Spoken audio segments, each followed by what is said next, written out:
Hi, look at this. Hi, everybody. Beckerman says, well, dang, I'm early. Hi, everybody. True. He was there a couple moments early. And Izzy was there. And Izzy's here. And then Izzy's not. And then he is. See how that works? It's like I'm on the east side. I'm on the west side. I'm on the east side.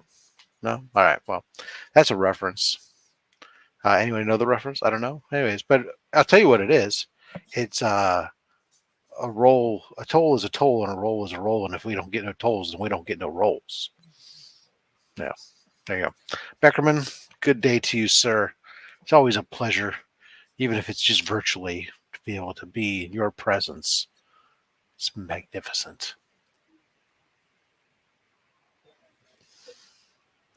It truly is. Let's see what else is going on. Today we had. Oh, anybody see the politics stuff? There's politics stuff going on. Who cares? Now, look at that. That was it. That was my entire conversation on politics. Did you see it? It happened. That's it. Done. No more politics discussion.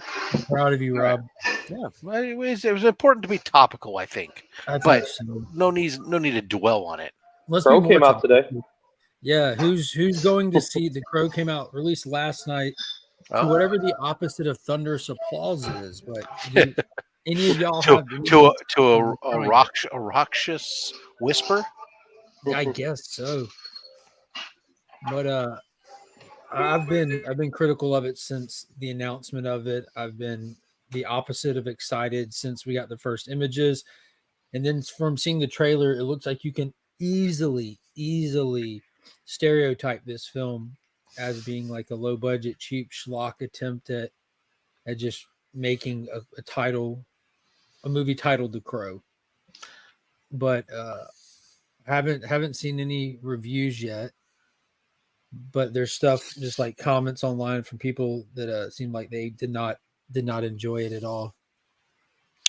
Yeah, I'm just really kind of confused on who would greenlight this one. It just seemed like the power that's behind the actor having been killed in the first one just seems to make it like where it's like there's just no way you go into it without you're gonna have a lot of a lot of people coming in just initially with negative thoughts like why would you remake this, and they're gonna be looking for the negative.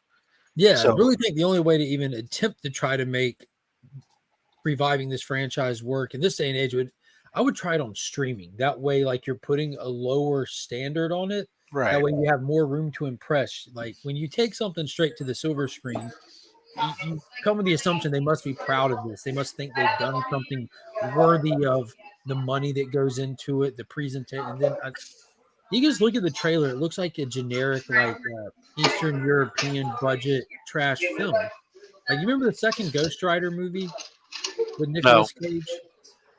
That could be to the point. The 2000 Ops directed video era, like how every Steven Seagal movie or Bruce Willis movie that went direct to video, they're all filmed in like Eastern Europe. That way, it's like mad cheap. All the vehicles look the same, the settings look the same. The bad guys all have the leather jacket generic look to them. This looks like that. Well, here's my take on it is that they've made sequels. Well, follow-ups. City of Angels was solid. City of Angels pretty good. The other ones, not so much. But yeah. I think the problem with this one is that you're trying to be so different from the original that you're hurting it in that way. You know what I mean? And I think that's the bigger problem. It's like 30 years later, you just need to remake the Volume 1 comic book and don't try to swerve. Well, that's the thing. Yeah, you're trying to make it a different movie. It's like this is not your mother's or your father's Crow. Like, so what? Just if you're gonna make it look like the Crow, make it feel like the Crow. And that's paying homage. Pay more homage than trying to do a remake. There's nothing wrong with the first one. My kids didn't watch it, so they wouldn't know whether it was my Crow or their Crow, anyways. Yeah. Yeah, there's always that aspect, Rob, where people go see a movie that's absolute garbage and they say it's good because they just have less expectations. They have less experience with films. Like if you've only seen like 5% of the movies that I've seen, you might think that's good and it might be good in your opinion, That's because you haven't experienced the actual available good films out there yet to really know how cheated you've been. I think that maybe off Broadway would have been too much. I think we should have been off Broadway. In alley. Maybe like not even like is Broadway, Ohio. Well, I'm going to be honest with you guys. I'm still curious to watch it. I'm curious enough. I've seen all the movies. You know, I like heard. The Crow. It was hauntingly awesome to grow up with that in in your videography. You know, it was. This is what I heard. I heard that the movie is good until you realize it's technically a remake. If it wasn't a remake and if it's not designed as a remake, it's a good movie. So it's like it's a Crow movie, not the Crow movie. That makes sense. I think it was marketed as Eric Draven, The Crow, just kind of modernized a little bit, which you can only assume, like, I don't know, new music, the new slang words. The original soundtrack was so good, anyways. It's like, come on. And that's one thing, and I've talked about this before. One thing that makes soundtrack ever. That's how I look at that. One thing that makes the original so strong is it exists in our world, but it exists in a version of our world that's unique to that film. You could watch The Crow, the original, today, and still not be like, oh, this is old looking. Like, not the film quality, but like the design, the time and place, the setting. It only exists in that world, despite it being the real world. They created a world unto itself, which makes it hit that timeless feel. Because even when it came out, there weren't these looking gangs didn't exist, and they weren't sword fighting on top of cathedrals, and it was fantastical. They didn't have nobody was pulling out brick phones or pagers. And that's another thing. Like, the villains were awesome. Like, the gang members were awesome. It was cool. Everything about that movie's awesome, man. I don't know how they're going to handle the new one, but it looks like generic black leather jacket mobster bad It's guy. not even, man. It's the original. What made the original great? First of all, I had a mystique to it, obviously, with the whole Brandon Lee's death and associated with it. But then when you watch the movie, it's like it puts you to a different place. It really is like a comic book coming to life, right? But that's the part of, I think that's the part people love. It has the most awesome soundtrack I've ever heard in a movie, because that to me is like the soundtrack of my teenage life. You know what I mean? I love everything about that album. I just pictured you in makeup and a black trench coat. It has happened. That look has existed. So to go ahead and make this movie the way you did it and call it The Crow, even though they never say Draven. They call him Eric throughout the entire movie, from what I know, but they never call him Eric Draven. So it's telling you it's Eric Draven without telling you it's Eric Draven. And I don't know if that was done on purpose. How many times during your normal day do you go around being called by your first last name? If you're not around your mother, if you don't go around your mother. But I think, in the original movie, you knew his name was Eric Draven because you had the tombstone and things like that. In this movie, he's just Eric. And they spend the first 30 minutes of this movie, from what I know, focusing on his relationship with Shelley. And when the first movie was like, no, he loves her. You know that. They killed him. That's it. You know it. You don't have to expand upon this love story. Well, in fact, I think what made it good. How the book was, though, right? They didn't, like, where the movie they show you the horrific traumatic event of their death that causes the rebirth and everything. But in the book, if I'm remembering correctly, it plays out simultaneously. You see the revenge story playing out and their love all the way to the end where he gets his revenge, and you see the horrific events that happened at the end of the book. Like, isn't it parallel? Well, but the difference, yeah, and like I said, part of it is like less is more with this movie. Don't give me more. You know what I mean? It's really simple. He loves her. They killed him. He can't rest in peace until he seeks revenge. End of story. Done. He seeks revenge. They're all dead. Movie's over. He goes he goes to be with her. That's the story. That's what every Crow story should be.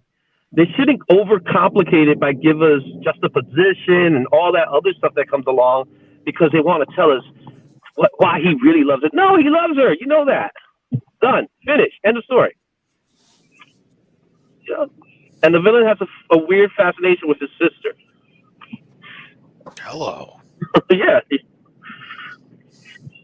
Hey, that's where the South comes in. Yeah, exactly. So overall, if it wasn't labeled, if it wasn't labeled the Crow Eric Draven, or if it was labeled a Crow movie, I think it will have more people will enjoy it. And I feel bad for Bill Skarsgård because he hasn't had a good movie in a while. Dude, this is a classic Hollywood thing. Like, remember Taylor Kitsch? He had his Hot Boy Summer where he was in Battleship, John Carter, Savages, all dropped in the same summer. They all missed expectations, and he stopped being a leading man. It can't rain all the time, Beckerman. Bill's having his as well, like where he's hitting that. What was that crazy movie that just came out a couple months ago? Boy Kills World or something like that. Yeah, that. Now this, and they're all going to miss, and he's not going to get leading man roles anymore. It happens all the time. Like every summer, there's a different hot boy or hot girl actor or actress that gets a heavy run. You know, people like they see they got a job. Let's get them while we can get them cheap and throw them in these big productions. See if we can make something of this person. And it doesn't happen. Sometimes people hit. Most of the time they miss. Yeah, but I think this is a little bit of an agent telling him, "Hey, you got this great movie," and he's like, "Okay, let's do it." And then afterwards, you find, you end up a job's a job to a lot of these guys, right? It's not like, oh, this is gonna make it or break it. I think he gets really good roles, either as a villain of a movie, but when he gets a role where he's like the leading man, it doesn't work for him. Oh, nice piece. Hey, remember when I found out there was 2 of them in the box? I remember when you almost threw it out.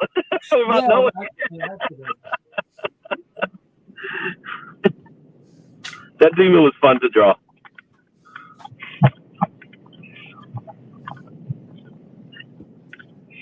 Yeah, so I'm gonna eventually watch it. I'm not gonna run to watch it though.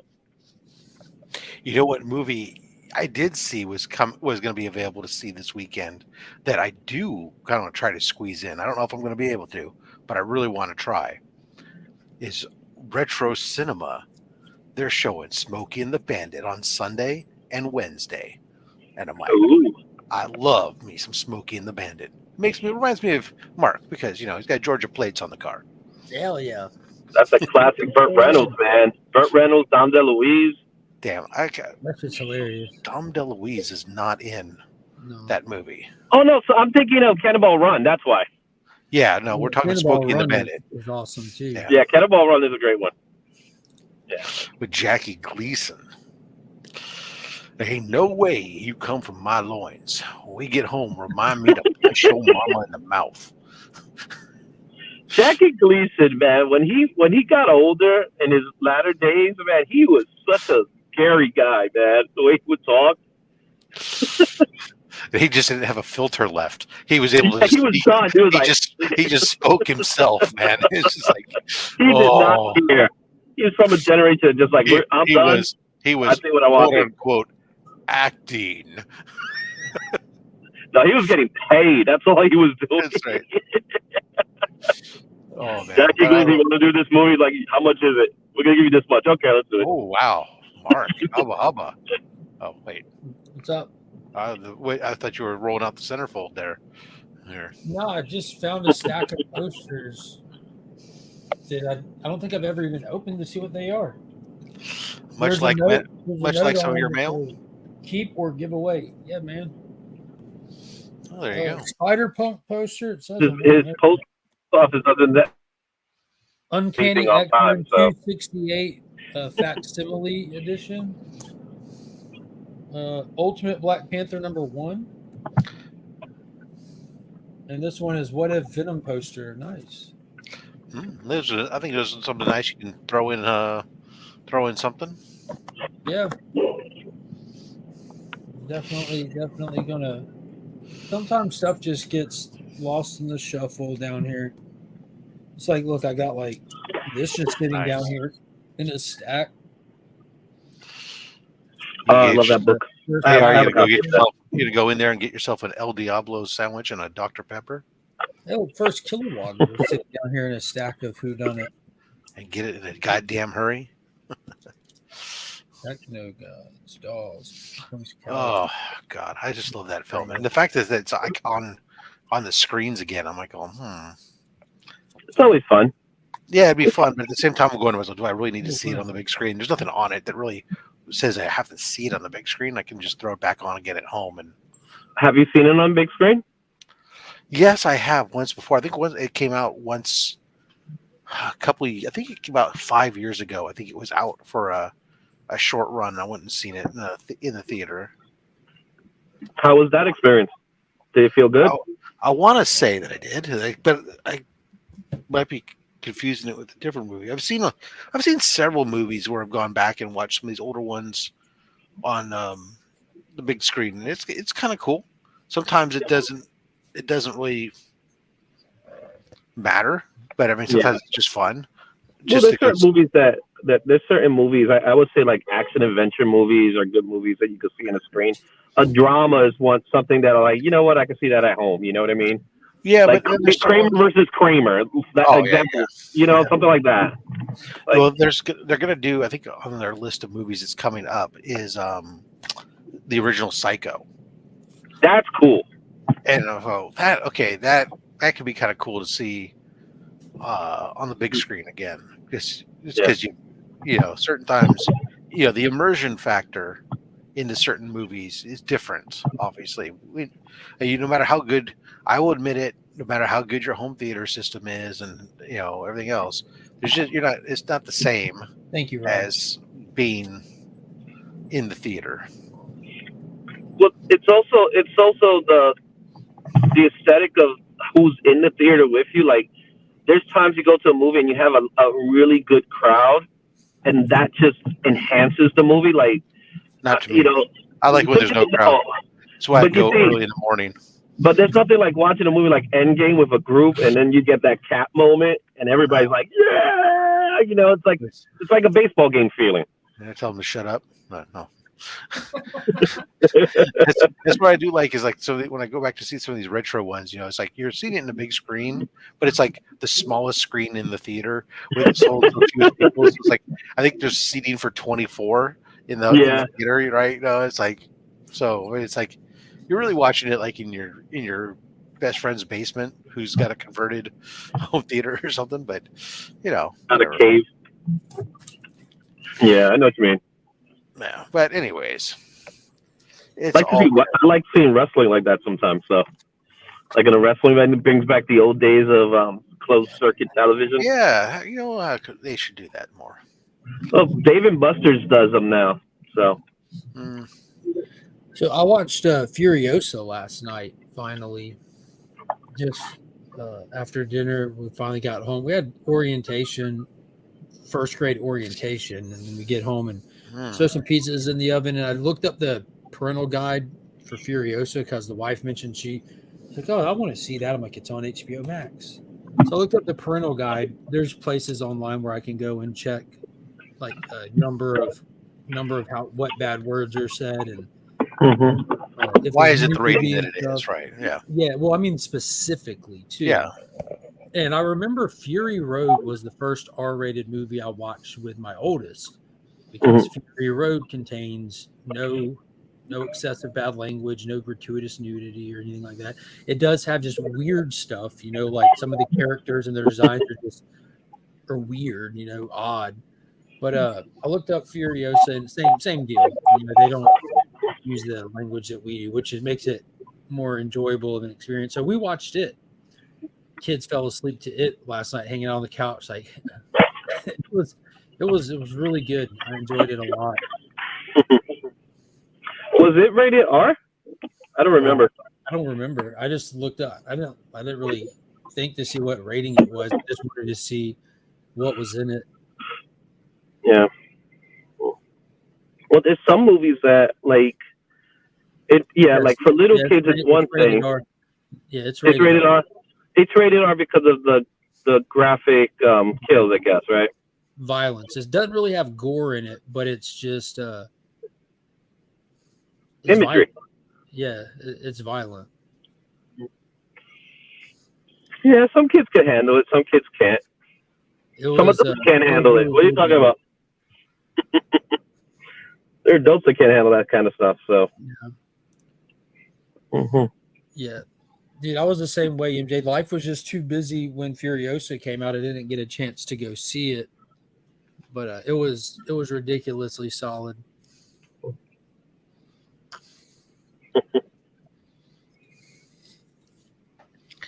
Well, there you are. What are they?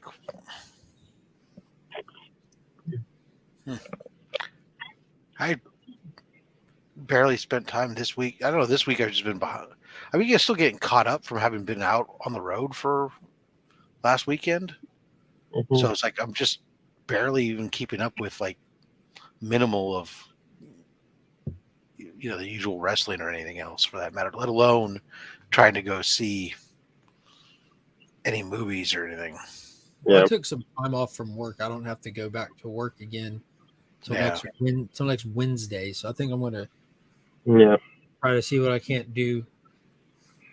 Yeah, work for me has been like on and off, but I haven't even been thinking straight at work. So my boss has been really lenient with me lately. He's like, hey, do what you got to do what you got to do what you got to do. And he's like, I got enough annual time and sick time to use. So we're good there. But yeah, like even now, like today is like a half day for me, and stuff like that. But I think like right now it's been weird lately, but the truth is like you talk about wrestling, I haven't bought comics in like 3 weeks. You know what I mean? I officially started shrinking my pull list finally. Oh yeah? What made the cut or didn't make the cut? Well, two books. I said, don't take them all. I say it every time they come out that I'm like, I'm not happy with them, but Tom Taylor's Titans had to go. And the current Captain Marvel Shazam had to go. But there's going to be a lot more that has to go. And I'm not shrinking my pull list because it's too many books. It's a lot of books, but that's fine. I have a stack and a couple from last week I still need to finish reading, but I'll get through them over the weekend. I typically say I don't like to have books I haven't read when new ones come out. That defeats the purpose of how I like to collect, because I'm collecting to read. And but DC's All In is starting soon. So I'll be jumping back on Titans with that for sure. I just don't care about this current run anymore. And then Absolute Comics is starting. So you're going to have another second title or an additional title for a lot of the characters that I'm going to have to collect because I know I'm going to enjoy it. Batman, Superman, Green Lantern, Flash. I'm definitely getting the Absolute versions of those. And then on top of that, Ghost Machine expands in October. And I'm getting 100% of Ghost Machine over everything. And then I don't know what Energon's going to do, but I'm considering stopping I guess for like prequel titles. Hopefully it's just going to condense down when G.I. Joe, Energon's G.I. Joe, not the standard, comes out later this year. Hopefully they'll stop the solo titles. Do the one. That would be nice. Yeah, I've just really only been reading just the Transformers. I've really been reading Void Rivals or any of the other stuff. Yeah, when I go in, especially when I got Duke and Cobra Commander, I didn't expect them to keep going. I don't care about the Scarlet book at all, but Destro is freaking awesome. But in the grand scheme of things, I think about it like if I don't pick it up to begin with, it's not like I'll ever miss it. Yeah. Yeah. Well, that's the thing, right? You pick it up and then you read a story and then you kind of want to continue to read that story, even if you like it or you don't sometimes. You just want to get to finish it. Yeah. You just want to be able to finish it. So, like for me, I'm usually a 3-issue, 6-issue guy, and then I make that decision, because usually that's when the arc ends. So the arc ends and then, I always stay way too long, expecting to get over a hill or a hump or or sometimes it's just out of sheer laziness, not remembering to say drop it, or I'll have like this grand idea, like, all right, I'm gonna adjust my pull list, and then next thing you know, I'll look at the coming week's books, and it'll be a slow week. Like, I guess it's okay, they can stay, and then the week after that, will be monstrous. I'm like, God dang it, they got me again. Down with theirs. I'm Void Rivals is fantastic. Yeah, I'm not getting rid of Void Rivals. If I only read two things, Energon, it would be Void Rivals and Transformers. I'm still on the fence how much I like, if I'm even going to continue with the all Energon thing, if it's just that G.I. Joe book. I'm having fun with them, but I'm like, they're fun, but do I care? Because I care with DC stuff, you know, I care about that universe, what's going on in it, the overarching story, you know, the collected story. I care about that. I want to know with that. I want to keep up. But how much do I really care about the bigger picture with the Energon stuff? Yeah. No, that's exactly it. That's why I dropped Void Rivals and the other stuff. I mean, I picked up like the initial Destro and some of that stuff, but I was just like, you know what? I can. The fact that I'm even watching or reading Transformers is crazy to me because I never used to. I love Transformers. Oh, don't get me wrong; it's one of my favorite titles right now. But I mean, I just it's good, right? It's damn good. So good. And what you remember, like it was last year, a little before Heroes Con, Rise of the Beast came out, and I'm admittedly, like, my biggest Transformers fandom lies in the Michael Bay properties. I'm an oddball. I'm the guy that everybody loves to hate when it comes to Transformers, and I'm fine with that. But when Rise of the Beast came out, I had such a good time watching that. Me, Kyle, Finn, and Monkey went, and like when the Don't Call It a Comeback kicked in and the back of the plane opened and Bumblebee was there, both of my kids literally jumped to their feet and threw their hands up, you know, because I think Bumblebee is a fan favorite for a lot of people because of the films. And it certainly wasn't because of the cartoons. And it wasn't because of the Energon universe either. Oh, God. Executed him on page 3. Insane. But I said, why haven't I ever invested more into Transformers? Because it's stuff that gets rewatched all the time in my house because the kids love watching it. And I know a lot of people don't care for them. And they say, I can't tell the robots apart. I've never had that issue. My kids don't have that issue. And I decided to collect the original Marvel run. It was only 80 issues. And I started doing that. And then 1 week later, the rumors from the grapevine started coming out that Image has Transformers now. Then Robert Kirkman is in control of Transformers, and Daniel Warren Johnson's going to be doing it. I'm like, what the hell? So I did a mad dash to try to collect that run, but I didn't want to go on eBay to do it. But I'm only 2 issues away from all 80 issues, and I've been slowly reading through that, and it's just as good. It's of its time for sure, but it's just as good as the Energon stuff. Yeah. I enjoy it. Bumblebee was one of those characters in the original series that people liked him, but not the way they like him today. Like they put an emphasis on him today. Where back then I don't think there was, besides Optimus, Megatron, and really Starscream and Soundwave, even Shockwave for that matter. Most people never cared about the Transformers in that way. Like, this is my guy, this is my guy, this is my guy. I think there was individuals that enjoyed some of them here and there, but Hot Rod was loved and hated. A lot of people did not like Hot Rod. Not my Optimus. There were plenty of people who had a particular favorite when it came to the Transformers stuff. But you're right, Bumblebee wasn't one of them because in the cartoon, which is where most of people originally got their thing, Bumblebee was just the guy who shuttled around Spike, and he was there. He was like C-3PO or R2-D2. R2's awesome. C-3PO, I get your argument. Well, if you take R2 in the original 3 movies, he was there basically. He wasn't quite the same badass that he became when you go back to the prequels and beyond. The prequels, he's him. Like, he's right, that dude. Right. So my point is kind of the same thing. Is like here in the original cartoon, he's just a VW bug, and he's shuttling the kid in the wheelchair around, and that's about it. And he's there. He doesn't really do a lot. He typically runs away or is on the side of the battle, but he's not the one fighting. Whereas in the movies, they flipped the script and made him like the fucking warrior.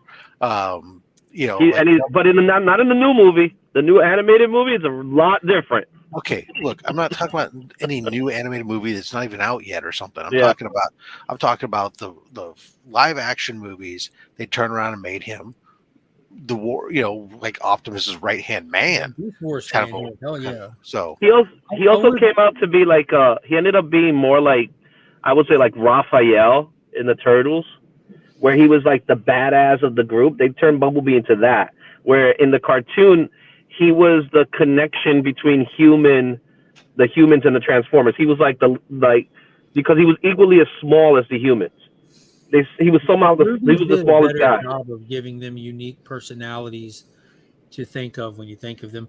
But going back to your R2 statement, my brain went overload because I love Star Wars. I love the original trilogy, and I'm a prequels guy. So I want to touch on this with you, Rob.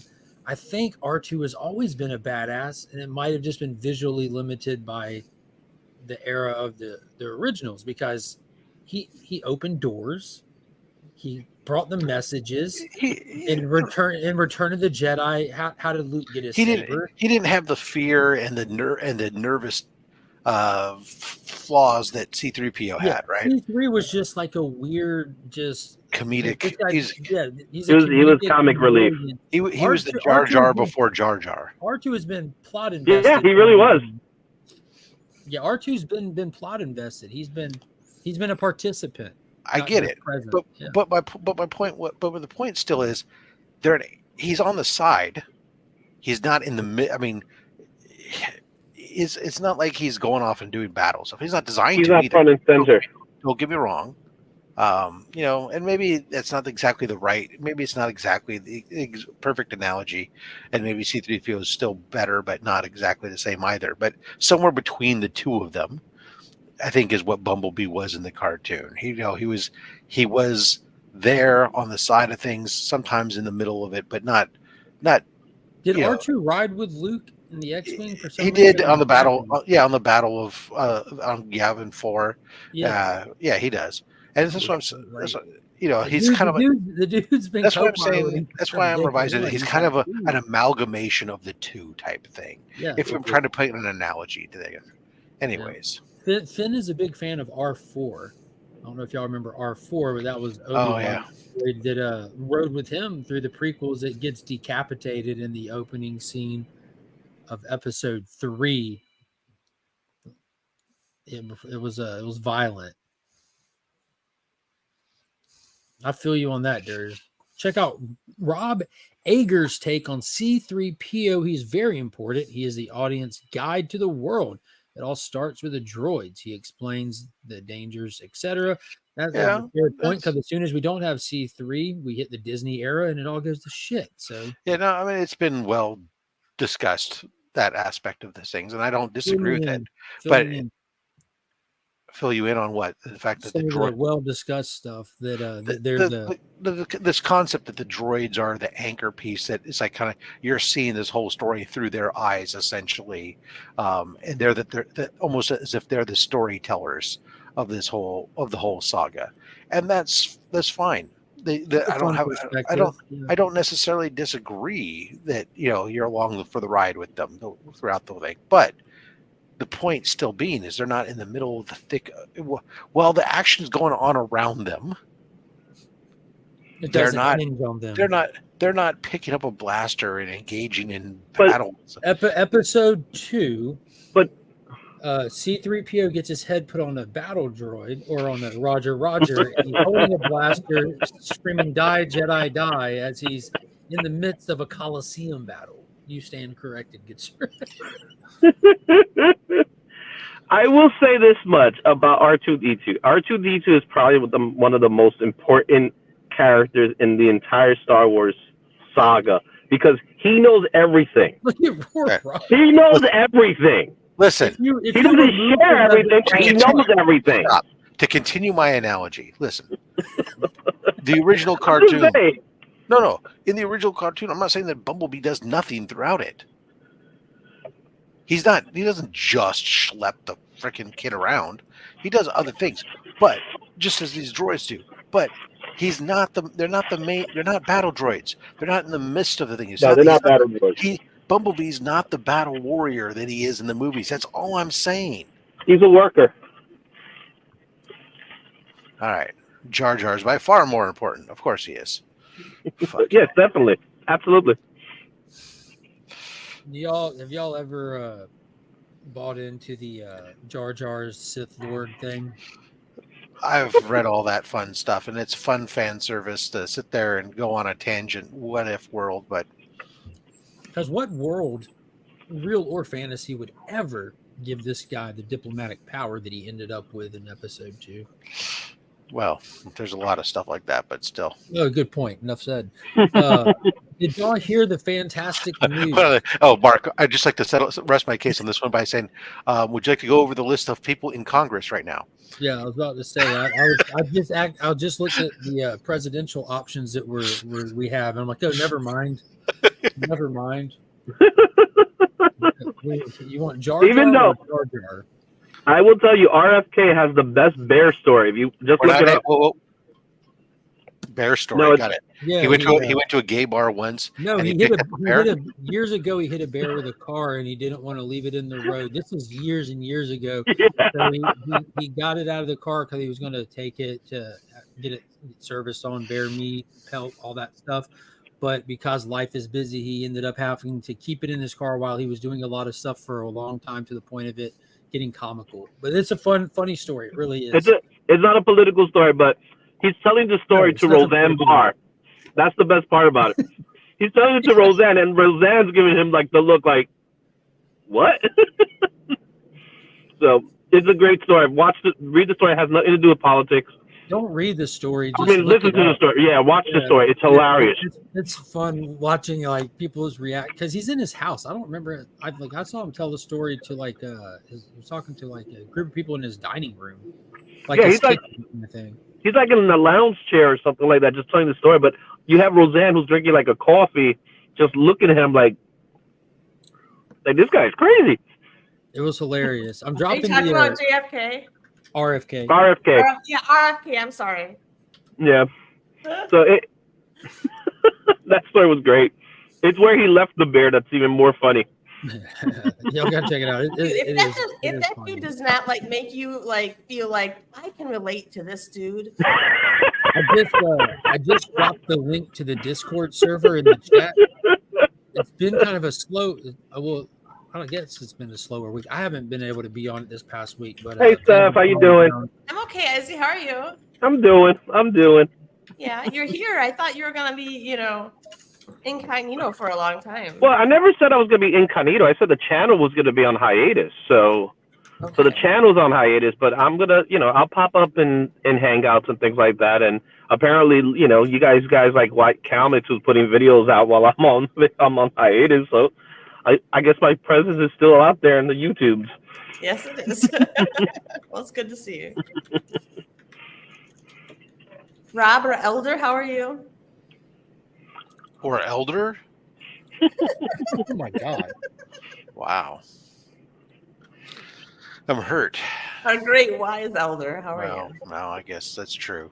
We can't all be young, beautiful things. The rest of us have to be old curmudgeons, I suppose. Curmudgeon. Elder Rob Fat Stacks. I like the sound of it. He's the Elder. Madam, have you seen Furiosa? Oh, I saw it. I just saw it. I love it. Oh my Me God. and the wife and the kids watched it last night. The kids watched it too? Yeah, you missed out. I looked up the parental rating on stuff, very detailed breakdown.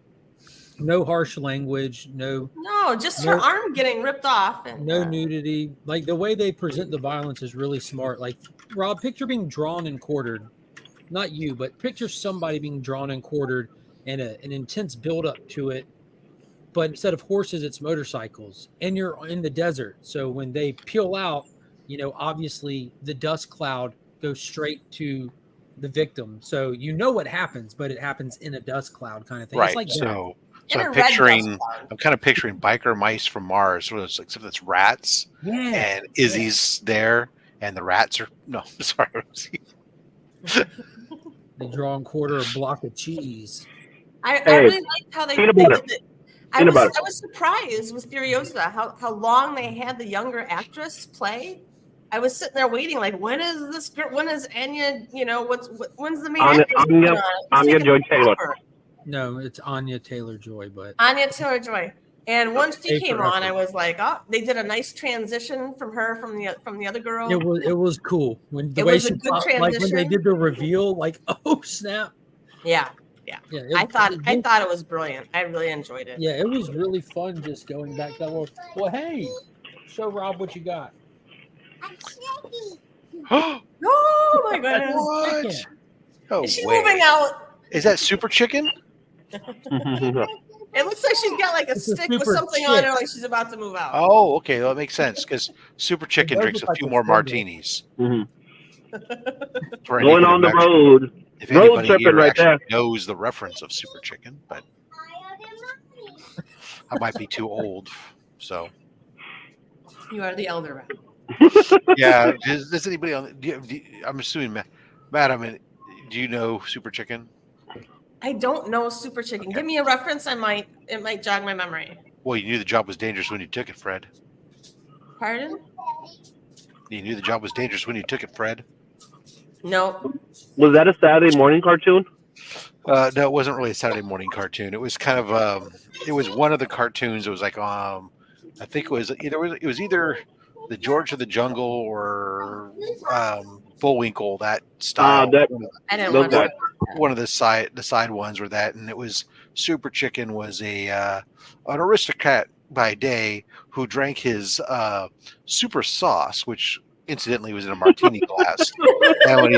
And when he drank that super sauce, he was transformed into Super Chicken, and he had a lion companion, Fred, who would help him, and they'd fly around in a giant egg-shaped car, and he would go to stop crime, and invariably Fred would get hurt and injured or something in the way, and they'd tell him, well, you knew the job was dangerous when you took it, Fred. That was a common thing. You can look it up and thank me later. So when he gets drunk is when he becomes Super Chicken? Chicken's helping us. Well, again, because it's for kids, technically it's supposed to be like some kind of sauce that or actual serum. But yes, essentially he has a martini, and the rich dude drinks a martini and all of a sudden thinks he's a super guy. That happens Yeah. a lot. Sounds like reality. Really Rob's origin story too. Wow. Yeah, it's good They stuff. just don't make them like they used to, do they? No, sir, they don't. Morning, Paul. Yeah, really. Whatever happened to Bugs Bunny and Tom and Jerry, where they're all like running around with meat cleavers and throwing anvils on each other's heads and I pianos think on you each just other's answered. heads? And You just answered your own question. whatever happened? They were Everyone's running pissed around. off now. They were running around with meat cleavers and. Strangely, childhood violence was a lot lower back then when that was on I television. know. Well, that was never on television. That was on cinema Originally. Yeah. originally, and then they put it to television, and then they never bothered to really pay attention to what it really was. That's where I got my classical music. Hmm But now, I don't think they still do the anvil because it's kind of hard to come across an anvil these days. But like the cleaver and things like that, they're gone. You don't have an anvil? Cleavers No. are gone. Well, What about the head vice? They always had a head vice too. Swear to God. Oh yeah, they decided to use that for Craven the Hunter movie. That looks fun. We're Goodfellas. That looks fun. I don't know what to think about that movie because Sony has burned me too many times. Anvils can be expensive. I'll have you are refer true, to my Motorside. Sony video I put out maybe Monday, Izzy, before you can continue that lie. Yes, anvils are expensive. It is true. They're not as inexpensive as they used to be. by any stretch of the imagination. A good size anvil will cost you significant money. Now, an anvil is just meant to shape steel around or metal around, right? Yeah. Oh, you could do the grand piano too. When everybody, you know, takes the grand piano and they bring it into their apartment through a window. Yeah. You know, that happens everywhere. I see that all the time. Constantly.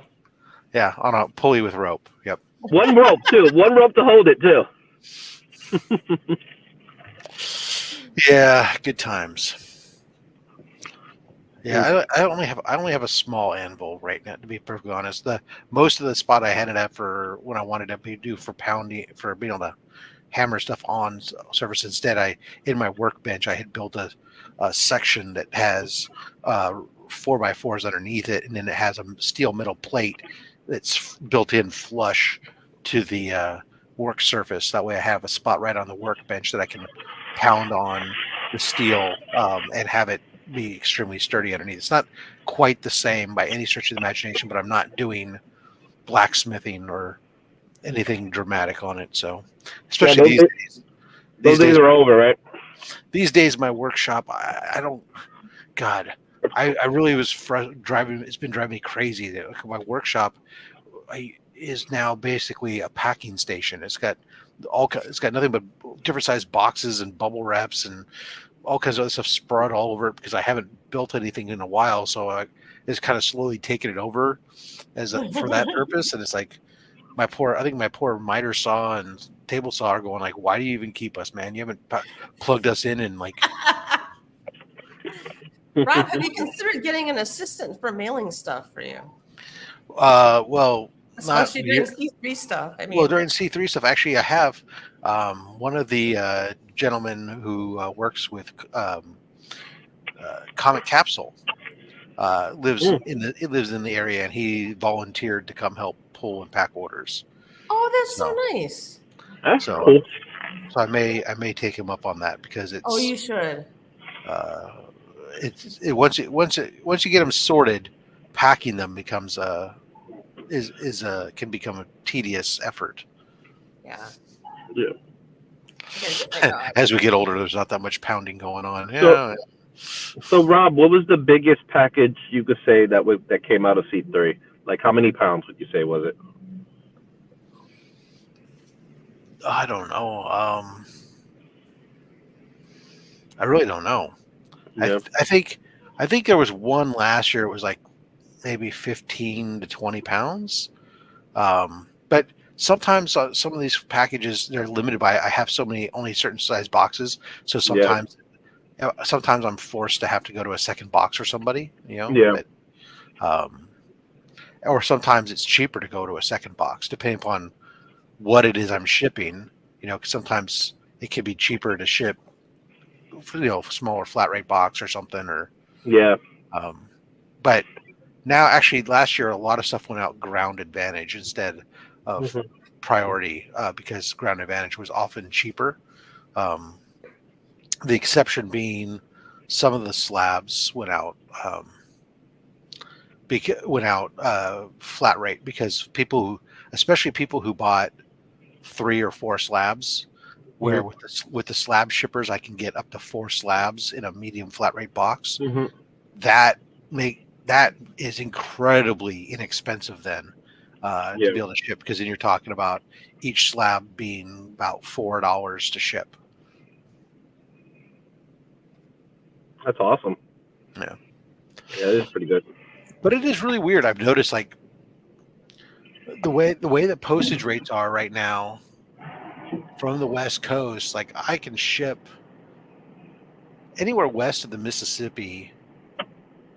It's cheaper for me to send stuff not flat rate typically. Like if I'm sending a slab or sending like my Saturday giveaways. Sometimes that legal flat rate envelope that I usually use. If I don't use it, I just send the Gemini raw. It can cost me, even shipping at Priority. It may still cost me less than. Yeah, I know. It's only when I go east of the Mississippi that it really starts to make a difference. And even then, nowadays, it's not that much less. Yeah, like what, a small box I think a small box is like $15 or something flat rate. Well, I don't know what a depending on small is. gem- I know medium. Well, see, actually, I don't know what retail rates are because I don't pay the retail rates. Yeah. But generally for me, like a medium flat rate's like 1670 or something, like 1680, I think it is, or maybe it went up to 18. It was last I checked. It was like 18, something like that. That's why I don't usually ship the medium. I usually ship Ground Advantage, and it's a Gemini, and it's usually costing me somewhere along the range of $5 to $8. Yeah, no. If you're just shipping raw books, yeah, then a medium flat rate doesn't do any good. It's usually can be that, like you're saying, and then if I ship a legal flat rate envelope, it's like $8.37 or something through pirate ship. So it just depends on how far. For me, it's really far zones typically that I'm shipping. Whereas you, because most people are on the East Coast, or more people are, you're shipping within less zones. It's always going to be cheaper typically to not use the flat rate envelope like it used to be. But anyways, Evils Mike says, hello, everyone. Hey, Mike. Hello, Mike. Morning, Carlito. Carlito Clásico. Oh, goodness gracious. Oh, Remy had poked in earlier, just looking around. Wait, Remy? Ball. We'll make sure we say hello to everybody. Paul Morales. Hello. Sounds like a very wrestler name. It does. Right?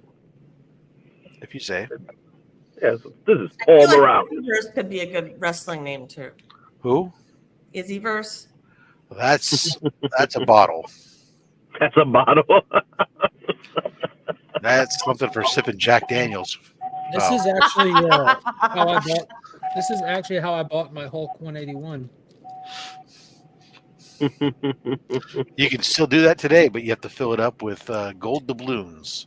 Golden coins. I bought it. It wasn't a cheap book, but I don't spend change ever under any scenario. And I save money, save change in my Jeep. You know, it goes in your door handle. When your door handle gets a little full, I reach under the seat and I pull out the change holder that's in there. When it gets full, it comes inside. In my wife's car, same thing. Well, now you know whose car to rob. And you can try if you want. And then in her car, I just grabbed some of this change. It was just right there by the door. But when stuff gets full, I roll it and take it to the bank once in a blue roll it moon. yourself, Mark? Yeah, because I don't charge myself 10% to count my change, like these little coins. 10% of your time. Oh, but I just hypothetically, if I was sitting here hanging out with y'all this morning, I could sit here and roll change. It's time management. They do also have little coin sorters that will stack. You can just drop it into at home, and it'll drop it into perfect rolls that you can then slide into it very easily. Now, you can buy a coin. You prefer to do it the old-fashioned way, Mark. Go ahead. Now, granted, I don't do that either. I do coin sorter, but that's just because my credit union has it inside, and they waive the charge. Yeah, that's cool if you don't have to pay it. Paying someone money to count money is asinine in my mind. Yeah. Because just think, I bought a Hulk 181 with change, literal change. Now, what's 10% of a Hulk 181? You're talking hundreds of dollars. That's a lot of change. Yeah, it's not. Mark, you should really enlist your children to start counting your change for you. Well, they have fun every now and then. Like I do it often, but it's fun playing with change. My kids. You should really start some family poker with change, I think. My kids, they don't count it, but when they were young like that, they enjoyed sorting it. Yeah. So I think still, if I go over to the what used to be the toy box, now is kind of like shelved up with games. I think there's still some tin containers there that are separated, stacks of quarters, stacks of nickels, sticks of dimes. I remember when I was real little, my brother was 6 years older than I was. I must have been like 3 or 4. And I had like 100 pennies, right? And my brother had a silver dollar. And Actually, I had this silver dollar. He had 100 pennies, and he's like, "Hey, how about we trade?" And he's like, "It's the same amount of money." And I was like, "Okay, you know." And then afterwards, my parents were like, "What the hell did you do?" 100 pennies for $1. I still don't get what's It's wrong still with an that. even change. It's an For a even silver exchange. dollar. It was a real silver dollar.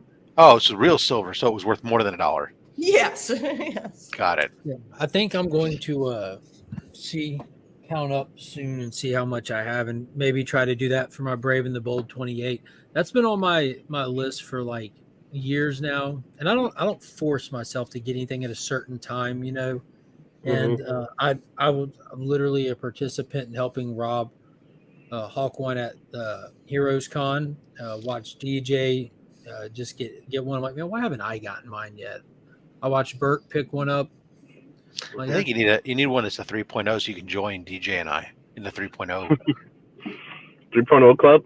No, I don't care about the grade as long as it's complete, readable, and presentable. Yeah, Like that's what I said. You should get a 3.0 like DJ and I. Yeah. There's, I think once the movie drops, the book will say the exact same price. In all sincerity, so I don't think Spawn #1 will have any movement on it in our lifetime. There's too many copies. No, Mark, that's not true. It could fluctuate anywhere between 101 and 150. You're talking about a slabbed copy. Yes. Mm-hmm. Yeah, I was like, that book is not going to go up any higher. There's literally 1 million copies, and they're not. I mean, they're all still in circulation. A lot of time, these books that get printed, they get out of there. 3.0, am I right? Yeah. Yeah. Now I was actually the other day I was sitting there thinking about it. I was like, oh, damn! I got that Brave and the Bold is a 3.0. Now maybe I need to go upgrade my Avengers. Mm-hmm. Probably should. Oh. Rob, I was talking to you and Mark about pictures to donate to C3, you know? That's true, Durs. I have some doodles or whatever. And I have some original doodles that I hope to keep, but I didn't end up making some prints, some really nice prints of the pictures. And I have about 10 that are decent. And I was hoping to show them off, and I just want you to know I want to auction them off for C3. So if anyone wants to do that, just give me a minute, and I'll get them. Take me off the big screen. Or just leave her on the big screen. Yeah, let's leave it. Good morning, says DJ. While we wait on Madam, we haven't had an opportunity to talk about the best news that I've seen in nerd culture. That there's less than a dozen copies of the C3 art book left remaining. That you should hurry to DJ. Very close, Rob. No, but it's kind of the same exact thing. Actually, it's kind of there's less than 2 seasons of the Acolyte that'll exist.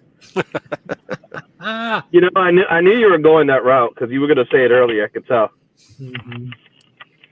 Oh well. I didn't rejoice. I just couldn't help but smirk. I was with the family, so Pops was there when I saw it. I'm like, hey, check this out. The announcement was made, and Mark smirked. I smirked. Couldn't help but smirk. You smirked the Acolyte. That's a win for anybody with taste. It's a win for Star Wars fans that enjoy quality. That's a big print. It is a big print. All of them are this big. Sheet of paper. Huh? Just a plain white sheet of paper, huh? No, it's actually matted. It's like matted, the light, and the so light. it's not gonna tilt the top forward a little bit. Yeah, the lighting's kind of. Yeah, the lighting is bad. Hold on. Is that a rat? No, it's not a rat. It is a win for story, Mike, because that was the biggest problem with the show. It's the other one. It's a crow. Oh. Or is it a bat? It's hard to tell. It's terrible to see, though, isn't it? You can't see shit. There you go. Yeah. Okay. You can't see any of the intricate details that you see. It's coming into focus. Look at that. Ooh. Is that one? What's up, Alan? Oh, that was interesting. Now, were you on mushrooms when you drew these? I would like to say yes, but unfortunately, no. This is my mind off mushrooms.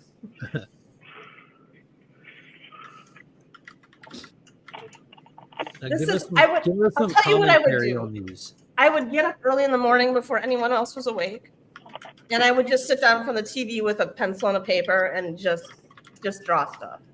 I like that one. And this is what would come up. Octopussy window. That's how I feel every day. Now, when did you draw these?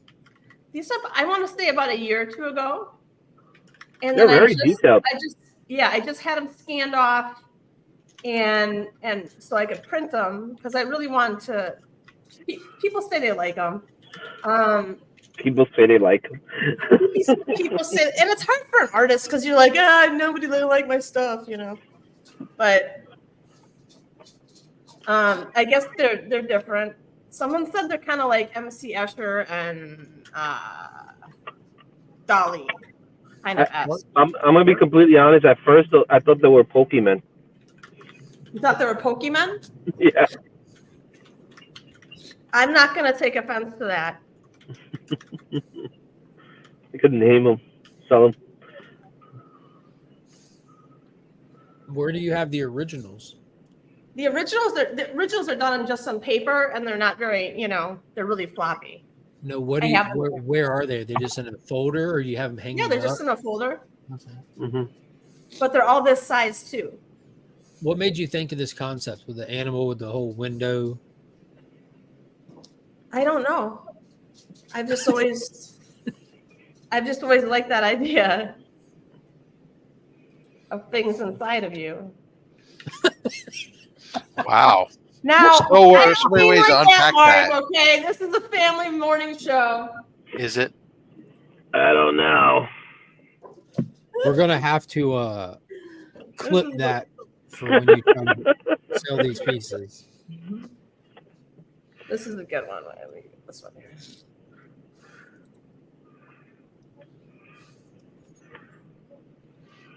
That one's pretty. Yeah, like there's stuff coming out of inside it. Yeah, there's little birds in there. Bird, bird's the word. Bird. And then I have this one too.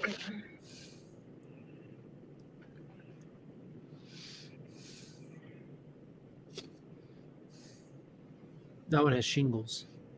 It does have shingles. Yeah. So anyway, those are the ones that I figure are good enough to go. I mean, they'd be great, posters, things to put on your wall or whatever. That's pretty cool. We appreciate it. Yeah. Rob, I know that you've been uploading videos of stuff that's come in, right? Yes. You got anything nearby or anything of note since last week? I know we talked about the Doc's donation, which is insane. Yeah, hold on. Okay, guys, I'll be right back.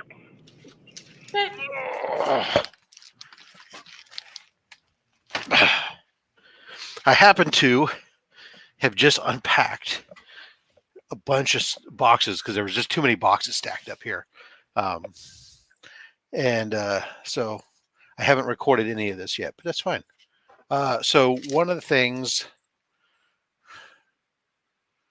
if I talk about this will spoil something, but that's all right. It's been spoiled because Rich did a video. Well, how do we spoil something we're attempting to show as many people as possible? No. It spoils something else. It's because there's a chain of events, but it's okay because Rich already kind of talked about it. So, I was working on my Captain America run, my 100 through 125, all in high grade. My problem was after I got them all, my 100 was only a 6.0, so it wasn't high grade. So I needed to upgrade it. So I recently acquired an upgrade for it, which will show on Monday's mail call. And when I got that upgrade, my 6.0 was now available, which I didn't. Part of me wanted to give it to C3, but part of me is like, oh, dude, you need some money to replenish what you just spent on this other thing. Rich, Comic Cap Collectibles, he had a 3.0 that he was looking to upgrade. So we made a deal where I sent him my 6.0. He sent me his 3.0 plus some cash. So I got some cash to help with my cost on my new unit. But then I got his 3.0, which will be donated to Comics Curing Cancer.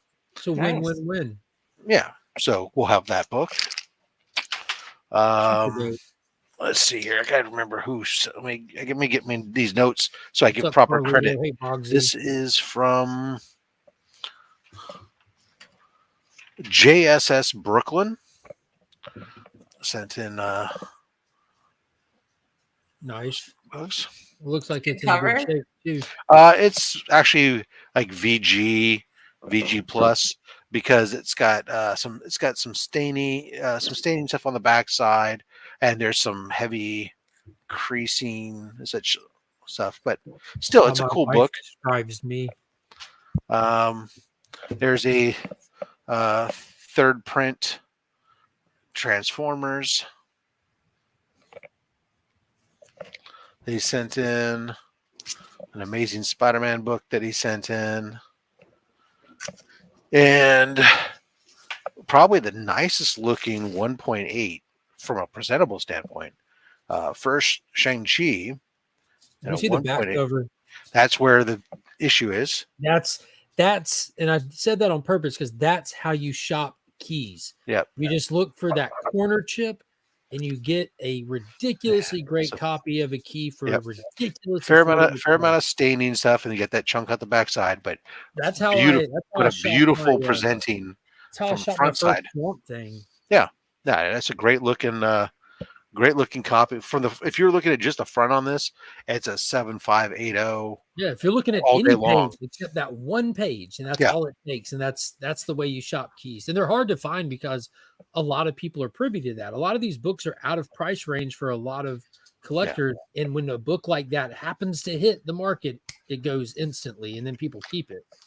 Yeah, no, absolutely. I've said for long, get those books, split spines, stuff like that on the back. It's a great book, great copy for someone who wants to get into that. Let's see. Then also this one also from him. Yeah. Then also we have the Frank Miller 300 hardback. Yes. Oops. I remember looking at that. Yeah. Mm-hmm. I've got the originals, but I remember working at the bookstore and looking through that back in the day. Are these C3 books? Is that what does that book come with like a dark toner that you can like draw your abs in with? It does. It does. Papa That's such Wheelie. a good movie. It's ridiculous. Papa Wheelie and this, which looks a little muted right now because I put it in a clear bag this thing is ridiculous to protect it, but it is. The colors on it are so bright. So when I take it out of this bag, and it did a great job with this, absolutely amazing. Along with that, Nora, his mom, sent in some. I don't have them here; they're in the garage. So some various superhero themed cloth wall hangers, and as well as two large handbags. One that's done with Black Widow, and one that's done with Black Panther. That's kind of cool. This is from Chuck Hensey. He donated Thrilling Adventure Stories #1. And then book significance, what? I'm not familiar. It's just, as far as I know, I haven't looked it up yet.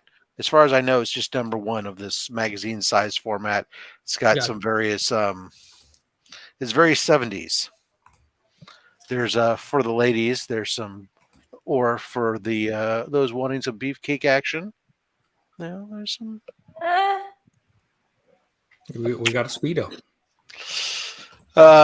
Let's see. He also sent in. It's nice to see you this morning. The Star Wars Darth Vader and a 9.0, which the issues with it are all very pressable from what I can tell. If somebody cared, there's some finger rolls and indentations and stuff on the book. We got this Spawn Batman. Nice. Mhm. If Durs doesn't buy that, he's not even a Spawn fan. Right. Yeah, you got Frank Miller, Todd McFarlane. And How then can you go wrong? just to Batman and completely Spawn. go in a completely different realm after having that, Chuck also sent in the Lone Ranger's a famous horse, Hi-Yo Silver. That's the name of the title. The Lone Ranger's famous horse, Hi-Yo Silver.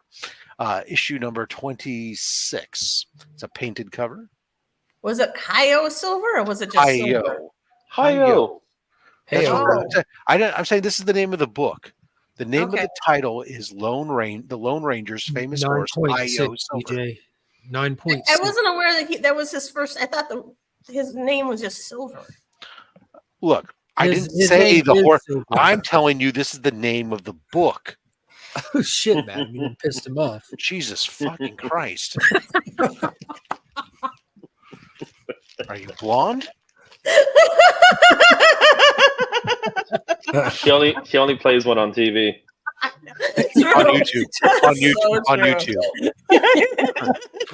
She cosplays ones on YouTube. It's Yeah. a very clippable morning. This now comes from Stinker Buns. Not to be mistaken for sticker people. Yeah, Stinker Buns. Stinker Buns means he doesn't wipe. I don't know. Cloak and Dagger #1. I'm not sure I want to actually get that book And a now. 9.4. It's been sanitized. Yeah, see, there you go. Quarter sized on you. It was Hi-Yo Silver away. So there you go. Then we had, he sent in Morning, guys. Manifest Destiny, number I think that's a 19. Dustin Birch book, if I'm not mistaken. I could be mistaken, but I don't know why. That's a cool cover, though. That's a I think really that cool might be a cover. Birch book. Okay, could be, but he's not written on it. We'll have to wait to ask him later. Oh shit! I probably should send him the link. Walking Dead 15th Anniversary Edition. Oh, wow. Issue 48. Wow. Yeah, I see that one. Not for children. What are Definitely you talking not. about? That's a kid's book right there. It's rated G. Yeah, it says once upon a time, don't get shot in the eye. G for gore. Talk about taking a shot in the eye. Hello. DJ's right. Then there's Walking Dead Deluxe #7. That's the other side of the same image. Kind of plain. Yeah, after It's cool. you were It supposed leads to, you were supposed to lead with that one and then lead to the other one first. Yeah. Hey, these are just stacked in the order in which they're stacked. All right. Nobody asked you. Oh, that one's cool. This That is was really cool. Invincibles #8. This is a convention variant and has an appearance of Savage Dragon and Shadowhawk. That's cool. Who did that cover though? Me? No, I'm kidding. Ryan Otley. That's a great looking cover. That is cool. So that was the. Feels like a Finch cover, like a David Finch from one of my Well. love, the way I see it. I'll let Ryan Otley know. And then I'll give him a call right now. You know, your stuff looks like David Finch. he also sent in this graded That's cool. McFarlane Toys Walking Dead Negan and Glenn exclusive smashed Glenn head. So Get Nine- one. Get Graded- one figure. Get graded one 9.0 uncirculated by toygrader.com. smash. It's the 2016 McFarlane Walking Dead comic series 2-pack. It was an SDCC / Skybound exclusive. So there you go. Which means it's worth nothing. Wow. That's a tough one. For you Glenn fans, here you go. Oh, good morning, guys. Again. Thank Hope you, everyone's Mark. That's all. I'm at work. That's why I'm not appearing on camera. I got this sticker, and I got this sticker. I am actually gonna get a sticker made for next Battle year. of the stickers. Who has a better sticker? Oh, God, Comic you're Curing speaking Cancer. to friends. No. I got a coin for that. Well, we have that too. We also have magnets. We have stickers. Why are you putting me big when I'm getting up trying to pick up a piece of paper? You Trying to what? see your, Brian. trying to check out your front lump. Brian, tell everybody I ain't no Burke, but you know what? what's happening today, Brian. You got, Tonight, did you have a late night, CBC Brian? Like- Awards finalist reveal at 8 p.m. Eastern.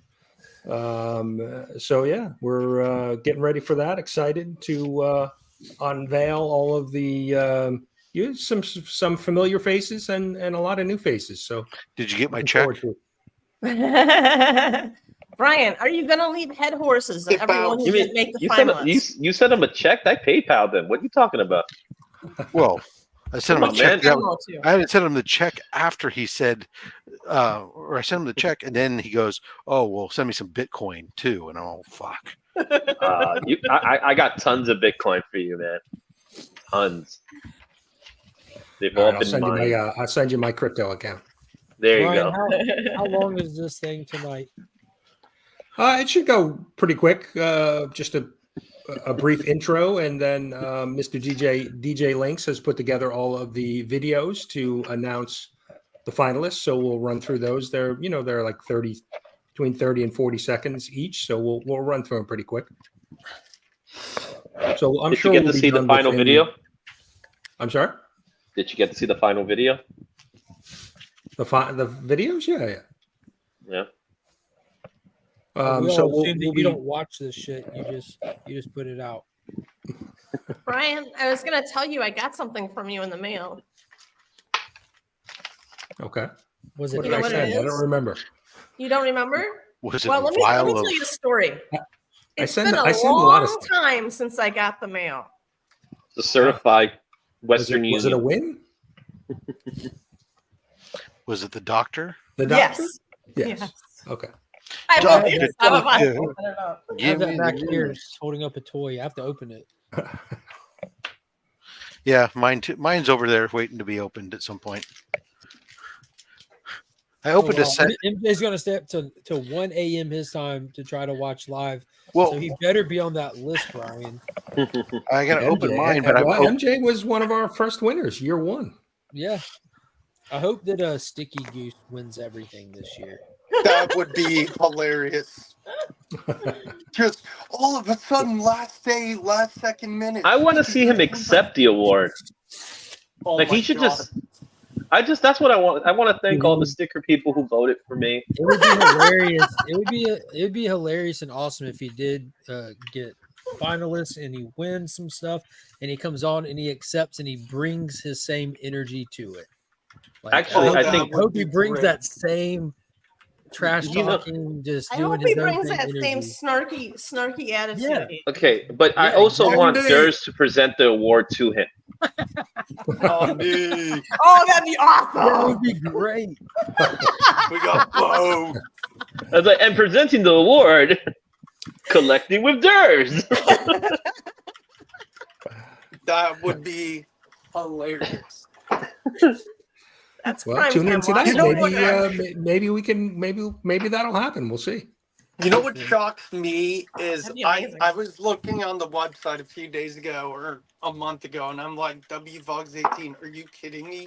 I'm new? Why am I getting votes? Okay. Didn't sign up for that, but thank you. Okay, Brian. Real quick before you get into that, Brian, how many, Yeah, go how ahead. many channels were nominated? Not as finalists, just nominated. It was close to 600. How many Yeah, people wow. voted? We had a total. It was over north of 400 nomination ballots came in. So 400 ballots, 600 nominees. yes. That's So impressive. everyone voted for themselves. Awesome.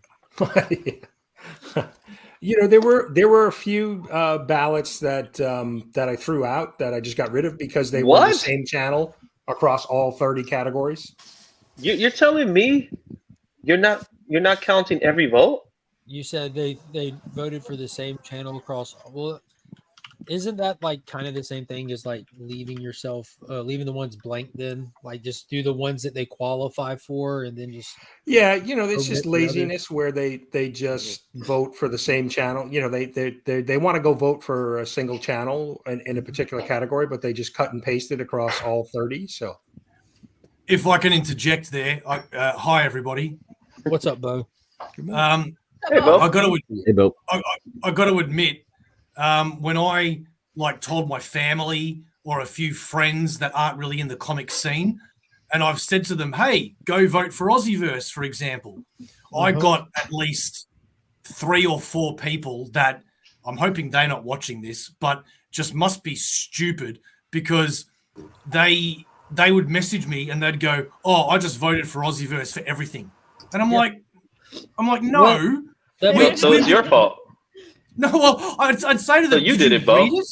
I'd go, did you read it? We would only be. That's why I was saying to Brian, like you would, instead of throwing out the ballot, just put that channel in for where it qualifies. Because I have like my mom who's overly supportive and loves that we do the YouTube thing and all that stuff, but she doesn't have a clue the language, the wording. Even if she read it, she wouldn't understand.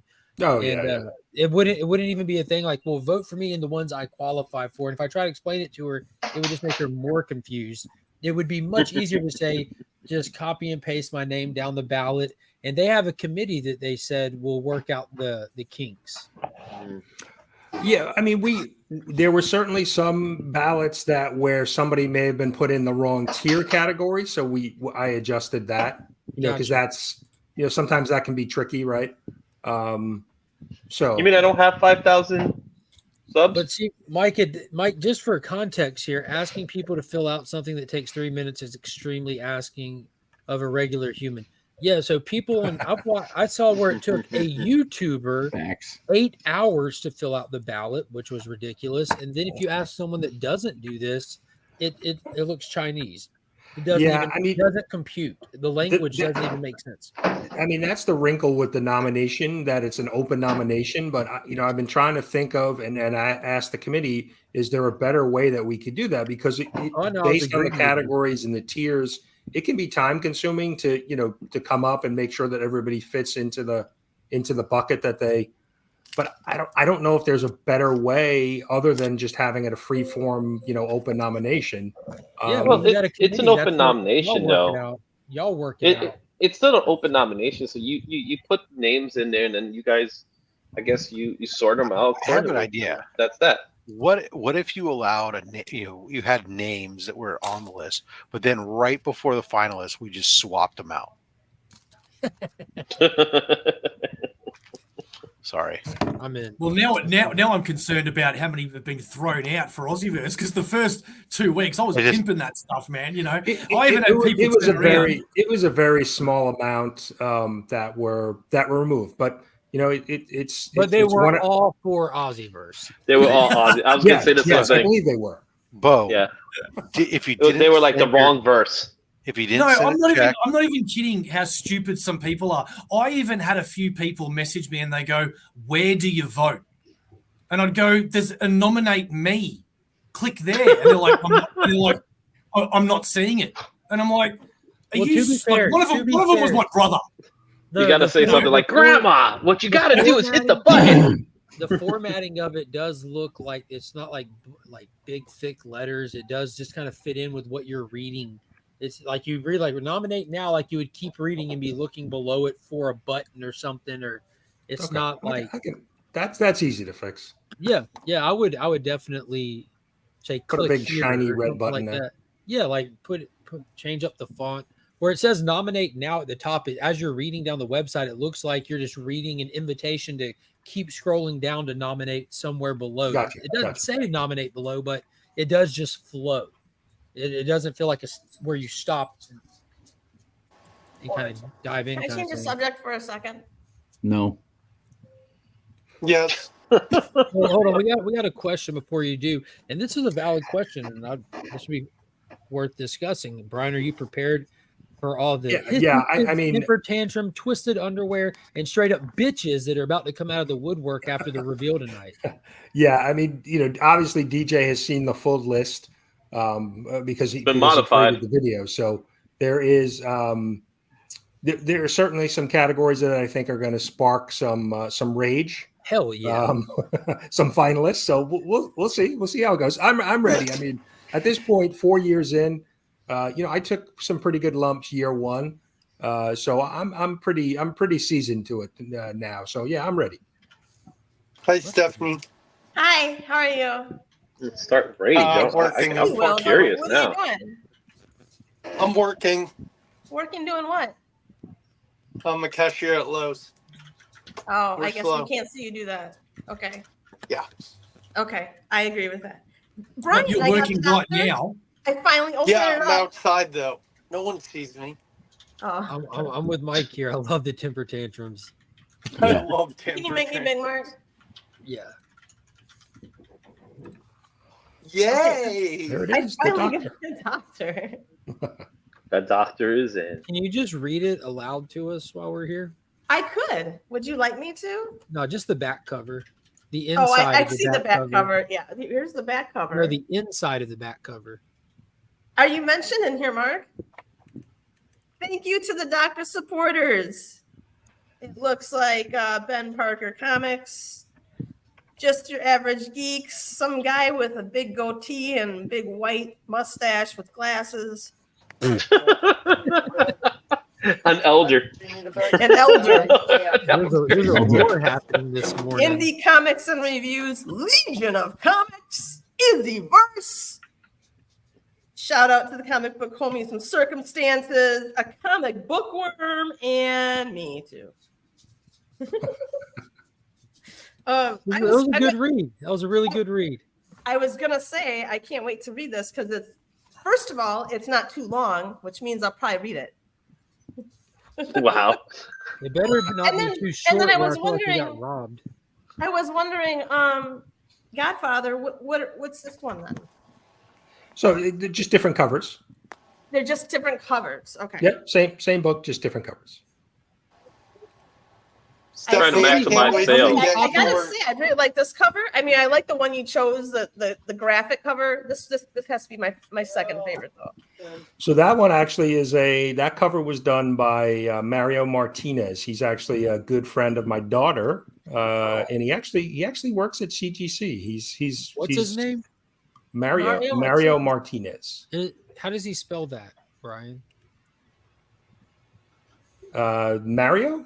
Yeah. Mario? Just like the video game character. I've never heard of Mario the video game. Anyway, I want to show you the other things I got here. I got a nice note. Oh, I did too. I got some cool stickers. Sticker people. Sticker people, yes. Be sending these out to other people soon. Woohoo! But Get your to my stickers. surprise, the most surprising thing I got in this thing was a Bitcoin. Oh, A Bitcoin, heck yeah. a big Yeah, I coin. love the coin. That's a She'll bit sell more it than a to you. coin. That's a Bitcoin right there. Anyway, I'm excited about reading this stuff. Thank you so much, Brian. So next year we're gonna have the sticker award of the year. Brian, how many different covers came in the shipment? Is it 2? 3. You have 3. There's actually a 4th that my daughter did, but she was a little bit late getting the cover to me, so it didn't actually make the Kickstarter. But it's there. It exists. Did you put the beat down on her for making it late? Because that's not it. You know what I'm saying? You're grounded. How Of course, dare you you hid in be your bed late? tonight. No, I need to be nice to her. She gets me free tickets to Universal Studios when I visit her, Oh, Sure. okay. Yep, Yeah, that you need out. that. Definitely and need she's that. You gotta working go. and she's working at the new park Epic. So trying to get Ooh. first in line when that opens. Nice. Oh no.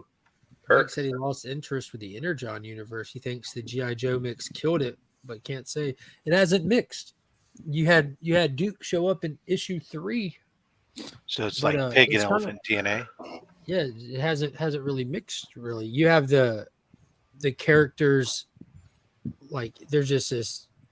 They're building weapons based off like the energy source of Energon, but that's not. Neither book is lending or dependent on each other. It's like for that nothing. Loverboy song, "Pig and Elephant DNA just don't mix." They don't mix. But you know what does mix, Rob?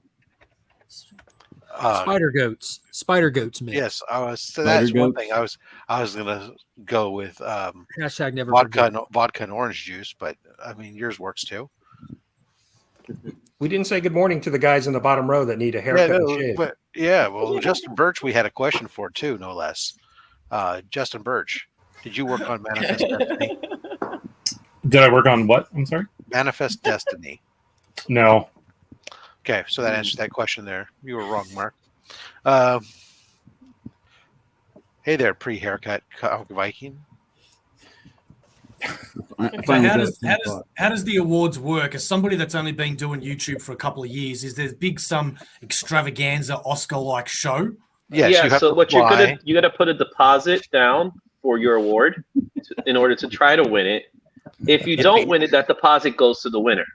Hang on a minute. Where do I send the deposit? I came up with a great idea of how to raise a lot of money. Georgia?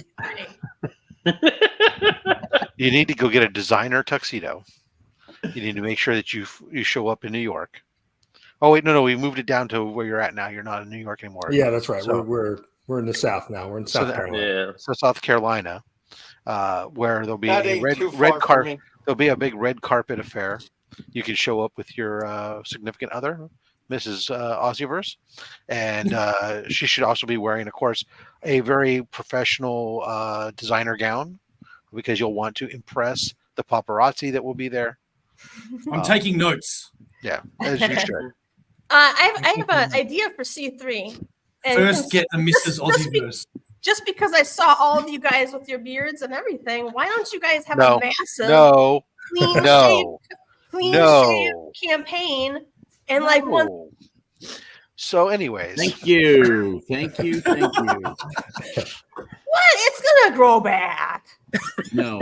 No, that's an old wives' tale. So, Once so you what shave, Madam, it's so what gone. Madam Blaster here saying is that if we hit $30,000, halfway, a little bit more than halfway to our goal, she's going to shave her head. Oh, I've already shaved my head. You know how many wigs I have? It'll grow back. it'll grow back. I don't think we can put any more of those type of bets until the bet from last year that's or Yeah. gets We settled want- up. The tattoo. We want the tramp stamp. Yeah. We can But if I you mean, shave your shaving head, is you can something that could happen cosplay. on air. You can cosplay Furiosa if you shave your head. That's actually pretty cool. Do we have any update on the Then if tattoo? we hit 50,000, you can just remove the arm. He claims that he'll do it when Lee comes here. Yeah, we don't And so need this because for Lee wasn't able to make it this year, that it's pushed back. That he's pushing it back to next year. Which Lee's never coming. And Lee, he sabotaged Lee's ability to get here. That way, it never happened. Oh, you think that's what it was? That's not a thing. That's exactly what it was. I asked Lee. Lee said, "Yeah, he made it impossible for me to get here." So I'm just gonna have to make an awards show in Australia so that all you guys can come visit me. Who would go watch that? Just kidding. Well, I'm kidding. I live next to an island. I'm not going to an island. Shots fired from a man who doesn't even have his own show. I just go every so often. Or his own camera. Or his own Right. camera. I'm working, but really I'm not. I'm just at home. He's at Lowe's. Lowe's his uncle. Meanwhile, I'm going to go and be at Highs. What's this comment about Whack Comics? Just kidding, Bo. Love you and the Aussies. I'm sorry, everyone but Whack Comics getting all of you to give money and then not follow through is hilarious. Oh. On brand. Right, And I commend him. Yeah, it's not far It off. is on brand. It is on brand. You got to though. remember the money from YouTube that they get, the channel members, all that goes into a fund to fly over here, and then he didn't fly over here. Dude, seriously, I would fly over for an Australian award show because I've always wanted to go. So hell yeah. You are never invited now. Wow. Ouch. That, man, this You know is who's going to dope. take your place? You know who's going to take your place? Carlito in the chat right there. Oh, Wow. I didn't know Aussieverse was so mean-spirited. Look at that. No, I didn't either. Vlogs is like the nicest guy. You gonna be mean to the nicest guy in the world in vlogs. Who knew that the people who use the C word as a morning greeting are mean spirited? You know what I'm saying? I mean, the other guy's name is Mad Spidey. I mean, come on. I was just about to bring up Mad Spidey. You guys get the sanitized version. The TV persona. You haven't seen him outside. He goes ape You haven't seen him in the wild. Actually, we have seen him outside. He does his show outside all the time. No, I'm talking about really outside. I've seen Mad Spidey punch an 80-year-old lady just for taking his bread in the shop. But let's be honest, she deserved it. Need Mad Spidey on Hasn't took anything out of his cart. That's No, I know why he punched her. He called her, or she called him a Brit.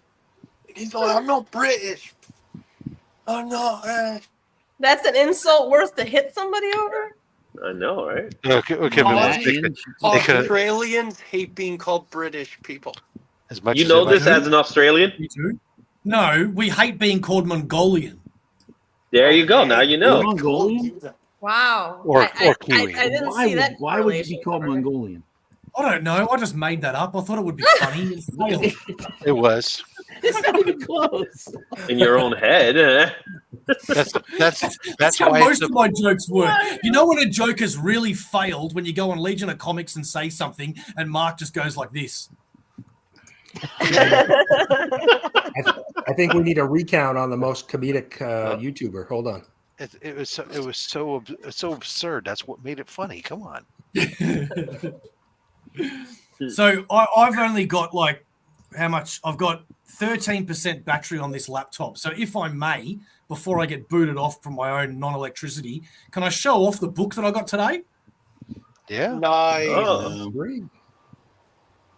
What? What the fuck happened? What are you I just moved him.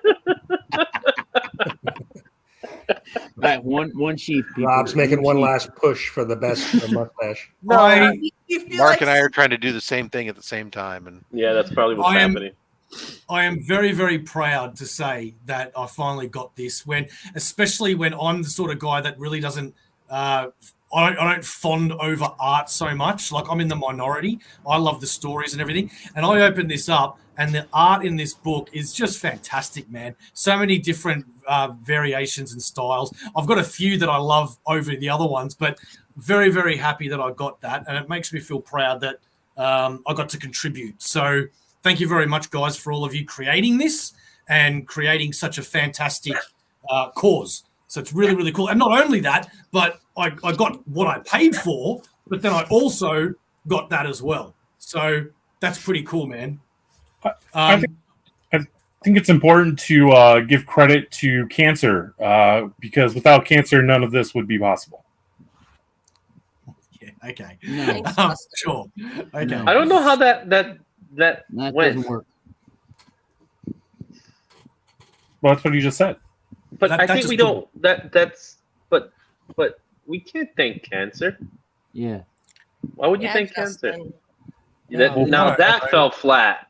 Because that was One of that these was things that. not like the other. One of these Well, I got a couple of really Way to kill the stupid room. comments.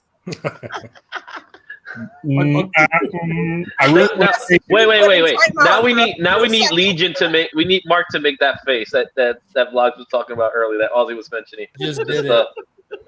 A hand over the face, yeah. I already did it. Legion of dicks. Wow. Thanks, Tate. You got Rob. Look at Rob's face. He's just rubbing his head. Drinking off the mug. It was fun doing that. In all seriousness, it was fun doing that project. I'll see you guys. See everybody tonight. See you, Brian. See you, Brian. Are you guys on a date tonight? What's going on? Yes. speaking from someone that has no idea what's going on. We were just talking about it. He has an award show tonight. Hang on, can Wait, you make? How's Drac awake? It's the afternoon or morning. So the award show's tonight. Not the award show, the nominations. Finalists. The finalists. Finalists, yes. So is there a show that I need to? What show do I need to look out for? To whose channel is that going to be on? Brian's. Probably. Brian's channel. They'll announce the people who got nominated who go on to the next round for the final voting. Mm-hmm. So the award show won't be till the end of the year. Yeah, it'll be in Squid Game fashion. Tonight you find out who is actually in the voting stuff.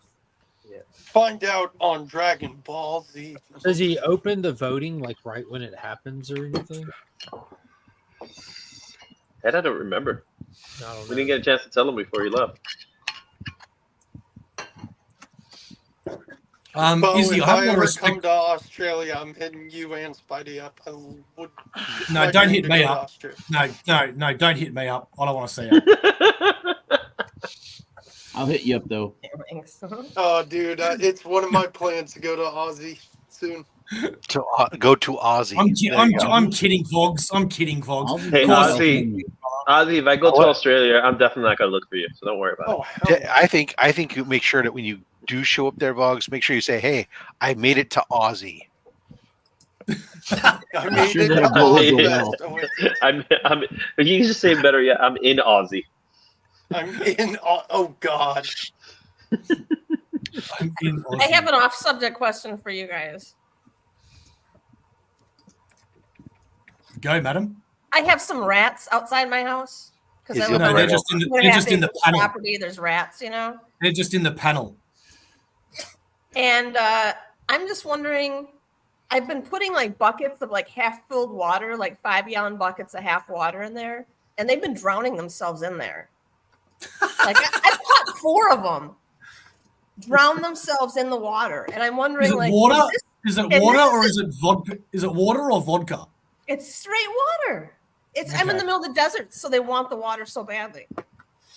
In the desert? Where are you? Arizona. Oh, okay. It's equivalent of like being near the middle of Australia. Anyway, yeah, I got rattlesnakes and everything. Very few people Australia live there. light. Mostly dumb people. No, just kidding. Wow. Anyway, I'm wondering if any This of you is how guys this is how you really roast somebody, right? Oh, I I'm get wondering- roasted all the time on my own streams. Can you just highlight any comment right now? Because I just want to check something that I thought I just saw. Just pick any comment. Now, madam, can you go like this? What? Other side. What? Because it looks like that body is like all you under there in that picture. Like, just check that out, right? Oh, No one else saw that. Did after you pointed it we out. always have things like Rob. that happen. So Rob, My can you concern is swap? rats. Does anybody have any good techniques for killing rats? I got techniques of looking for You rats. try to kill your crew. You can't let her Listen, do that. they're eating my cactuses, and it's driving me crazy. So So- you have Poison 4 of them cheese. already. Why don't you just keep How about doing what you're this? doing? Why Yeah. Poison don't you cheese. use the water and then take a wire and a live wire and put it in the water and just record, see what happens to the the rats. water's already. You know what water- you should do?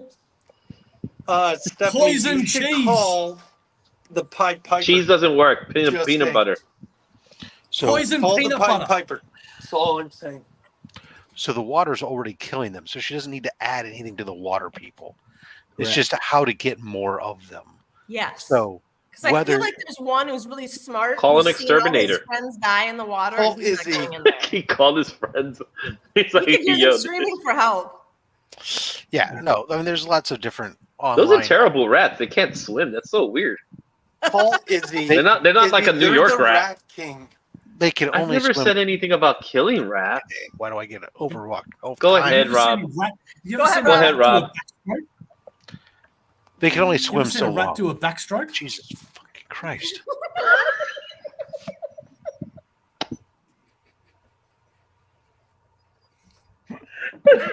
Rob left. You pissed him off. And that's how it's done. I'm just envisioning the backstroke. I'm envisioning a rat doing a backstroke. A rat's like, you see this? It's like this, actually, with a small layout. Oh my god! Yeah, you know, I'm happy. I'm happy to say I'm not the only person that gets robbed mad. I'm gonna see if I can find my charger. Oh, he's back. Yay. Rob, I'm sorry, it wasn't me this time. Well, not it. Let's go.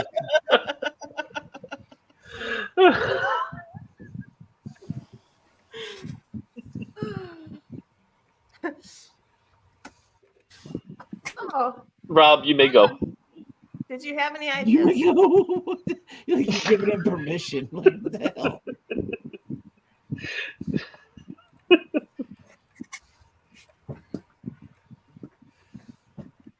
It seems like you've already you have a way that you're getting rid of some. You're just trying to do more. So either set out more traps or call exterminator. Get professionals do it.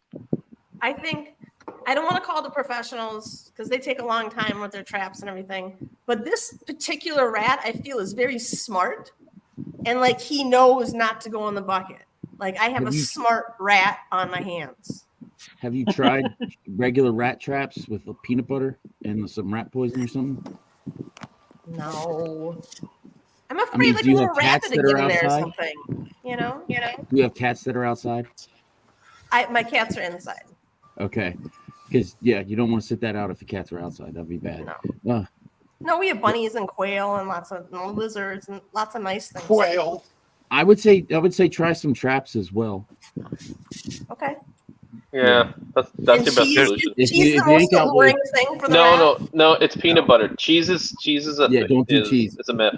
Really, peanut butter. It's peanut butter. There's also if you like your bucket thing, there's lots of different online bucket ones where you can put other bait other than just water in there. Yeah. What size are the rats? Oh, no joke. Yeah. they came from my neighborhood, didn't they? That's where the rats went. So that's where they went. Are they under your house or just around the outside? They're like underneath. Like part of my house is like an in ground like grill, and they're underneath the grill in there, just stacking stuff up. Like this is our new home. We're gonna put everything in here. So Is that? Well, you made them sound like Mickey. Have you heard a rat talk? Is that the voice of a rat? Yeah, Mickey. That's the rat voice right here in my head. She got Mickey. She got Mickey and Minnie. Our rats have like deep bass voice. Our rats. You could also do a snake. That'll work too. Put it in that area. Yeah, I'm here to eat your shit. A snake would work. It's the mouse with the New York accent. It's like, give me it. I feel like the one who's hard to kill is definitely from New York. Vogs, aren't you working? How long's your break? Me? Well, You know, we're speaking out. How long's my break? I don't get a break till noon. Hang on. So you're working right now? Yeah. Wasting company's time right there. You get a bathroom break, Will? Hi. Hi. No, I'm working as well. Oh. Yeah, but aren't you working at home? No. Oh, okay. Can't you tell by the light he's in the office? That's an office. Yeah, if somebody comes in, I'll hit the mute button and turn your volume down. Yeah, I just put myself on mute when I have a customer. Comic Viking, where do you work? Huh? Where do you work? I Lowe's work Home at Improvement. the local housing authority. I work for Lowe's Home Improvement. The other Home Depot. Don't you dare compare us to that orange box company. The sub Home Depot. Yeah. We're better Home Depot than them. Light. The generic Home Depot. The generic Home Depot.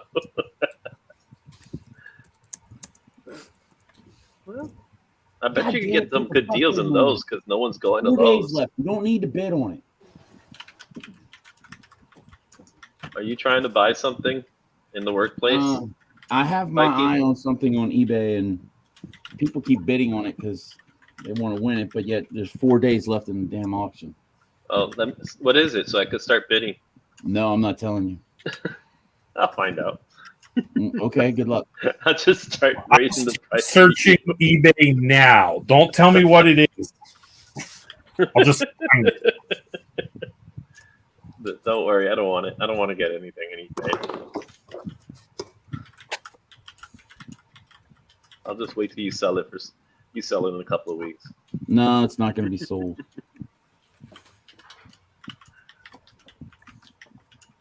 So, Rob, how's that chili package going?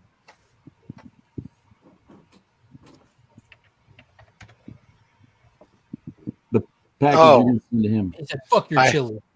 I haven't had time to start doing any of that right now. I was traveling last week and I'm focused on C3 right now. Fair enough. Fair enough. That is a comic. That is a comic. Did anybody read Redcoat this week? I'm behind. It was fantastic. I'll be reading it tomorrow.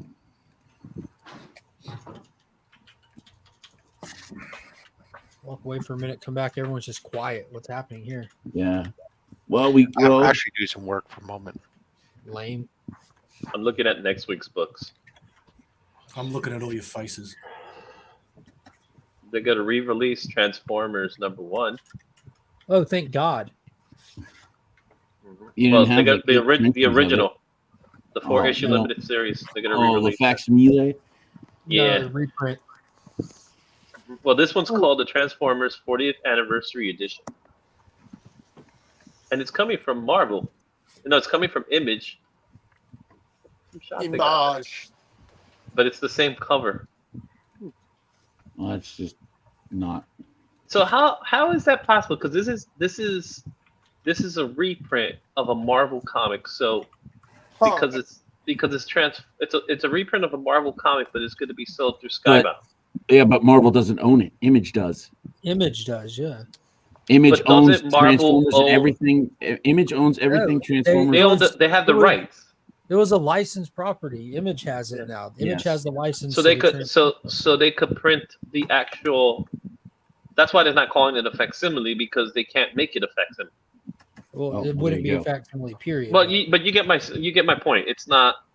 I get you. It's not a direct reprint. Bo gets you, and I don't know if that's a good thing. Ooh, there's a blank. You know, Mark. version. You know, Mark. You've given me a lot of shit over the years, mate, and that's the first time you've actually hurt my feelings. Yes. That's the first time you cut me deep, bro. So I need Bo, to I'm here try to for you. improve, is what you're saying. Bo, I'm here for you. It's an act of love. You'll always have Vogsy. Hey, And when Izzy, you finally get to that point, it's an act of love. What's up? Izzy, speaking of blank covers, did CGC fix that mess up yet? Oh, the books are sitting there. They're literally sitting there. I've been looking at that every day. They're just sitting, waiting for grading. It's pissing me off. I'm going to contact They them. were already Like, graded. hey. Yeah, and then they went for reholder. Reholder takes longer. You don't need to be graded. Well, they need to be reholded. So they've especially if it's something that's a mechanical failure type thing that they had you send it in for, they take longer than actual grading times to fix that. So check this out. They received it back. Well, they received the books. This is their term on received it. Right. On July 24th.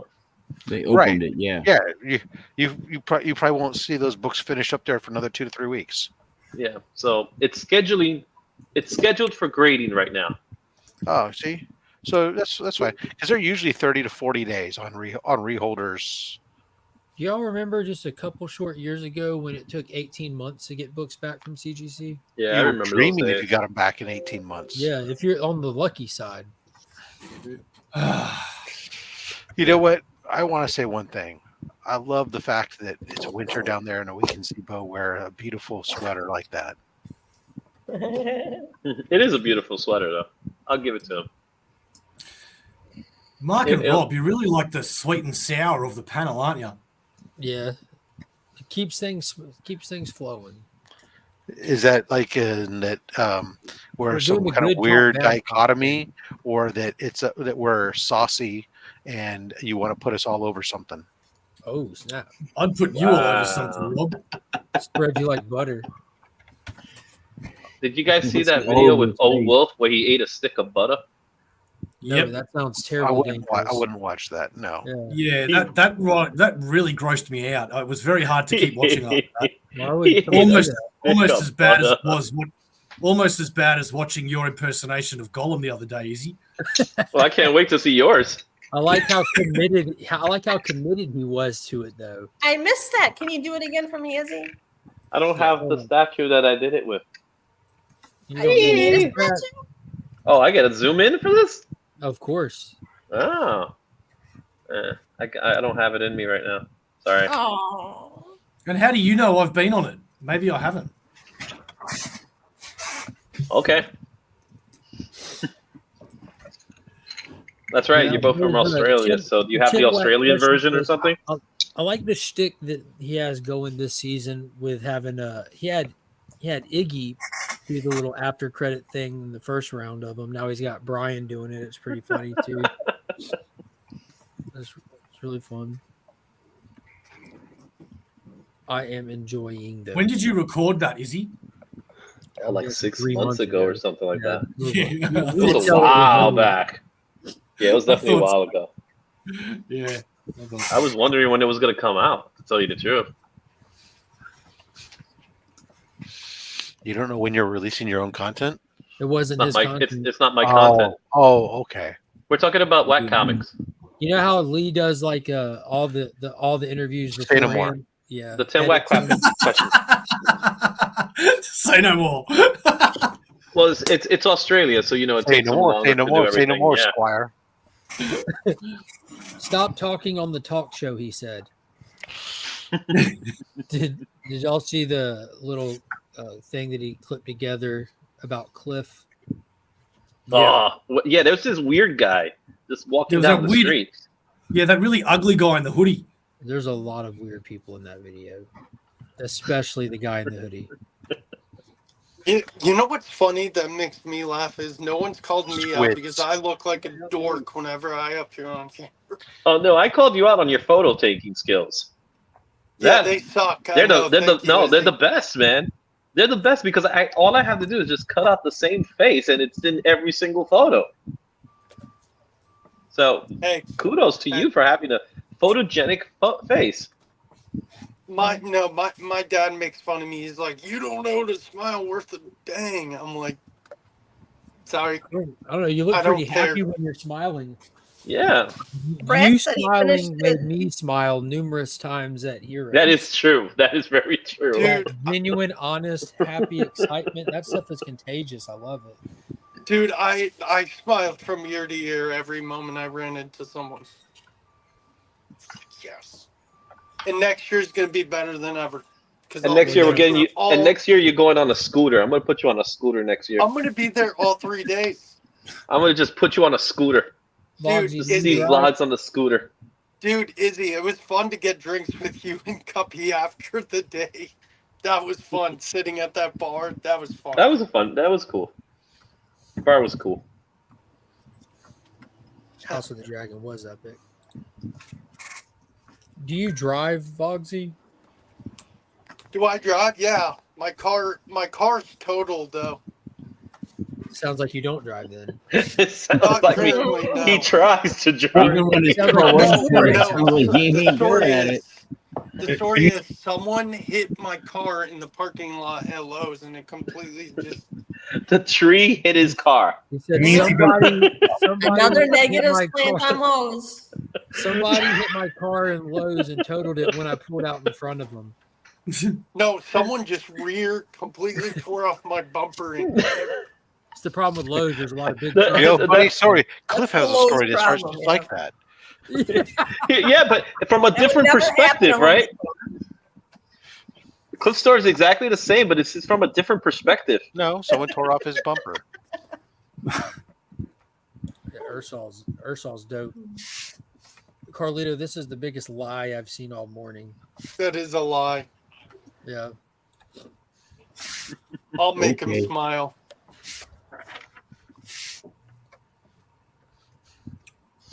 We've heard that before. So I'm actually considering tabling at Heroes Con next year. Yeah, me too. Oh yeah, cool. Y'all should probably just touch Get base you. with Nauman and get some. Well, he gets them for free. That's why. That's what I'm saying. Nauman can get y'all set up, no problem. Next to Jim Starling too, right? He was close to Starling. I'm trying to remember. No, he was next to Jim Starling. He wasn't No, close. he He was wasn't. next. He was at the corner. Remember, Jim Starling had the N, and Nauman was like that. There's a big gap right there, but the guy he was next to, like I remember vividly because when the one time I walked by Nauman and saw him over there, and I was trying to process what I was looking at, wasn't able to. I talked to him for just a second, and the guy next to him was laughing and just thought it was the funniest thing ever. The guy who actually said it next to him. The best experience was They're lovely people. walking past him. Like he didn't say anything. He didn't do anything. He just took the table and kept it. And you just walk by and you just see Nauman sitting on the table, like just like one of the exhibitors. The most flabbergasting part of all of it is the actual tables for people to sit at were just like 20 feet away and readily available, but he chose to hijack a booth instead. I'm like, massive respect. It'd be great though if like we could have the all these tables together, or we could have like Justin Birch next to the Comics Curing Cancer booth next to, well, not Izzy, but Oh, thanks. I appreciate that. I'm afraid you'd bring rats. No. Apparently, I'm not the rat king.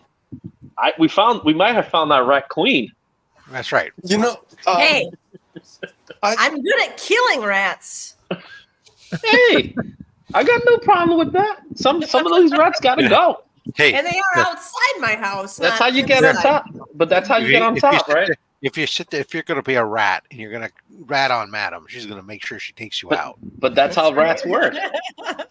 That's the nature of the rat. Good night, you beautiful people. No, you're beautiful. You have a beautiful good evening. Because we're going to Thank you have a very good much. day. We're gonna start talking about you We're now. going to try to catch up to you. All right, let's all start talking Cool. smack.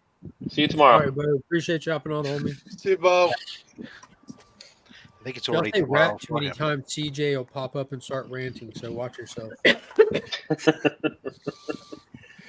Oh shit! I feel like I was too happy at Heroes. I don't know if there's such a thing. Yeah, if you walk around with an erection, it's a problem. man. But if you don't, you should be fine.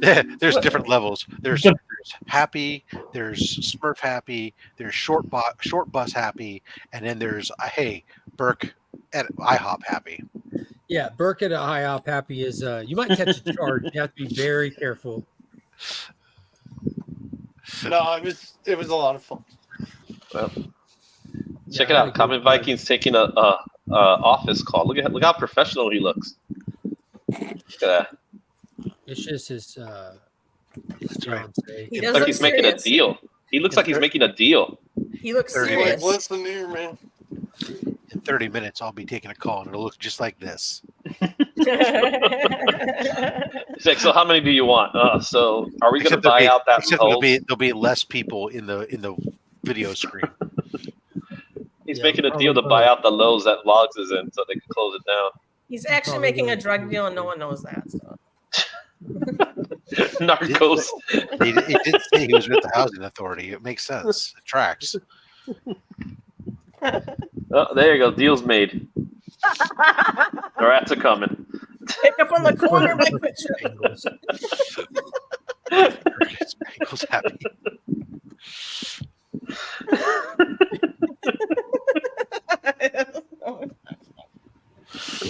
People. So what are we doing today, Justin? Too much Lettering books. Yeah. What is the letter of the day? The letter of the day is K. Alrighty then. Heard it here, guys. Because I took my finger and went like this on my keyboard and closed my eyes and stopped, and that's where it landed. It's a very scientific method you have there. It's the best method. Okay. As long as you want it from the middle of the keyboard, because your finger probably wasn't going to stop at the edge. Oh, keyboard starts with K. I went back and forth. Really? But were you ever going to stop not in the middle? It's like going through a mystery I box. feel like K's towards the end of the letters, right? Yeah, but there's another four other keys keys. afterwards. Mm-hmm. You got And the L, one of them's a double-sized key. which is an enter key. Oh no! It's the return key. I don't care what's written on there. It's return. It takes my carriage. You're returning. Takes my carriage and brings it right back to the front. Yeah, I'm looking at it. It says enter, but I'm looking at the symbol next to it that shows a clear return. Clear return sign. I'm with you on that. That's a transitional keyboard. For old people who still want to call it the carriage return. I feel like this is the hill that Rob is willing to die on. I am. Yes. The fact that I won't even find his corpse on. The fact that I won't even call it return. Want to insist on calling it carriage return. That just lets you. And that's why you are the elder. Hey, Rob, I remember when I was young, I got my pinky stuck in a typewriter. Oh, wow. And my mom was going to have to call the ambulance to get it out. You were being allowed to play with one or something? Yes, I was playing with one. I was going to move something, and then we didn't play with typewriters. We actually use them for work. My mom was using it with the whiteout and everything, and going back. You're talking about those classic ones, right? Those classic typewriters that like the keys were really lifted up, and it was kind of mechanical versus electric. Yeah, it was mechanical. Yeah, I had a mechanical typewriter, and I actually wrote an 8-page paper on one for high school. Yeah. God bless you. I've got to run. See you guys later. Bye. Thank you. All right, man. Thank you. Guys. I will. I didn't have my first computer until I was a freshman in college. Using a typewriter wasn't much slower than using a computer when you were used to using one. You just slam it out it was just. If you make mistakes and you're not a good typer, then it's really awful. Well, that's what whiteout was. To think of how few mistakes were made compared to now. My mom had a typewriter and stuff, and I messed around on them when I was younger and stuff. And even at my job, the original owner is 93 and still likes to keep up her typewriter, and she doesn't make mistakes on it. She uses it every day, and she doesn't make mistakes because she's used to it. And that's just how you were trained. I think subconsciously you're more careful. A little bit slower too. Yeah, you're just trained better. You're trained to know, if I make a mistake, I gotta wipe this freaking out. Take 5 minutes to redo but you don't even think about it as the thing. It's not like a thought. You're just doing better naturally. Later on towards the end of the typewriter era, madam, you did actually have built-in correction tape that you could That's right. Backspace over. There was correction tape. I forgot about that. Only on electric typewriters. You have to hit it 3 or 4 times to actually cover the letter. Look, hey, I'm still also the guy who uses double space bar after every period. You monster. I know. It makes it look like you're talking slow and getting on to whoever you're sending the email to. Did anybody take keyboard class? Later, everybody. He will be. I wish I did. On typewriter. Alan, do you want We called it. Do you want this? Yes, sir. I wish I took keyboarding and I didn't. So all my friends got to type all my college papers for me. So Alan, you got to give Vlogs a write-up now. That's why you're leaving, right? Because Vlogs got called into the office. That's why you were making the phone call. Are you calling him Vlogs? Yeah, I'm calling it Vlogs. Okay. I always call him Vlogs. Okay. No, so he's coming in. You got to give him the write-up, right? No. Okay. I get paid a lot more to do a lot less than he does. Take it easy, Alan. Later. Love you, bro. Love. Yeah, no, I had that same thing. We did we didn't take keyboarding class. We took typing because it was on a typewriter. God damn it. Yeah, we had keyboard class. Of course you did. So did my kids. Yeah, that was high school, Meryl. Yeah, no. I was terrible at typing. Typing on a typewriter. I did drafting on pencils and paper. I did freaking. We did Good woodworking with tools and wood because we had shop classes still. And You did PowerPoint That was presentations in a projector. No, there was no PowerPoint. I don't know what you're talking about. We wrote papers and we put them together ourselves. Slide. What was the slide deck? Projector, right? I mean, Projector. the overhead. Nobody made their own overheads. That was only the teachers had that shit. No, but remember the slide deck that you put the little card and you just kept on making it. No, we didn't have. We wrote a paper and we put it together in a folder that had kind of like a do-it-yourself binding to it, and you turned that in, and it was, That's what I want for Christmas is a Red Rocker BB gun. Red Rider. Red Rider BB gun. I have one. Me and my brother got those for our 5th grade graduations kind of thing. Like when we finished when my brother finished 5th grade, he was that was like what he was given as a congrats gift by mom and dad. So they did the same thing when I graduated. We got BB guns. My brothers and I used to shoot each other with BB guns. Mm-hmm, we did too. And wrist rockets. We would. I didn't have BB guns, but my brother and I used to take socks, really long socks, and put like really heavy things in the bottom of the socks and whip them around like maces and hit each other with. Yo, that's the kind of stuff they do in jail. That's the way I grew up. And boot camp. That's like a bar of soap. You put a bar of soap in the stocking, like rolls of quarters. I don't know what you're talking about. Bars of soap. Yeah, rolls of quarters. Those are the same quarters Mark was doing earlier. We didn't have BB guns, so I couldn't get shot by my brother by a BB gun. Instead, we had archery, so I got fucking shot in a fucking arrow. So deal with that. I mean, I narrowly avoided death many times by way of jarts. Yeah, exactly. Jarts. Didn't a long jart get in someone's head and then they discontinued it, but that didn't stop my unruly neighborhood. A while before it got to you. What's up, TW? Shitty week, but I'm glad, and I'm very glad it's Friday. But I feel you, man. I understand. Went back and somehow suffered through you and Eddie on Wednesday. Wow, that's a random show. I forget when you're on this side of the screen on it. It is a really, really random show. It's hard to keep up. Yeah, I mean, it's old men meandering. He spent most of the night worrying about how you reacted to his box. I'm like, oh, Jesus. I know. But that's Eddie. I mean, I'm like, just wait till tomorrow morning. He's like, but I want to know. I'm like, no. And then when did he reach out to you to tell you this pile of shit? It's like I needed the distraction though. It was a long day for me. I think the one time I had an issue with one of his boxes, I called him and I told him. Yeah, I figured. Or I reached out to him. I said, "Hey, here's what happened," and that was mostly because it got damaged. The one that I had problems with. But holy cow! Yesterday my mailman did not like me. Of course, I had to remind him that's because he took yesterday off.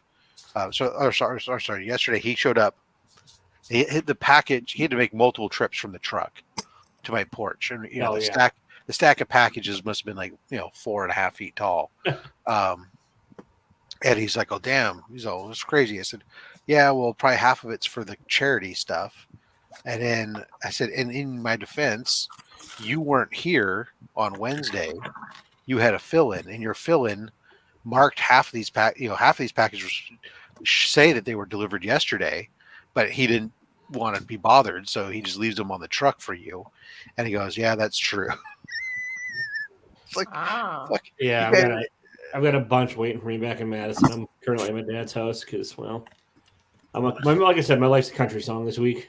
My dog Just remember, my car, my work's going to shit. So, anytime you feel like it's really bad, just hang out with Eddie and let him tell you about his life, and you'll be like, "Oh, well, you know what?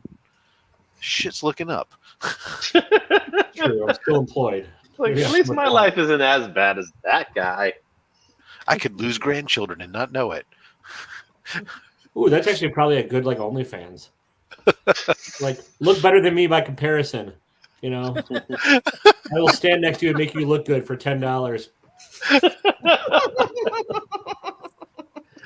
Want to be the handsomest guy in the room? Here I go. There's a guy in there used to be a guy in Times Square that used to say "Tell me off" for $5, where you just give him $5 and you just diss him all you want and say whatever you want. He'll just take the $5. Well, he's got a racket going.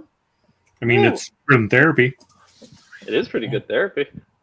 No, it's cheaper than therapy. Well, it is definitely cheaper than therapy. Don't people just do that without paying anybody? And that's why he wasn't making. Trying to market that shit. Yeah, that's why he wasn't making that much money.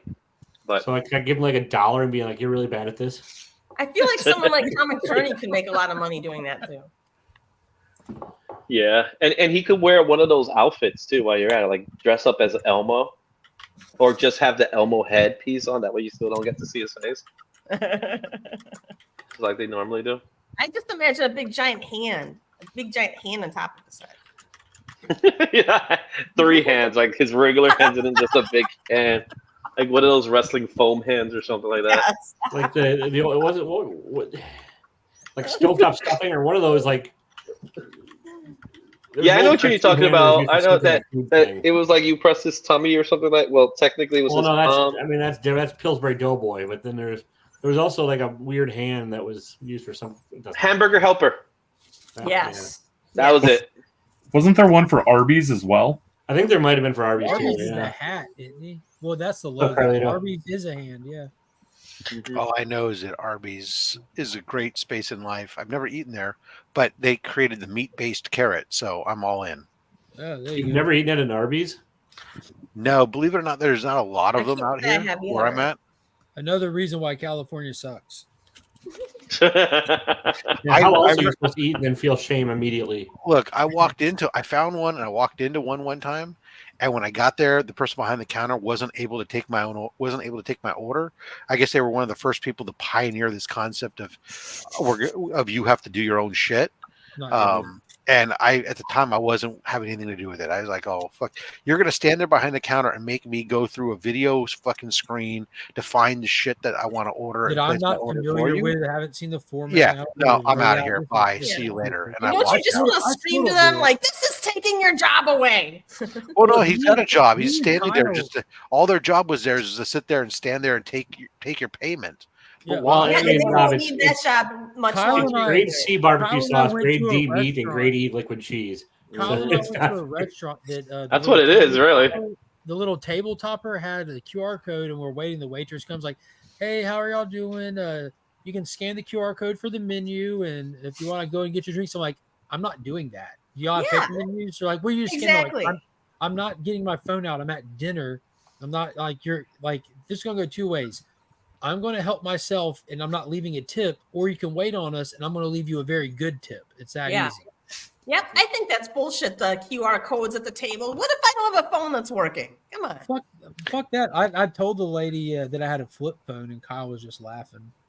I mean, the QR code menu thing started during COVID because they were trying to limit transmissibility by shared fucking menus and all this other stuff. And then it gave them the ability now to dynamically change their prices constantly without having to print new menus. And I want to complain about Kyle's comment.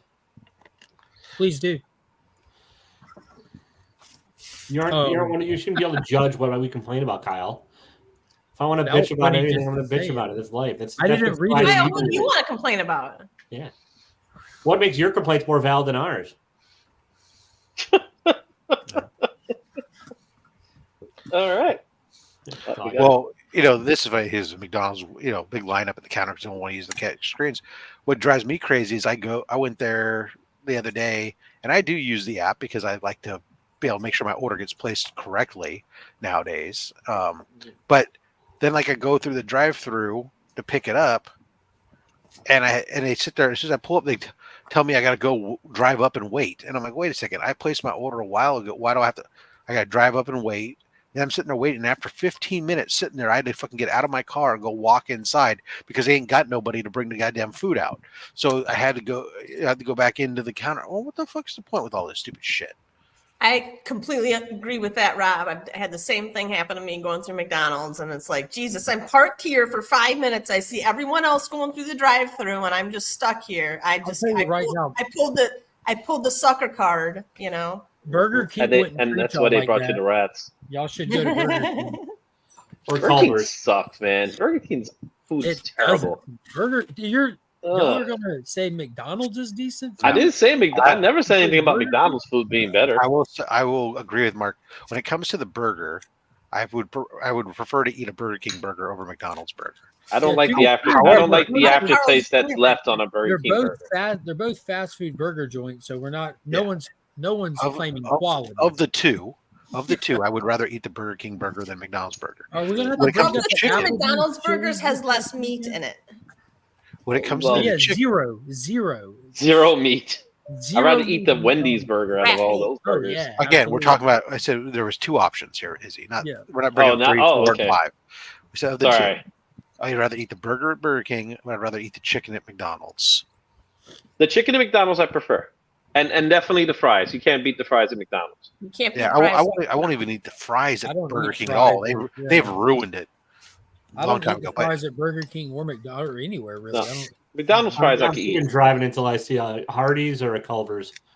Oh, there you go. Hardee's / Carl's Jr. Good stuff. Yeah, I don't have. We don't have that over here. When I do have a Culver's, yeah, they got a. Now that I learned, that's real get food. Their because it was founded in Wisconsin. Of course, it's legit. On the grilled sourdough. That's all right, guys. I gotta head out. I got a meeting. So. All right, Izzy. Burger's not bad enough for you. We're throwing some butter on it. That's old Wolf. He has a few. There's one Culver's here, and it opened up a handful of years ago, but not long. And I had never eaten there until I think I've eaten there twice now, and both times was around Christmas time because we go to the little. It's called Lights at the South. It's a place where you can do like the ride through and look at all the. Yeah, it's one of those places. But we tend to eat there. And like last year, because of the timing difference, the CBC Award winner, the show that they announced the winners was happening the night we were at Lights of the South. So we were in Culver's or something when got the little C3 winning and Legion winning. We were good memories of that restaurant. But it's really good. The cheese curds are amazing. Yeah. Again, Wisconsin. We're gonna take some like leftover cheese shit and deep fry it, and then give you some ranch dressing because, fuck yeah. Yeah, because that's like 3 of our main food categories. Yeah, exactly. Cheese and ranch are 2 of them. That's correct. Beer is another one. Beer, butter and beef. I mean, you hit all the major groups. Yep. It's all covered.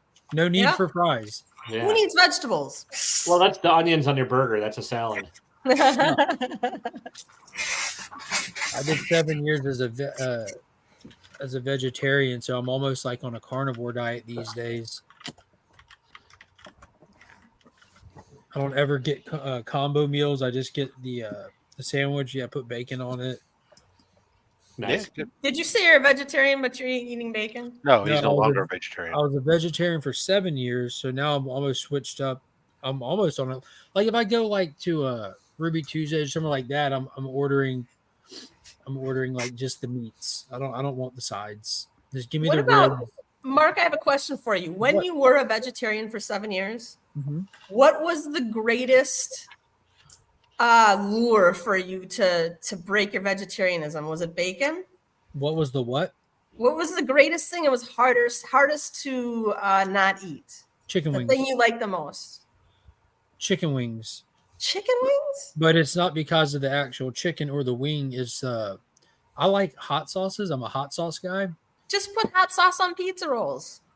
Pizza rolls are disgusting. 1, 2, and it's a specific hot sauce that, like, just thinking about right now has my mouth watering. But it's the insane sauce from Zaxby's. Okay. And Zaxby's is like my favorite fast food restaurant, which I don't know if it's necessarily fast food. There's no dollar menu, but I think they just don't exist at all anymore. But I would just get like a salad and an order of cheese bites, and I would always just get like a side of the hot sauce because that was the craving, is that hot sauce. But these days, like I just demolish ribs like all the time. I love ribs. Mark lives for the day that he gets my brisket. I check the mail every day. I follow this YouTube channel that cooks barbecue. They don't post too much, but they're fairly new. But and I've been commenting, letting them know that I'm waiting for them to ship me some. I'd like to try it. And if Omaha Steaks can mail meats through the mail, I trust this person might know how to ship some stuff and send some my way. I tried their beef jerky. It was really good. Takes freezing and then packaging in dry ice and expedited shipping. Well, I hope they know all this, Rob. I really hope they know all this. Rob, you have some like award-winning chili recipes, right? Not chili. No. It's nearly famous. Barbecue. Barbecue. What's your most famous barbecue recipe you have? Well, I've won awards for my tri-tip. Tri-tip I hear is the best meat to use for. Do you have like a slogan that you use when you're presenting, like "Try my tip"? No, the team slogan is "It's not the best, just the best you'll ever eat." Now there's a team. Yeah, the team name is Nearly Famous Barbecue. That's the name that we compete under. How many of y'all is there? It's me. Sometimes I'm the only constant. Then sometimes it's my son, my cousin, and my friend. There's a rotation of people depending on who's available, but I'm the constant. So it's you and your kitchen helpers. Yes. Got it. Cool. What's the secret, Rob? What's the secret? What's the secret? Well, if I told you, it wouldn't be a secret now, huh? No, well, give me some pointers. Come on. You cook. Don't overcook it. Just give her a tip, Rob. Cut against the grain. Cut against the grain. Okay. Well, that's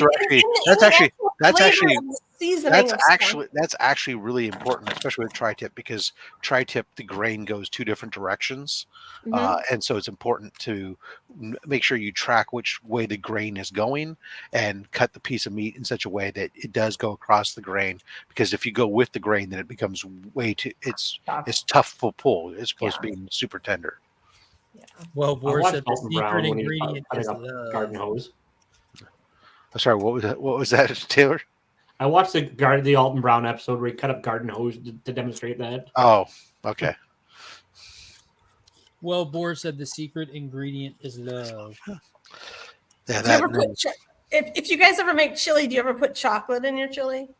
Chocolate? Like dark chocolate? Yeah, once in a while.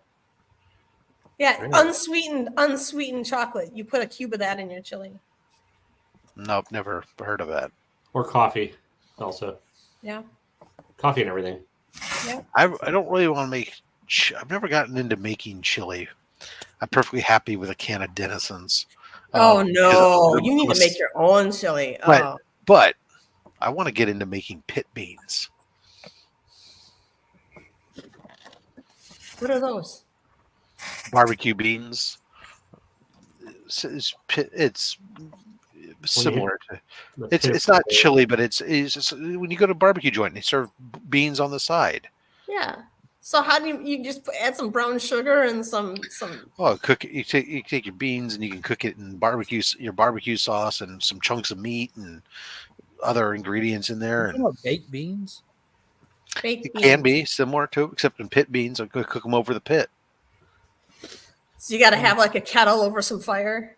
It's smoky, all that other stuff. Yeah, I haven't dug into it. I just want to get into it. Chop up some brisket in there. Sounds like good stuff. I feel like you have a huge like fire Work area. like honey or brown sugar. Actually, funny. My current barbecue sauce that I made this last batch is half. The sweetener is half honey and half brown sugar. I actually use a mix mostly because I didn't have enough honey to use or brown sugar to use all just one. But I've done both. I have a friend of mine who has beehives and supplies me with all the honey I can want. That sounds like some shit you That say. sounds good though. Yeah, and so I've used honey, but the problem is if I use all honey in the barbecue sauce, it makes it too sweet. No, because you use the correct amount. It makes it really runny. Versus I was about to when you say use now brown we know sugar. why barbecue sauce is sticky. Yeah, so I like to use a mixture of the two. Works out pretty well. Nice flavor profiles is whiskey, brown sugar, and honey all good together. Don't ask why the Carolina white sauce is sticky though. Yeah, sweet. It's a sweet heat sauce that I make. A sweet heat sauce. That's how I describe you to my friends. Thank you. Yeah, because you get the sweet from the brown sugar, honey, and bourbon, and then you get the heat from the cayenne pepper sauce. Cayenne pepper. Nice. It's got a little bit of a bite. Now I'm goddamn hungry. It's only 9 a.m. Jesus. Sounds good. I love I'm taco. thinking of Zaxby's now. I've never been to a Zaxby's. We don't have them here. You have Raising Cane's? Ish, yeah. But not like a couple hours away. I think that's the closest comparison. It's not as good. All right, it's that time. I have to go to Romania. No. It's been real and it's been fun, but can't say it's been real fun. What? I don't know. You guys are great. You guys are great. Don't change, except your clothes. Please change your clothes. Talk to you guys later. All right, Rob. Hi, Rob. Rob's been using those same phrases since second grade. Same phrases. T-Dubs, what you been up to lately? Dude, I had a hard week, man. I had my dog. My dad had him off leash, and he got hit by a car, and I had to bury him on Wednesday. So. Oh, I'm so sorry, Taylor. Well, I saw your post. What was his name? How old is he? How long did you get him? He just turned 8. His birthday was like on the 17th. So. How horrible! I'm so sorry. And the guy drove off without slowing down. And it was just, So. Yeah, it was rough. It's like, I had a lot of friends supporting everything else, and like that dumb dog. I mean, I love him to death. He was stupid, but like he was an introduction to so many people, and he just loved humanity. So he had a good life. I'm sorry. Yeah, I hate that for you, bud. Yeah, and like most people, I don't care for humanity, but I love animals. So I kind of like animals myself. Yeah. I try to like people. How's everyone else's week going? I mean, I try to like people, and then they do something or anything. My week's getting a little better. It's been a rough past week. Yeah, past week really. I was doing this last Friday, and I got a call where we got called in to go say bye to my grandma. So I spent I'm Friday. sorry. Yeah, from Friday getting called in to Tuesday, just over there till we buried her Tuesday. Damn, dude, I'm sorry. I'm sorry, Mark. It's just been a rough week for a lot of people, but this too shall pass. So now I'm just sitting here hanging out with y'all, counting change. Y'all got me roll quarters. That sounds like something that Grandma would have wanted. Don't give the bank $1. Make sure you hit a puzzle after this, Mark. No, I was telling them earlier because I brought a lot of change to put in the piggy bank out of the car. This is how I bought my Hulk 181. I don't spend change at all. I haven't spent change since I bought my Hulk 181, so I don't know how much change that I have in my little spots. But I keep coin rolls. The bank will give them to you for free if you ask your bank. Most banks will. I don't want to speak for everyone's, but I just roll my own change. Nice. It ain't like it's something you do daily or that often. Just collect it when you get a moment. That way, when you take it back to the bank, you don't get charged. Because like using a Coinstar takes like some places like upwards of 15 or 18% even. But even 10% on a Hulk 181 is $100, The fact that that's such a whole, like, I understand that, like, because Coinstar's not a bank, it's a different entity, it's a private thing. Like, yeah, the fact that some banks will charge you for that shit, I'm like, fuck you, asshole. It's money, it's legal tender, and your job is to hold it. Yeah, I can, but I don't even know if I have to roll it. I wonder if I could just take it in as it is and just hand it in, like, hey, I'd like to deposit this in my account. You should try it. And then fight with them as they say no. Be like, it's money. Here for the last money is money. Should count. Yeah. $30 right there. Well, that way, if you get into a prison fight with Stephanie, you got a weapon instead of soap. Yeah, exactly. ever meet her in person, know to have I'm lethal with that. some produce in a tube sock. Well, you also probably have like a plethora of like sculpting tools around you too, so I'm not fucking with you. What? Yes, I do. She said she was donating a full-size sculpted statue to C3. I'm like, that's cool. Nice. Is it like winner's choice of the auction of like what you're going to sculpt? Yeah.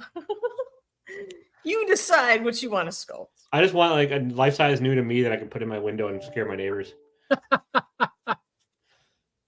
So many things I can say to that. Yeah. But I won't. Well, since it's life size, you don't have to worry about it being too big, right? Yeah, exactly. Shouldn't take you long. Yeah, a couple seconds, like bloop bloop. I said it so you didn't sculpted have a baby carrot before. It's fine.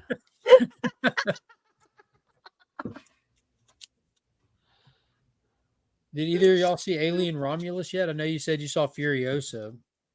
I haven't had a chance to see either of them yet. Furiosa's on HBO now, and nice. Yeah. Oh, it's on Max. It's on Cinemax too. Max is HBO. Oh, it is. Yeah, Back in the old days, they were competition or whatever. Yeah. Cinemax doesn't exist anymore. HBO bought them out in like 2011, maybe, and then they slowly just got merged into Max. That's why when the app came out, it was called HBO Max, because some people still think Cinemax, but it's all Warner Brothers is what it is. Is it Skinemax anymore or no? I don't know. I was never big on Skinemax. No, you gotta go elsewhere for your softcore porn. Sorry. She'll find it literally anywhere on the internet. You'll be fine. Yeah, you'll be fine. Back in my day, I had to have sleepovers. And we had to watch HBO late at night, and that's what we were taught a whole bunch of stuff. Cable top boxes, and if you like hit 2 or 3 of them at the right thing, you can get the sort of unscrambled it. You never hear the sound, but you could find some boobies. Yeah, I do remember that. And yes, Carlito, I do remember that. There's still a gas station changer around here that doesn't charge for ATMs, and they're like people will drive out of their way for it. I'm like, well, the amount of time that like. And the gas you took to get to the other ATM, good on you. But you know, it blows my mind how I relatives that will drive really, really, really far out of their way to go to a gas station that's known to be cheaper, but you realize it's like a 5 to 10 cent different per gallon. I'm like, yeah, you only put 10 gallons in your car. You saved so maybe saving 100 cents. Yeah, and the amount of gas you used to get there, you're not. The time as well. Like you point out, like the time you waste. Like, how is that time not worth $1 to you? What drives me nuts is sort of related, but like there's a lot of venues around where I live that aren't going cashless. It's like, I'm not a fan of that at all. I'm like, you don't need all my information for me to buy a beer. Fuck you.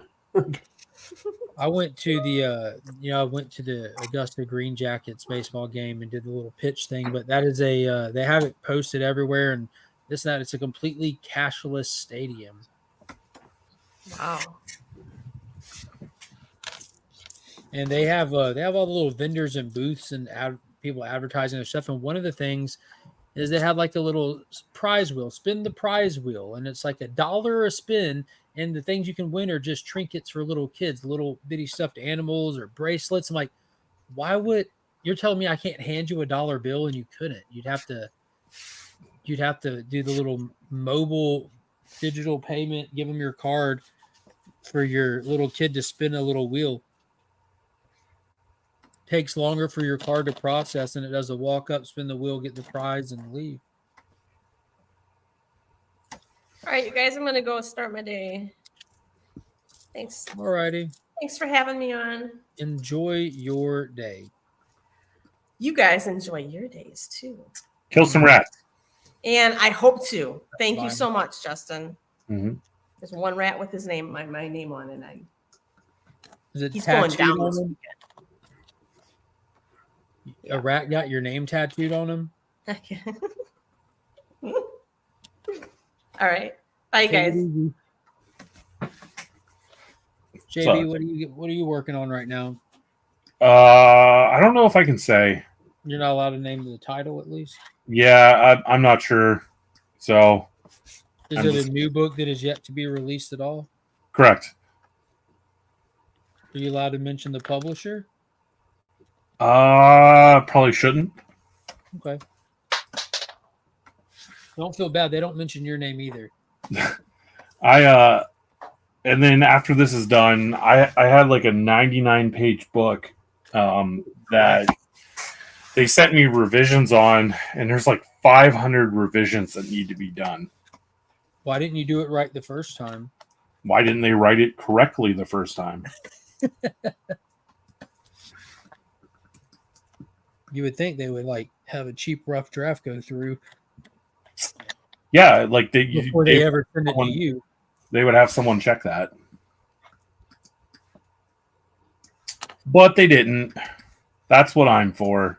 Well, you that level of revisions, you have to be getting compensated, obviously, right? No. That doesn't make sense. You need to read these contracts. Yeah. The comic book industry does not believe in measuring twice and cutting once.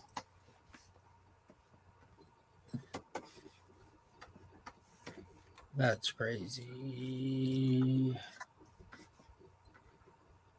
So just for context, by the time you get just through just natural change, the way it comes out, you're going to have 4 rolls of quarters, 2 rolls of pennies, 1 roll of dimes before when you get your first roll of nickels. So that'll be 40, 45, 7. So $48 just from sitting here, just rolling the first little bit up. And it doesn't even look like I put a dent in this jar. And it's barely a fraction of the change. You don't want to run it through the machine? No. I don't want to give the machine. There's no necessity for this. I need this money for anything. I just don't spend change, and I don't use the machines because they cost money. There's not one in my bank that's free. Oh, really? That sucks. I'd say that, but I haven't checked all the locations. But I've always just got free rolls from the bank, and they'll give you free rolls. And I've never had a necessity like, oh, I need to go roll change. I need money. It's just something I do. I don't spend my change.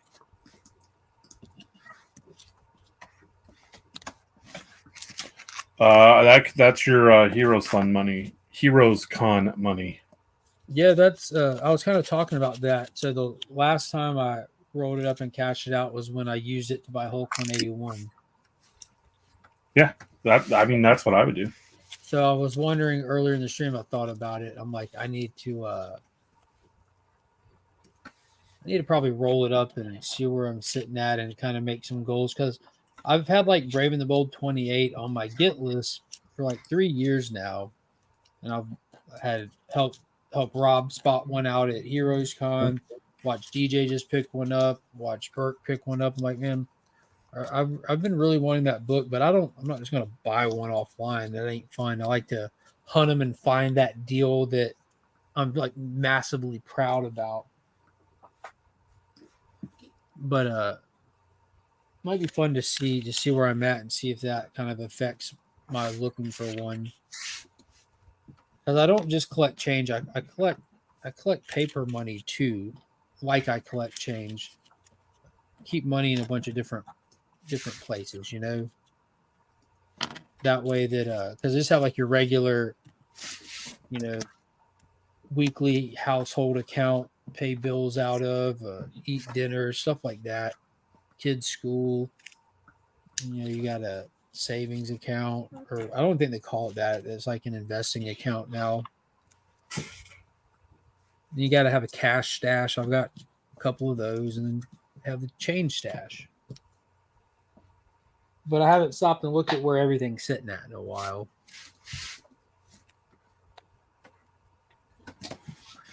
Yeah, I know I personally, when I got back from Heroes, I was like, I don't feel like I was prepared this year.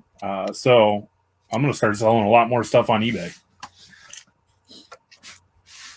You moved a lot of stuff last year. It felt like because that's when you let go of the Hot Toys, right? Yeah, last year's when I sold the majority of the Hot Toys, but I mean, I walked out of Heroes Con last year with an AF-15, so like, okay, so the Hot Toys went to that. I thought the Hot Yeah, Toys rolled into this year's stuff. no, this year, like, this year so far, what I've been selling is a bunch of the leftover stuff because I still have tons of stuff that's left over, but it's all like $10, $15, $20 figures, you know, nothing that's Like the Legends and stuff. yeah, exactly.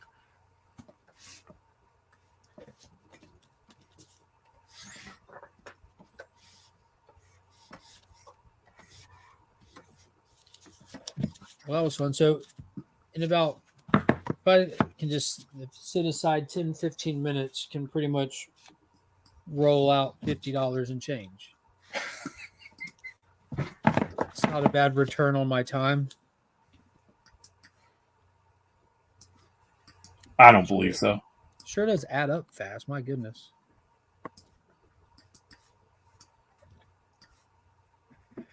And then all the odd coins that show up along the way, I keep in here. Like the foreign coin. Yeah, like foreign money and stuff. Let's see, I haven't looked at these in a long time either. Like also older American currency. Like there's a JFK $50. Oh, what year? 71.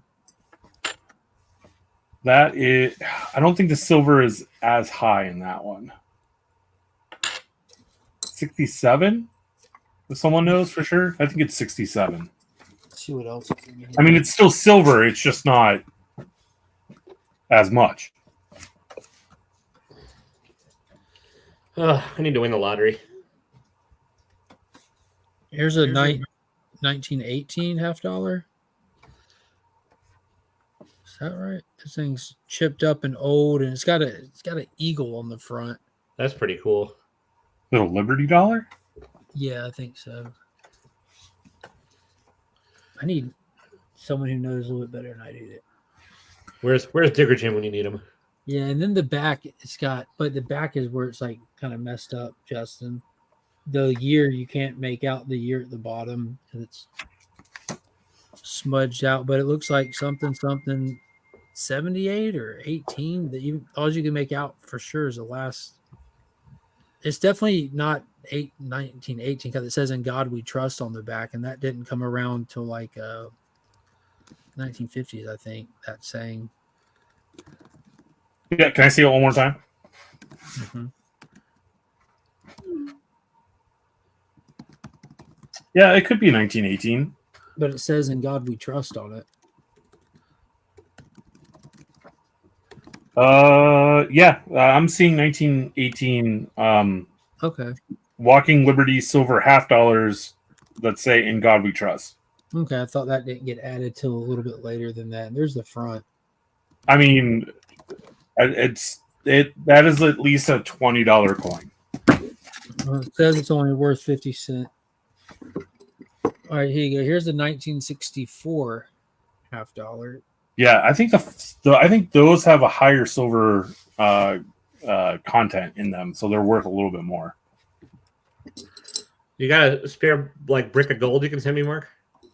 Gold. Let's see. This is gold, but it's a euro, so I don't know what it's worth. I don't know it's only, but like it's gold, only worth 50. Like one brick of gold just topped $1 million this week, I think. So okay, I'll check. I don't see one in the jar though. Yeah, too bad. Might need a bigger jar. There's a 20-cent euro. It's funny how much foreign change goes up in our stuff. And of course, I got a bunch of these. The little gold dollars that we have. I love these things. It blows my mind that we haven't switched over to these. Like in 2024, this is almost like a penny was when I was a kid, having just a dollar. So I don't know why this isn't more common. What is this? The Elizabeth, whatever, the little penny. The Canadian penny with Elizabeth on it.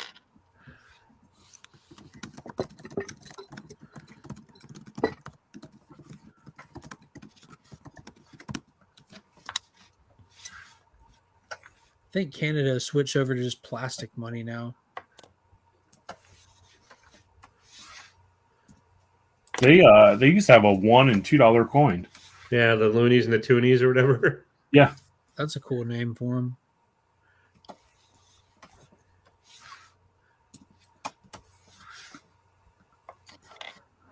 Yeah, this thing's tiny. That's good. So microplastics from Canada, those fuckers. Yeah.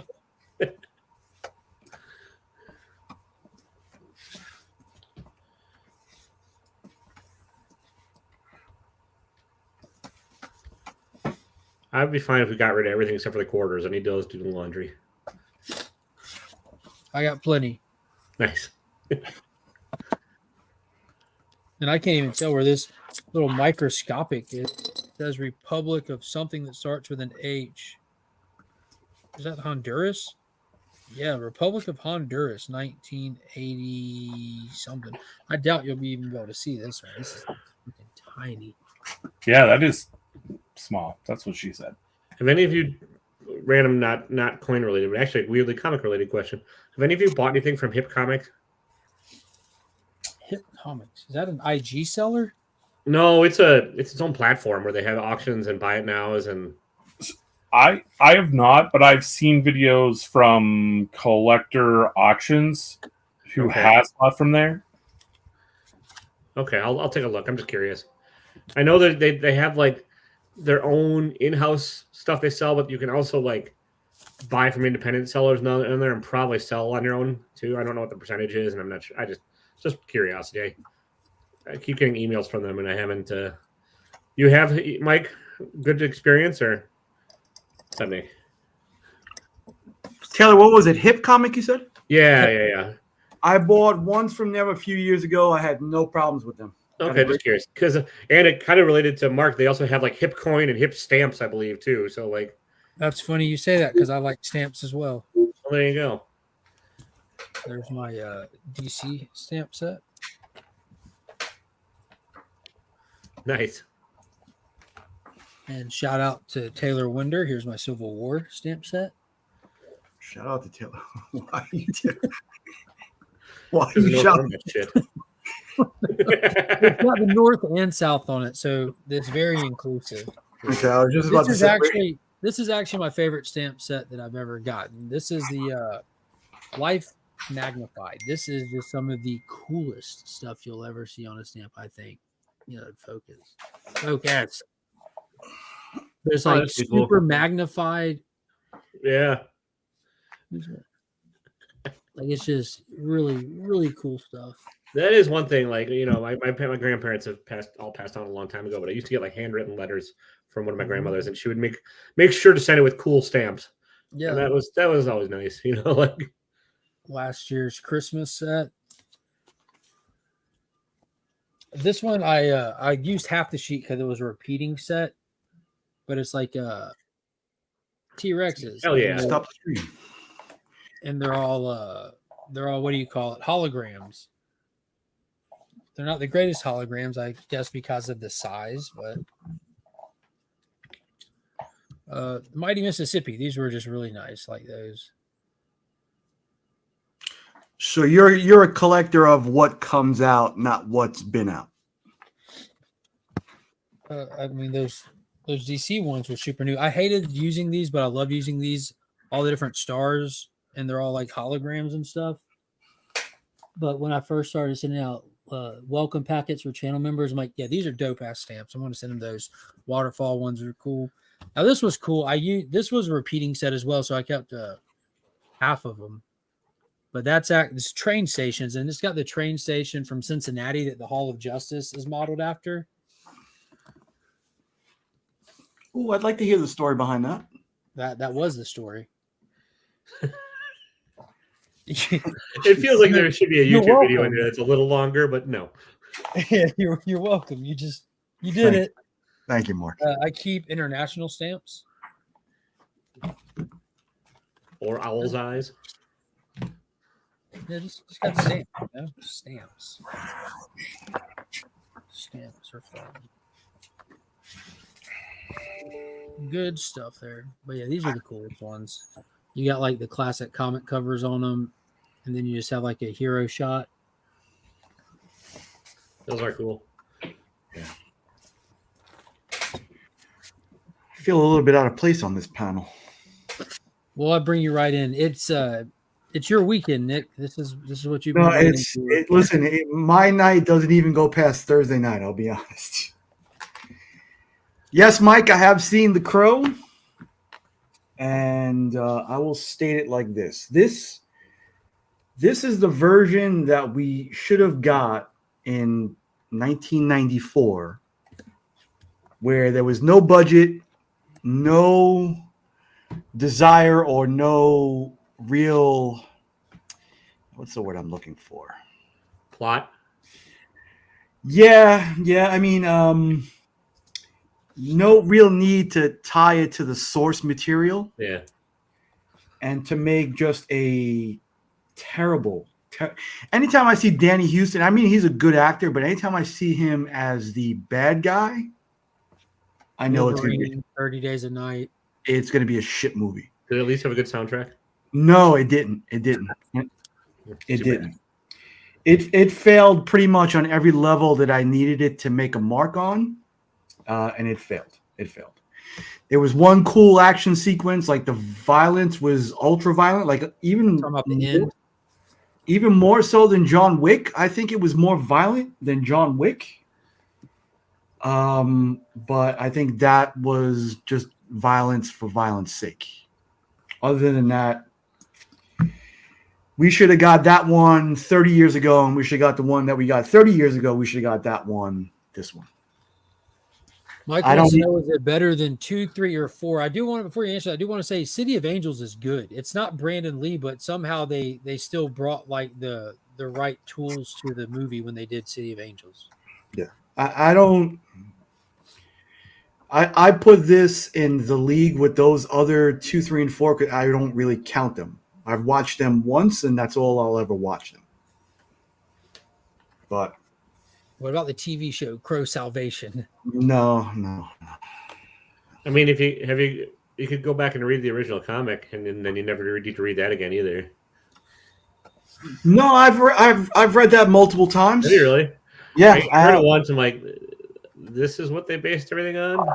Yeah, and it's tough for me to say if like this is your first foray into the Crow.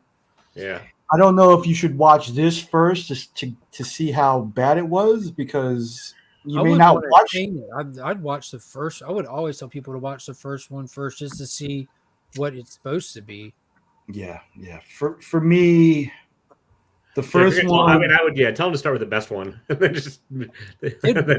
I like for people to enjoy stuff, but it bums me out when something blatantly terrible comes out and people that might not have seen like the good stuff, like, well, I enjoyed it. I thought it was pretty decent. Like, I'm like, I hate that you think that that's decent. Like, I'm glad you enjoyed it, but it bums me out to know that entertained you. Or I mean, yeah, but at least from that perspective, you can be like, well, if you like that, you're gonna fucking love this. But yeah. Like they could have called this movie Resurrection and it would have been fine. But for me, like the original, what I loved about the original was like everybody was their own character that you were kind of interested in. The villains were their own characters that you were interested in. You loved the mother and daughter, even though they weren't in the comic. Shelley and Eric were just regular people, but you really kind of felt for them without all the bullshit exposition this one had. You felt the connection between them. This one was like the first 45 minutes was just relationship building between these two, and you really didn't like them after that. Yeah. Build up this toxic relationship. I was like, she said to him in one part, she was like, if it's hard to love me, then love me harder. And I was like, Jesus Christ. I really felt like walking and getting up and leaving at that point. You know what's funny is like they're probably like, oh, we cooked with that line. Yeah. James O'Barr's going to be right. That's going to be on the poster. And I mean, guys, emo kids are tattooing that to their arms right now. Yeah, well, one on each. Like if you love, if one, Nick half has the it phrase. can't rain all the time, and they have "Love Me Harder." Yeah. What's up, Steve Zissou? What's up? I wore the red beanie on purpose this time. Yeah, and the blue shirt. You look like Steve Zissou. I just haven't changed in a week. You are a real life walking Wes Anderson film, so I do appreciate that. And I would go more like the garden gnome version. So I'm just gonna I'll buy the tomatoes. Cartoon gnomes, yeah. Yeah. The red eye. Oh yeah. Good morning, Kyle. How are you today, bud? Doing all right. Did you say that it bothers you when people like bad content? No, that's not. Okay. Okay. So I misinterpreted that. When people watch stuff that's like blatantly bad and they're like, "I liked it," and it bums me out because it makes me think of what they haven't experienced yet. If that's their bar for liking something, you know, I like bad content while recognizing it's bad. I don't say, "Oh, I thought that was good." I say, "I liked it. I enjoyed it." But I can recognize that it's Sharknado. It's not good. They intentionally tried to make a bad movie that was enjoyable on a bad movie level. But you have these people that are making bad movies that wasn't their goal, and people still say, "Oh, I thought it was pretty fucking good." Well, you're fucking wrong. I think we talk past each other a lot of times in that aspect, where someone might have enjoyed it, so they say, I thought it was good. Well, did you think it was good, or did you just enjoy it? Like you know what I mean? I think that those are two different conversations that can be had, like a critical level and an enjoyment level. Okay. I thought Acolyte was good. Well, you're wrong, you piece of shit. You might have enjoyed it, you bastard. He's just trolling you. That was the mindset I went in with Morbius. I was like, I knew it was going to be bad. Oh my god, that was terrible. I still haven't seen that or Madam Web or any of the Sony. I still enjoy it. I watched Madam Web, and it wasn't bad. It was bad, and it wasn't enjoyable. Yeah, I agree. I think Morbius I had so much fun with. I think the Marvels. I think the Marvels is a bad movie, but it was really enjoyable. Great example, yeah. Okay. That little girl, Iman. How do you say her name? Is it Iman? Iman Vellani, I think. Yeah. Yeah, she's delightful. She's great, and she was the best in her own series. Also, smile. She has the twinkle in her eye that lets you know she is having the time of her life. Yeah, and that's infectious. No, she's a nerd too. Yeah. She's a nerd. I mean, she's written comics with her character. Well, yeah. I'm kind of going through that whole thing now. I'm watching all of the Danny McBride stuff. I'm watching Eastbound and Down. I'm catching. Hell yeah! That show has the wildest finale ever done. I haven't seen it yet. Well, Vice Principals is an underrated show too. It only lasted like one season, but yeah. I just finished Vice Principals. Just the characters like Walton Goggins in Vice Principals and Stevie in Eastbound and Down. When he shoots himself on accident. Oh my god! I need to watch the newest one, the Minister Show, whatever the hell that's called. Oh, Righteous Gemstones is amazing. It's so Walton Goggins killed it in that, man. Yeah. Well, I love Walton. Like he can go from like being like a vicious, like anti-hero bad guy to like straight up wacky comedy, and like he does them both great. Big transvestite hooker biker girl. Yes. Was that in a Lynch movie? That was in Sons of Anarchy. He played. Okay, gotcha. He's good in everything. He was even delightful to watch in the Ant-Man movie. Yeah. Kind of forgot he was there. I didn't. Justified is my favorite role that he's ever had. Oh yeah, I mean Justified. Oh, where he was the bad guy in there? Yeah. Well, that's subjective, in my opinion. Just because he uses the bazooka to blow up some people's properties but he changed. He changed real quick in that. They were supposed to kill him off right away, and then they realized how good he was. Yeah, so they gave him like the best arc of the series. Yeah, I still thought he was the bad guy. Well, because like you're not wrong, Kyle. He's the only real character in there with an arc. Like Raven doesn't have an arc. He's just the he's the popo. He's the rootin' tootin' shooting. He's your constant. He's your compass for that. But dude, Raylan Gibbons was a teetotal badass though. The first episode even just solidifies it when he catches up with the bad guys on the street and they go walking to each other from their cars and he just stops and says, "That's good right there." Like that's where you can you got it. Like that's where you get to die. He just like marked your grave for you. What was that Tarantino movie he was in? Who, Timothy Oliphant? Mm-hmm. Was it? No. The guy that played the shoot. It had. Oh, that was the Hateful Eight. Hateful Eight with Walter Goggins. The sheriff. He was the sheriff, right? Yeah. He's also in Fallout. He's the. He's the. Oh yeah. Oh yeah, he's awesome in that. I just started watching that. Oh, I don't want to spoil it for you. That's a fun show. A lot of people are losing their shit over it. I don't think it's all that, but I don't think it does anything amazing, but I think it does everything good. If that makes sense. It has it's like a weird vibe to it. Yeah, where unique to itself. The colors look different. Like the. Kyle, you played the games before, Kyle? Not a lot. I didn't play that much Fallout. But I'm familiar with it enough. In case you're going to ask, Nick, I haven't either. No, I know you haven't. There he is. What's up, E-Man? Oh, get the fuck out of here if you're going to cover your hair up.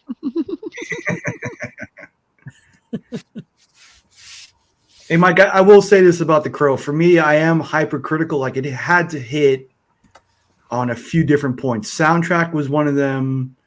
Costume design was another. And just the villain also, too. It kind of failed. I'm not saying it was a terrible movie, but I judge it in terms of The Crow and what I was looking for. And they said it wasn't a remake. It was a reimagining. And that's exactly what it was. And what makes you an expert on The Crow for people to believe your view on this, Nick? I'm not. I'm expressing solely my opinion. Well, to be fair, whenever a movie or a show comes out or is announced, all the greatest fans of that property come out of the woodwork. Same thing happened for The Crow. As soon as you got this wave of people like, oh, I love The Crow forever. It's my life story. Look here, The Crow. Nick's been crowing so hard from day one. Well, yeah, it might be low-hanging fruit here too, but Nick self-identifies as a crow. As a crow, yeah. Indeed. Yeah. So this makes Nick's opinion quite valid in a situation like this. Makes it just this situation. Everything else that he talks about is just garbage. I am talking out of my ass. Pretty much this one too. This subject also, I don't know nothing. I mean, he mentioned transvestite hooker bikers earlier. That's really the reason why I jumped on here, and I needed to hear more about this. We're trying to get your expert opinion, and that's coming from the Bay Area and seeing a lot of this. I can tell you,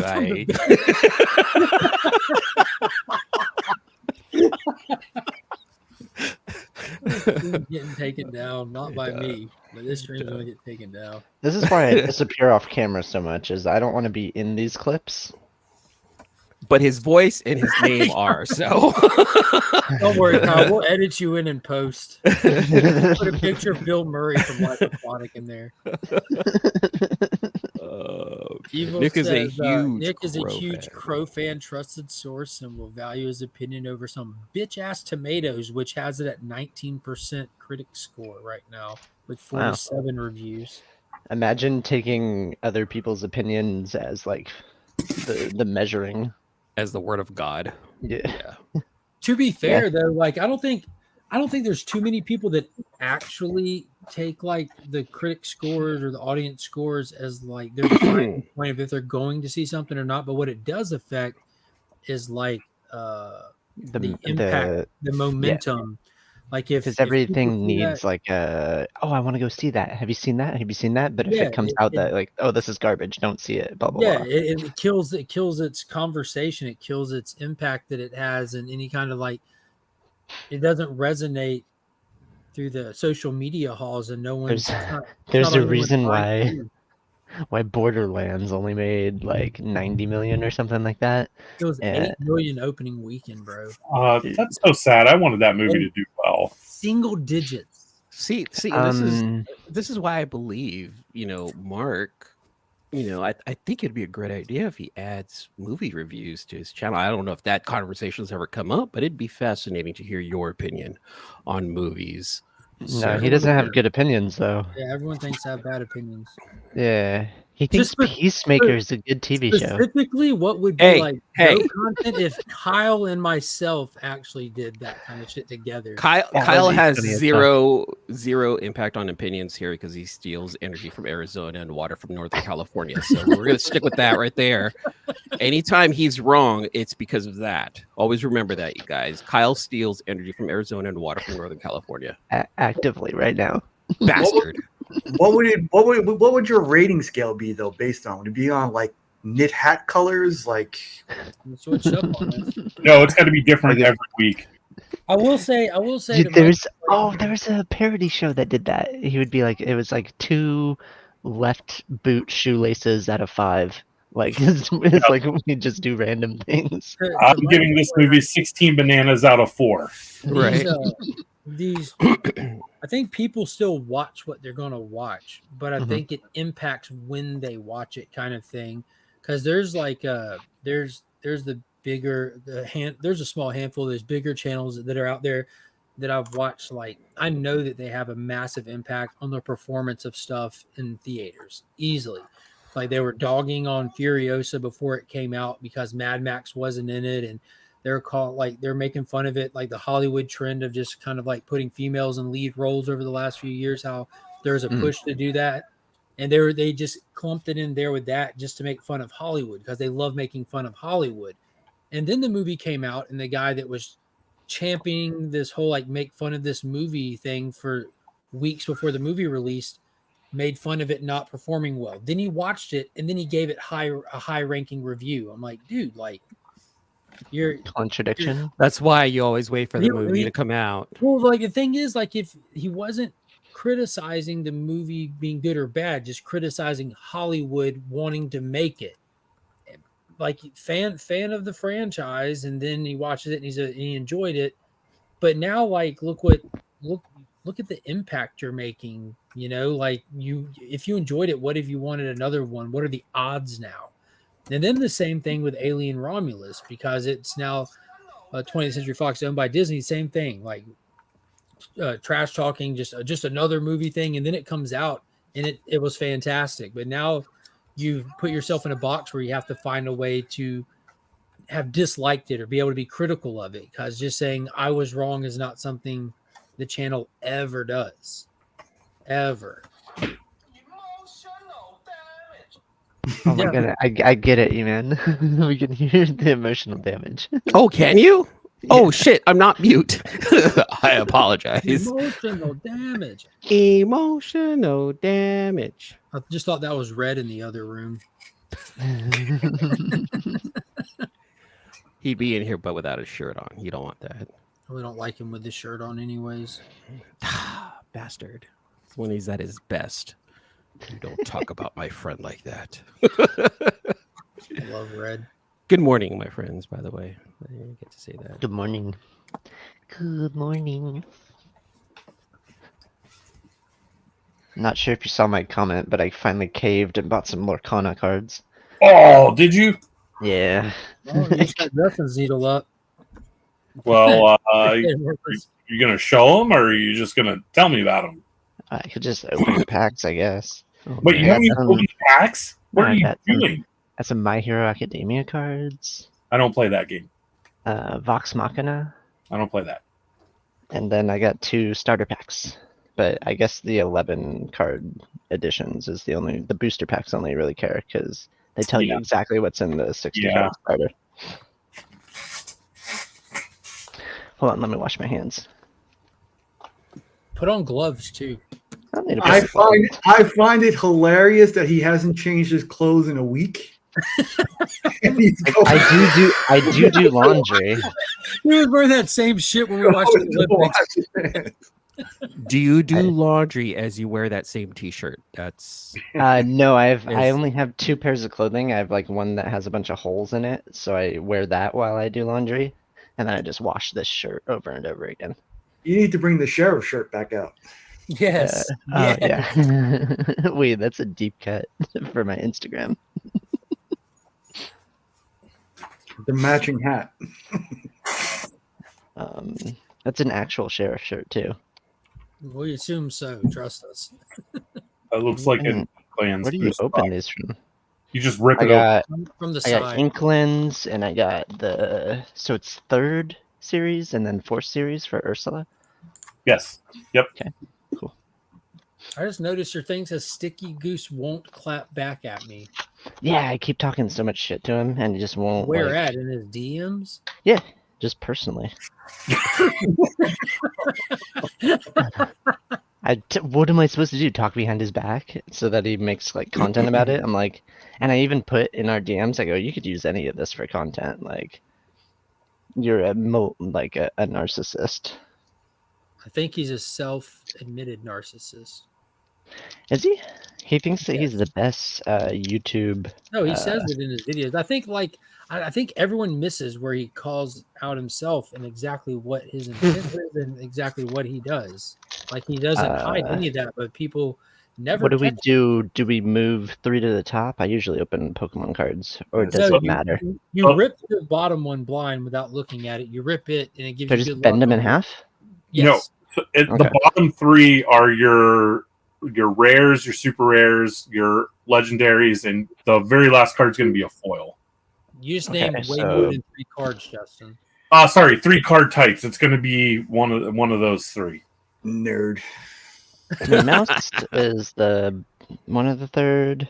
So what are you hoping for? Are you hoping for like top Tinkerbell. characters or what? What's He the was chase hoping card for here? Tinkerbell. He just got it. And then a foily Friar Tuck.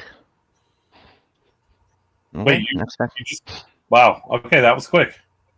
Yeah, He's well, only you said looked at the bottom 3. Yeah, Yeah, why bottom not? 3. said. Yeah, bottom 3. He didn't even bother with the rest. Hell yeah. Doesn't matter. Literally, all those are probably worth like 10 cents. Nick. I'll throw base cards away. I like that like it comes with all these paper play mats, though. Yeah, there's what you want me to show all 120 cards in the starter deck? No. Please don't. I'm so over starter decks. I'm pretty good at opening cards, just from Pokemon. Okay. Are you saying that there's a skill to opening up a pack of cards? All right. Pepe Madrigal. Okay. Prefer Pepe Le Pew. Tuck. Okay. And then the foily is second star to the right. I've seen this card a bunch. Oh, it's a foil rare. Yeah. All right, cool. And that's it. We can go to, I don't know, My Hero. A lot Vox of people Machina. play it ABX. I play it. I heard that it was fun. That's why I bought the starter decks. There it is. That was the whole purpose, is so that I can actually make a deck. So give me some rules. What do I need to do? So the first rule is that you're only allowed to play 2 different colors. Okay. Like the max. So that's why one starter deck is probably yellow silver. I got That's green yellow. Amber, and then Is that Amber, like similar Amethyst. to? Is that like similar to Pokemon Ruby and Sapphire? Sure. No. No. Okay. Sure. I'm hearing colors in a video game. I'm sorry. That's the association that I made. All right. So those are done, and let's see if I can actually make a deck out of this. The hell? This is how they. You could play with. You could take that deck right there and play with it. Okay. Cool. That's what she said. And Imagine going to a tournament and just like pulling it out of the.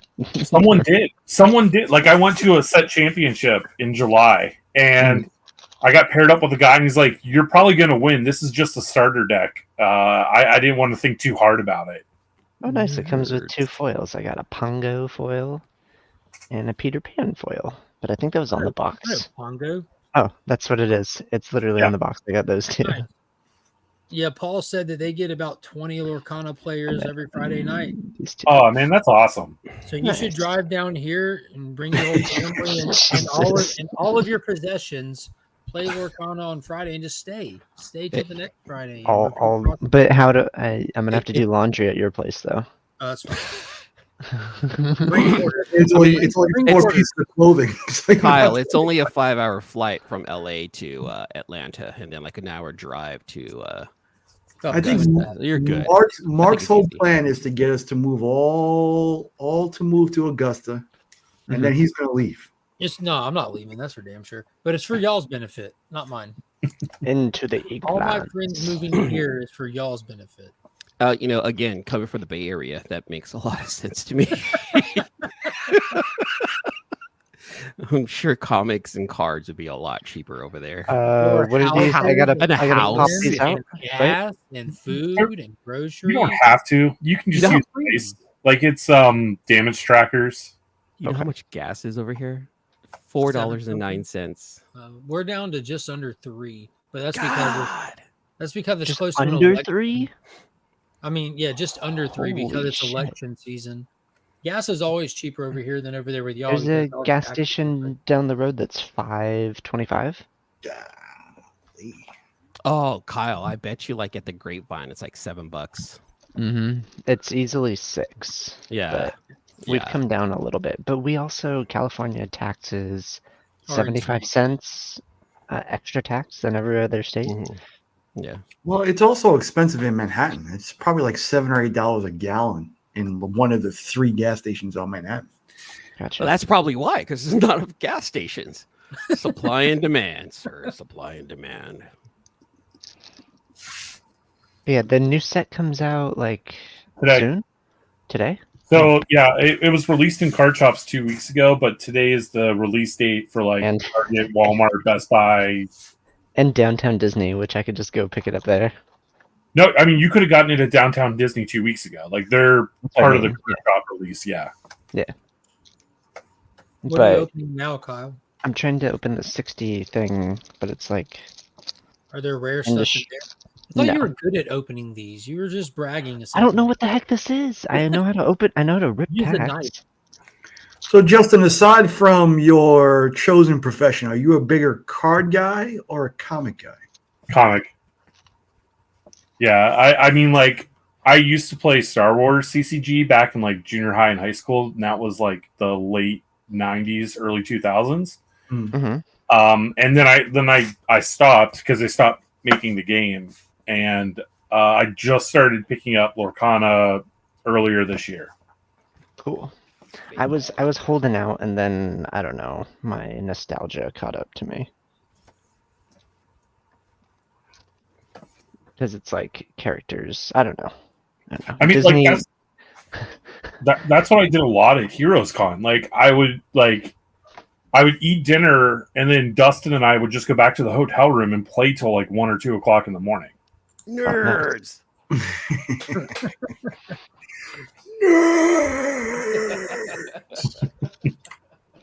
There's like hero clicks, and should I keep the 2 sets separate, or do I like? You shuffle them. No, I mean you need to have a minimum of 60 cards, a max of two different colors. So you've probably got 60 yellow cards there alone from the 2 sets. Gotcha. 30 green and 30 silver.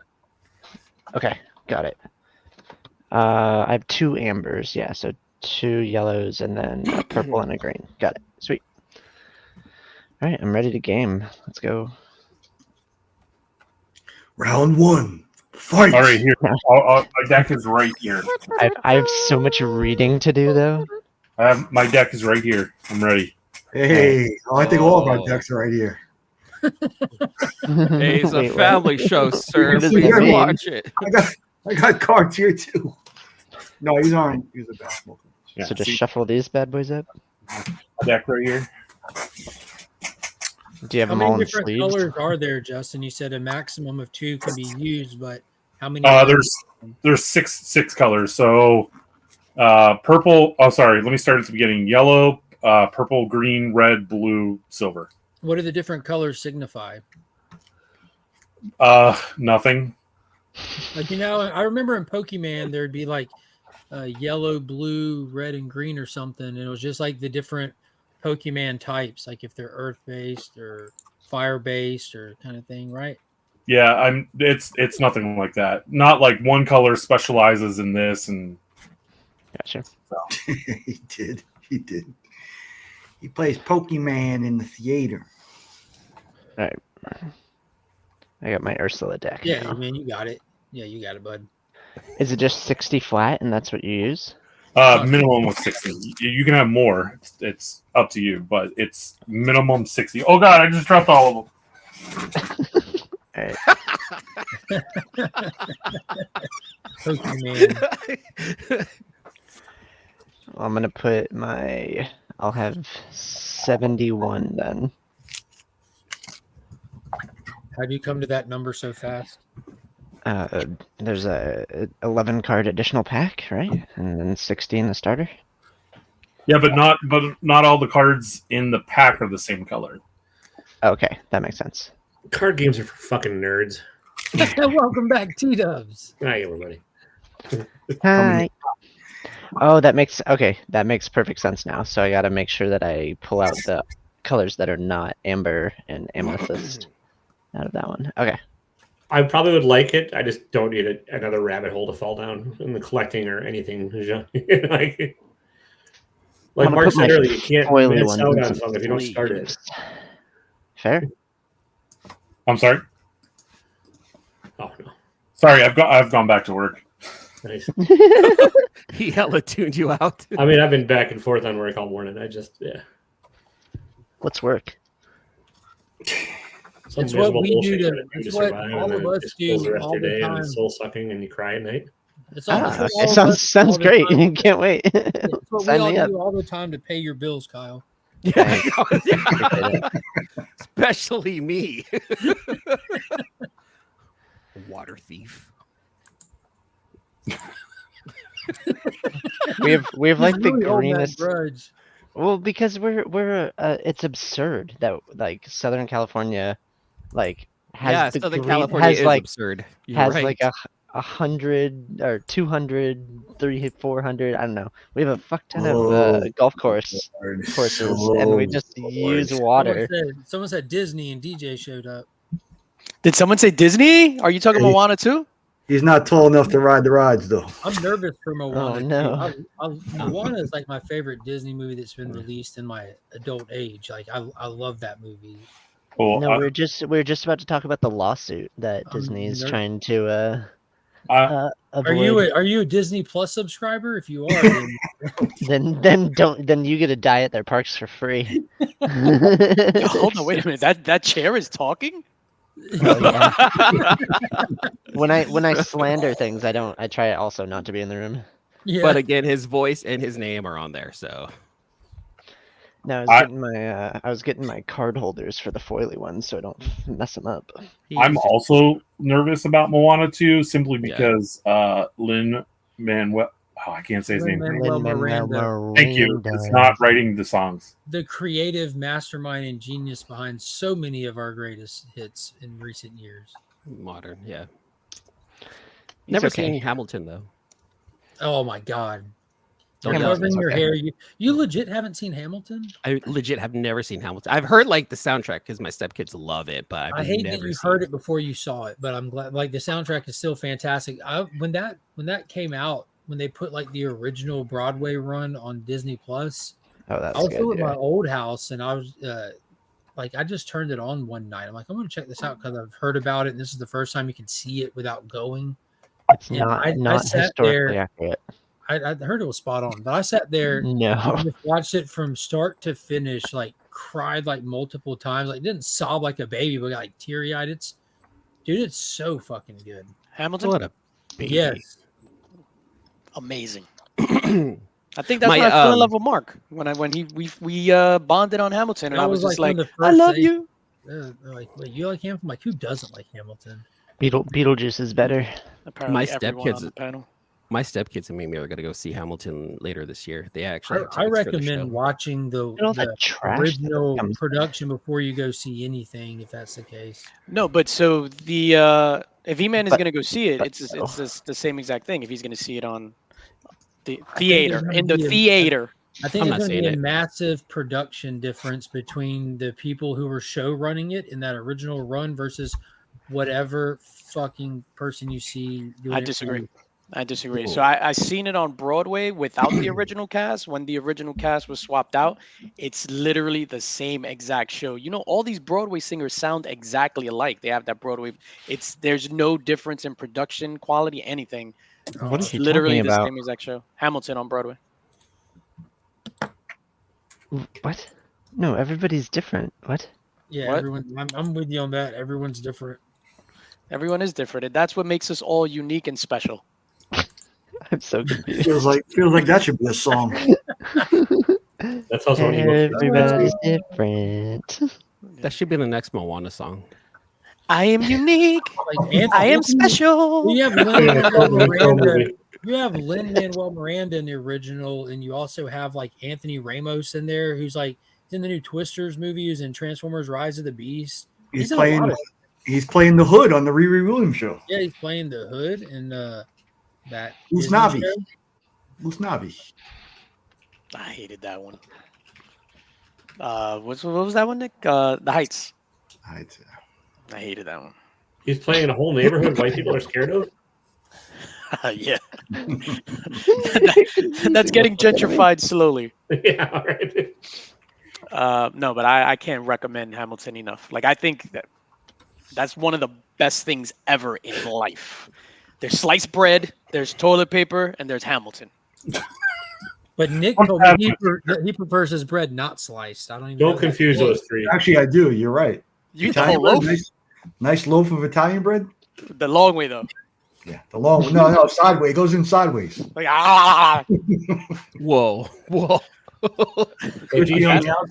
DJ, let me ask you then this. Okay, so first of all, sir, you are the best dressed on the panel. I just want to point that out. Why? Thank you. I appreciate that. You know, I had to cover the hair just so I can show off. The necessary. DJ, I gotta ask you though, like real question here. Hamilton, life Real experience talk. here. Okay, I need to know this. Hamilton, AF-15. Which one? What's the question? Which one? I said it. Which one? Hamilton. Which one would you use as toilet paper? Which one would you eat like a loaf of bread? Hamilton. Wow. Correct. Riveting. Yeah, Spider-Man sucks anyways. I mean, as an issue, AF-15 was a milestone issue, but it's a terrible book on its own. Hamilton isn't Hamilton's entertainment. It's not meant to be a history lesson. You get stuff out of it for sure, but its primary function is to be a Broadway musical play. You know, it's Beetlejuice is better. Beetlejuice is a better musical than Hamilton. I wholeheartedly Hamilton? disagree, sir. I've seen Beetlejuice on Broadway as well. Spider-Man Turn Off the Dark. Spider-Man Turn Off the Dark. Holy shit. What? I'll choose Spider-Man Turn Me On in the Dark. Whoa. The whip. Tell me more. That's the off Broadway version. I'm still waiting for that Avengers musical to come out. Oh, God. I can do this all day. I just hurt Mark's brain with that. Yeah, I apologize, think you did, sir. man. Just assume I said something really smart ass and offensive, because that's what I would have loved to have done in that moment. But I just how dare you say that, it's Mark? like when I see those Marvel covers with the Disney homages, I ain't got nothing to say. Just fuck that book. Yes. Like literally, or like physically, yes. Rent has better songs. West Side. No, I can't think of a musical that has better songs than Hamilton, except like The Greatest Showman coming close. I need to see that. It's on my list. The Greatest Showman is easily top 3 musicals with Hamilton, and number 3 would probably just be rotating based on my mood. But Greatest Showman and Hamilton never leave top 3. I've never seen a musical live. I've never been to a musical, Broadway show, any of that until earlier this year when my very first one was Les Miserables. Mm-hmm. I don't understand why there's an S in there. Les Miserables. That describes Les Miserables describes my relationship with Nick. I watched. I was there. I was there to experience the songs and the set changes and everything. Satisfied. Jean Valjean in this dynamic. Then I can't do musicals. I really can't. We're making it watch along. Let's toast to the groom. To the groom. So what Hamilton, what got me Hamilton, because I'm a super hip hop guy and I like history, right? So it's 2 things that I love. My wife had went to see it. So she works for a company that was actually founded by Alexander Hamilton. And in her building, like on one of the floors, there's a whole Hamilton museum, blah, blah, blah. Her job, they went out to go see it on Broadway. And then she came back home. She was like, yo, we got to go see this, blah, blah, blah. And I was just like, fuck Broadway. Because I'm still traumatized from Chicago. We went to see Chicago, and it was the worst thing I've ever seen in the history of my eyes. So then I'm like, all right, fine. She bought tickets. We went to go see it. Or did I buy the tickets? I think I bought it because I know she wanted to see it again. So I was trying to be a nice husband. It was for our anniversary, matter of fact. So I buy the tickets. We go, and then I'm sitting down with the face like, I don't want to be here. And then when how does a bastard, orphan, son of a whore, and a Scotsman dropped in the middle of a forgotten spot in the Caribbean, I was just like, yo, this is hip hop, dog. Yo, hip hop, the whole thing. Like, it's not Broadway. The rhymes, the intricacies, the schemes, and it's super raw in the beginning, like as far as like flows and stuff like that. And then the English people, they kind of mirror the British invasion with their stuff, like when the king comes out, and then it gets into like modern day stuff towards the end. Best shit in the world, dog. Man, fuck all that right there. I get my history lessons from Redcoat. Yo, there you go. There you go. Not a good reference. Get my history lessons from Redcoat. George Washington is still alive. Spoiler. Oh, you haven't read this week's issue. Yeah, you haven't read this last No, issue. I haven't read it yet. No. So far behind. I just finished that. I just finished the last issue on Sunday. It does hit history. Benedict Arnold is in fact a piece of shit. I disagree. He's living his own experience through his eyes. For as much as you love Mark, you seem to disagree with everything he says today. This is fascinating. Read the book. It's like a real relationship. I disagree with you, E-Man. I'm just here to disagree with everybody. Agree to disagree. Agreed? Disagree. Why cancel DJ Links? What did I do? You disagree with the agree to disagree. Disagree with the canceling? I disagree with. I wholeheartedly disagree with the canceling. He canceled Links. That's what I'm reading. He didn't cancel DJ Links. He canceled Links. If y'all would have seen his members only So disco DJ's fine. thing he posted, you'd definitely be happy to cancel him. Why? What did I do? I'm just kidding. It was fine. Disagree with everything, sir. It was fine. Yo, I haven't touched those turntables legit in almost 5 years. You didn't really touch them in the video either. I happened to. How? You don't got eyes, motherfucker? He said how. It's hard to see in that video, for being honest, DJ. Oh yeah, I just let the whole thing. It's weird because that camera. He's like an EDM DJ. He just presses a button and just. Nah. Yeah, exactly. Next song. I'm just fucking with you, man. No, why you treating me like the 11 o'clock Rob Fat Stacks of Comics? Like he got it this morning. It's my turn now. No, we were. I turned that on last night when I was sitting here. I sat down at the computer. Dude, I've just had an off week, obviously. But I sat down at the computer. Look at your eyes. Yeah, dude, I'm burned out. I'm just. But I have 5 days off from work. I gave myself a little vacation here because I'm checked out. But I turned it on. I was just listening to it because I figured I'd sit down at the computer and try to be productive. And I just sat here and stared at the landing page on YouTube without clicking on anything, without playing on my phone next to me for like, I don't know, better part of 20 minutes, I think. I don't know how long that video was, but it's like 20 minutes for a while. It's very, very trippy. Very trippy. I watched that video as I was leaving work yesterday, and I I sat back down on my work chair. I'm like, this is dope. Like I was just nodding my head. I was like, let me stick around for just a little bit. What video? He put up a disco DJ video.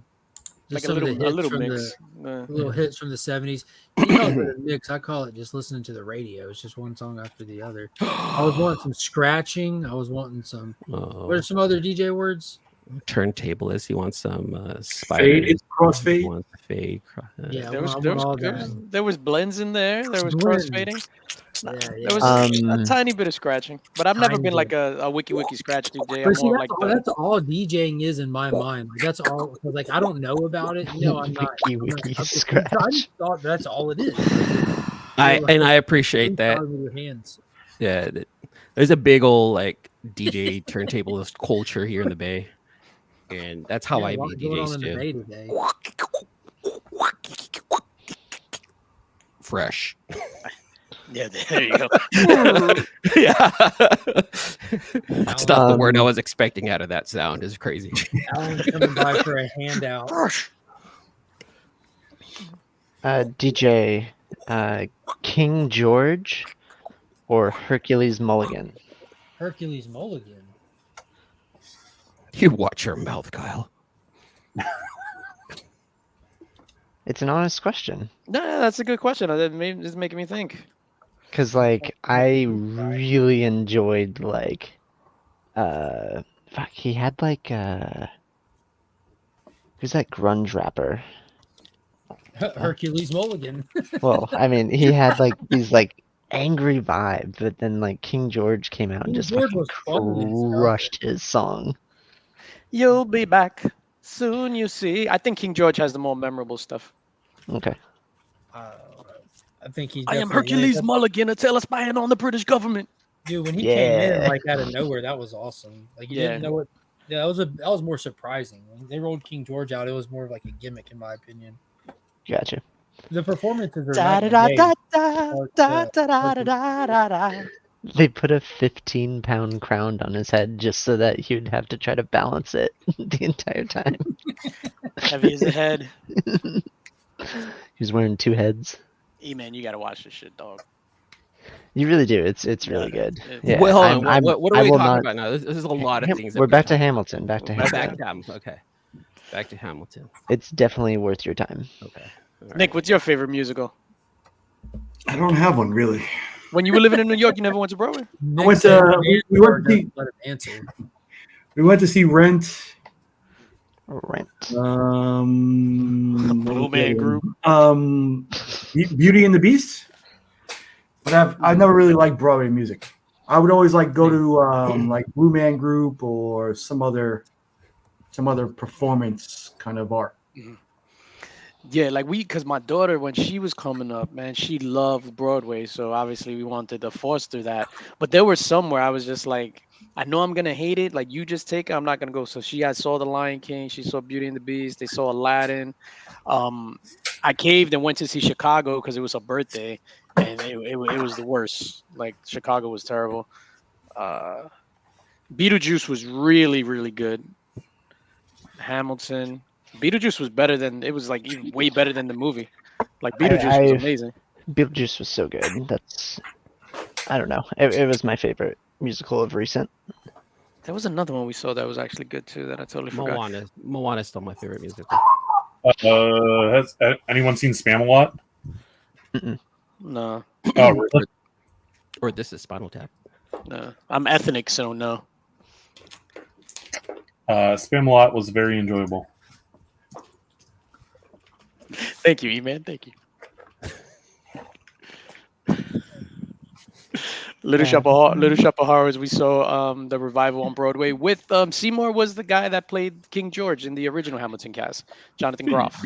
So he was Seymour. Yo, and his whole thing, like if you saw Hamilton on Disney Plus, you would like his thing when he sings, he just spits and he's like yeah. So I thought that was just something he was doing for Little Shop of Horrors when he was singing. And yo, the 3 rows they had to wear ponchos. It was like being at SeaWorld. Yo, it was terrible. They were in the splash zone.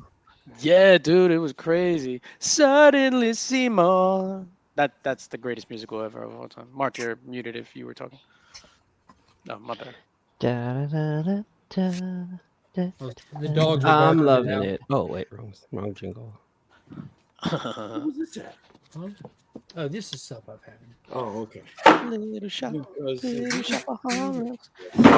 Les Miserables was amazing as well. I just saw the movie. I watched that musical earlier this year. I just couldn't get into it. I really couldn't. Miserables. I think Yeah, it's just the movie or on stage. Stage. Okay. Yeah, But then next week. The movie is way better, dude. I cannot go to a show where everything is sung. I'm realizing that. Like you're telling me a story, and sometimes the performers they'll sing, but I can't hear the words. Like what is this part of the story? You're gonna so love much going Joker. on. I just can't do it. Joker 2. You're gonna love Joker 2. Joker 2 Electric Boogaloo. Yo, in Les Mis when Anne Hathaway, when she was doing her big song and they like clipped her hair and she was crying. Oh, yo, that shit got me, dog. It got me right now.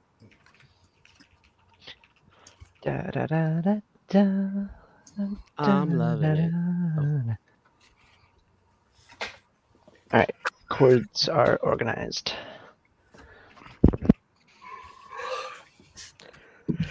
I feel you, Dick. I feel you. Oh, man, I'm tired. I just wanted to come on real quick to say that I love my two guys who have been having a rough time this week. I'm supposed to say that and just hop right off, but 35 minutes later, I'm still here. When's Two Nerd Dads coming back? Damn sticker people. I need some Two Nerd Dads in my life. I don't know. Got a few things in the work with Ignacio. Oh God, I'm out. Oh, here we go. Iggy, can't you see? I'm out. Who's this? Here we go. Well, DJ, thank you for giving me something to drive. First of all, you owe me an apology because you know the Illuminati rocks Friday nights at 9 p.m. on In the Mix, and you decide to drop Illuminati videos. I thought you were better than one of these content creators that just steal. We're Illuminati. We're not Illuminati. There's a difference. There's a difference, my friend. Point taken. I appreciate it. Thank you. It's spelled differently. Makes it different completely. Nick. Not nice. That's how it works.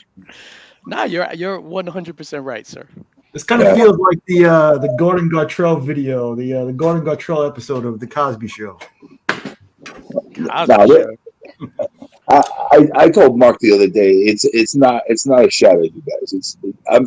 My brain's working on something different right now. Gotcha. We'll see. Just want you to know that I see everything, B. You know what I mean? Well, and I got your address. I know. I got your address too. It works both ways. Yo, let's meet in the middle and let's have a dance off. Don't send me no spam. Dance off. Yeah, let's reenact the Beat It Footloose. video. Don't send me no spam. I'm telling you, the amount of freaking spam I'm getting in freaking mail, I'm freaking gonna. When I find out who it is, I'm gonna freaking send them the whole thing of generic spam. That's what I'm gonna send them because it's getting annoying right now.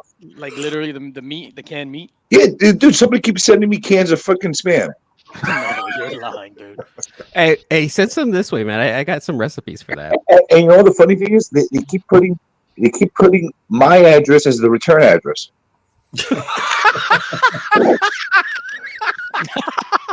You sending yourself spam? Yeah. To get sympathy? Yeah, they're sending me spam. I'm like, come on, dude. 3 times already they've done this. Bro, just take your spam and make some musubi. You'll be fine. Right. Musubi, bruh. Musubi. What kind of spam are they? Are they sending you the good spam or the shitty spam? I don't know, man. Throw the garbage. I don't eat it, man. I don't trust to eat that shit. Nah, that's true. Yeah, there's probably like needle pokes on the bottom. Who knows what the hell's going on with that? That's how Shignai got easy. I don't know. It's craziness. So you guys getting excited? C3's coming up. Nah. Yeah, I'm excited. Wow. I want to see. I want to see good stuff happening. I'm not familiar with that emotion. C3 is good for C3 should have stickers. You know why? Because it's a promotional item. I think, yeah, we got those stickers. I got like square holofoil stickers. We got a bunch of C3 stickers. Oh, and by the way, there's a guy running around sending people stickers of me, too. That's another thing that I caught wind of. So, a lot of imposters out there. Magnets.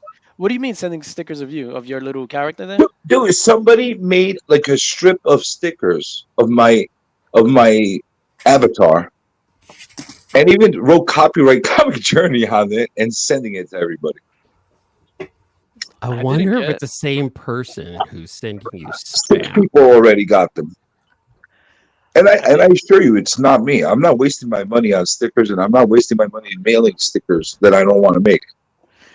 I think this is you, and this is your way to join in on the fun without saying you're in on the fun. You've seen my way of joining in with the sticker fun. I make handmade. I hate stickers. That's my way of making stickers. That's true. I have one of those, and I cherish it greatly.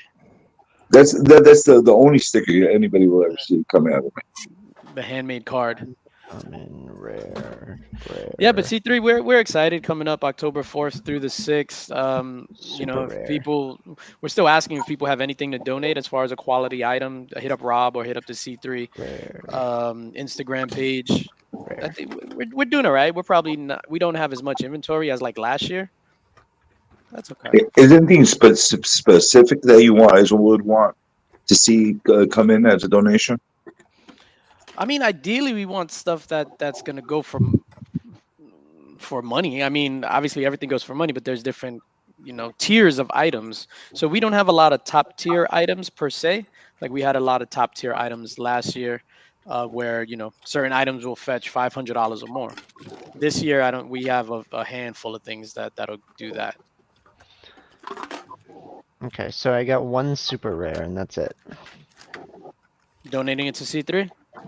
Oh, 2 super rares. You guys do sports cards as well? 3 super rares. Let's go. Oh, we'll do whatever. Yeah, let me look at my sports cards. I got a whole bunch of sports cards I don't give a shit about. There's some value shit in there. Yeah, but then put it up on your because you're gonna rock that night, right? Yeah, we're gonna go. Probably, I don't know what the lineup is yet, but more than likely right after you. Yeah, no, I think that's what's. I mean, Yeah, exact same way it happened, and we're gonna split it up. It's gonna be one night me, and then the other night on K-pop's channel, which is gonna be good because we're gonna get a whole different range of artists that are gonna come in too. So that's gonna bring a new set of eyes in the C3 thing.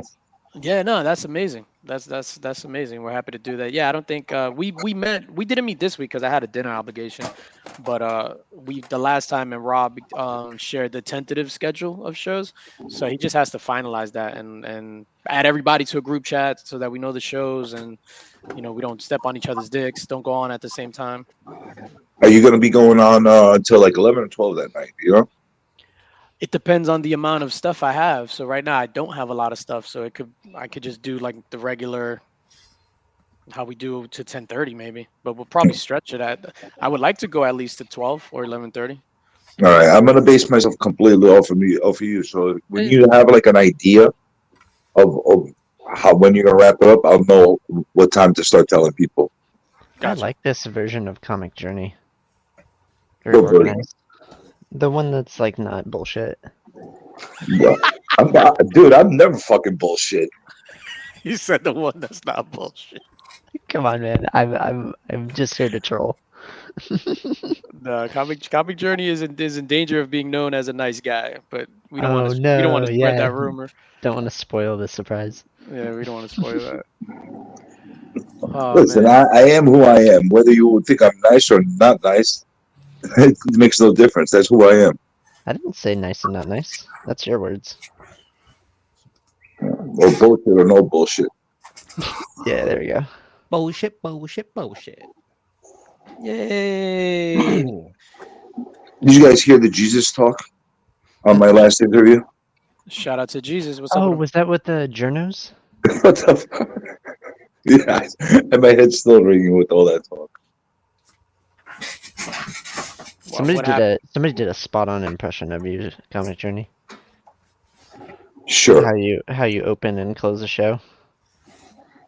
I forgot who it was. Can you give us a recap of what happened with journos? I didn't get a chance to watch it. I was out that day. You know how Journo is. All you got to do is basically throw something out there, and he's gonna run with it. And he got into the whole Jesus talk and guns pointed at him and the whole nine. Does he think that he's Jesus? It went completely like we talked everything but comics when it came to that point. You know? So is he like born again? No, it was just like, he just started preaching. He's the next coming of Christ. Yeah. Who keeps doing that sound? Interesting. Yeah, it was a. Whoop. Yeah. It was the least control interview I ever had. Cool. I need to go back and check that. It's on my queue. It's on my list. And Mark, I'm not saying that just to plug it, but you were there. That's the only reason I mentioned that.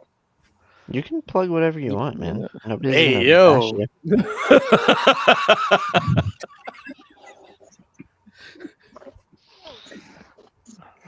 Take that whatever way you want. I gotta check that out. I love hearing some Jesus talk, as you lovingly refer to it as. All right. Cards are sorted. Now I we call gotta it the figure out how to play gospel. this game.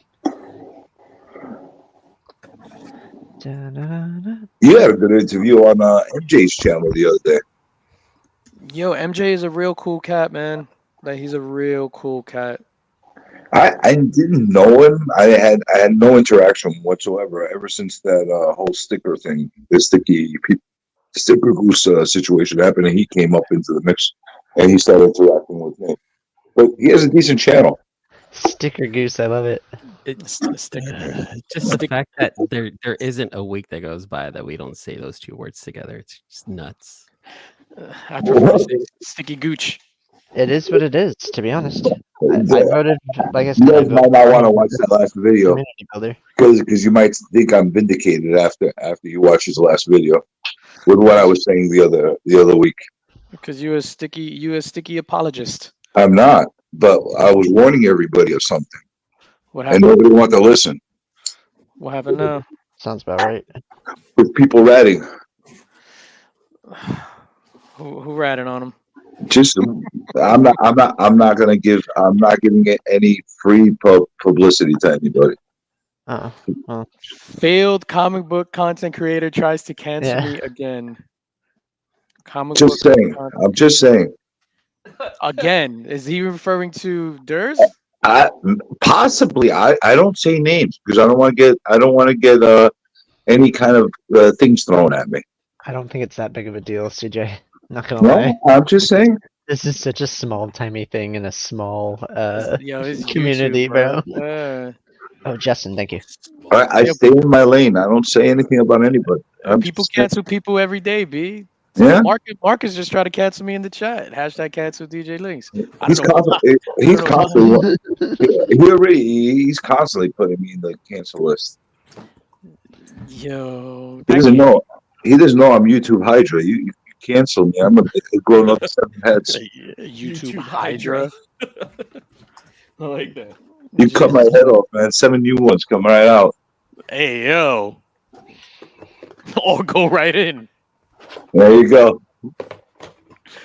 Yo, Nick, what's up, dog? What's up? All right, Alan. Later, brother. Yo, you muted, dog. You muted.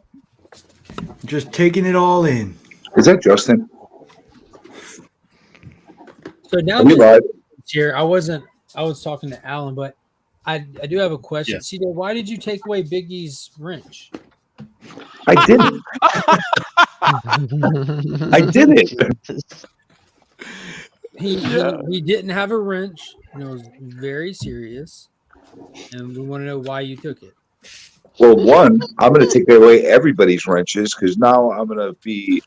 Blue Wrench Gate started all over again.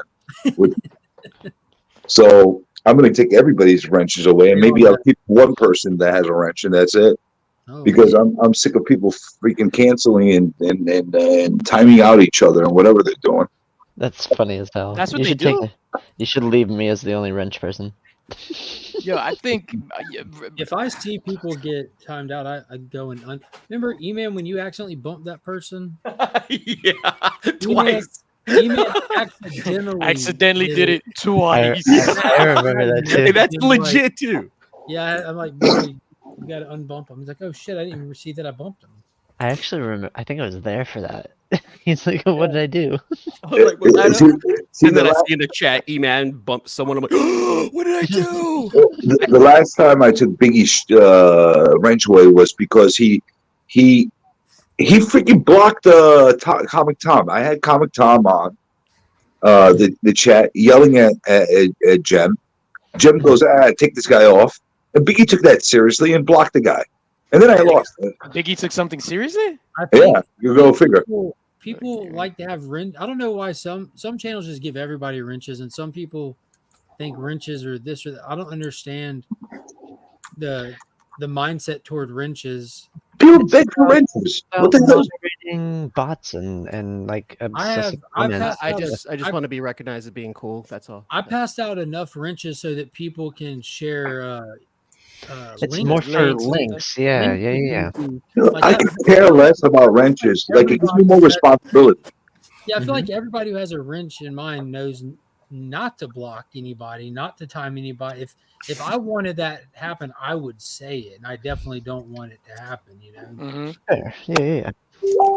We've had a dramatic decrease in the amount of Russian S-bots we've had, right? Oh yeah. What's up, everybody? On Cliff's channel. I gotta go. I'll try to be back. Okay. All right, man. You know, I lost my sex bots. I don't know why they don't come back anymore. Like, I think it's with all the wrenches. They're just not around like they used to be, unless they're just into a different keyword search these days. They come out on Twitch once in a while. That tracks. I don't get any of them. It's weird. On wrenches though, I like it when I have a wrench on a channel, because when I see somebody, I can, as a wrench, I could click and go straight to their channel, which is kind of cool. It's just an easy way to subscribe to other people. I was talking to Journo. I was reading like the people that were shit posting, and I was going to their channels to see who they were. I'm like, why are these people so angry? And they didn't have content or anything. But those are the ones that are going to do the shit talking, the ones without content. I think that one person that was in there using two separate accounts as well. I can't know for sure, but it looks like one person was, because I caught where it looked like they didn't switch accounts, like when they responded to something he said to one person, but they responded on the account that wasn't that name. I'm like, wait a minute, is that the same person using two accounts? I hate when people do that. I'm like, you're really... When I went through my whole demonetization thing, when I was like cleaning up the channel, so I was cleaning up everything, right? I went in, deleted my shorts. I went in, like all the mods and all that stuff. So I cleaned up the mods. So then I removed everyone's wrench, and then I gave, people back wrenches that, like Dale and people that are gonna put links and shit in the chat. Do what you're supposed to do as a mod. And it didn't occur to me. I removed Biggie's wrench, and I heard about it. Where's my wrench? I'm like, yeah, I don't understand why he wants wrenches everywhere. He does it because it's a power trip. What is it? It's about feeling included. I don't give a shit with including. You know what I'm saying? It's annoying with the wrenches. Like I look at it as like I don't want I'm gonna go remove everybody. It's like a membership to the Cool Kids Club, if that makes sense. But it's not. It's a job. So if you're not there to do the job, I understand that, but links. it's not. I'm giving his perspective.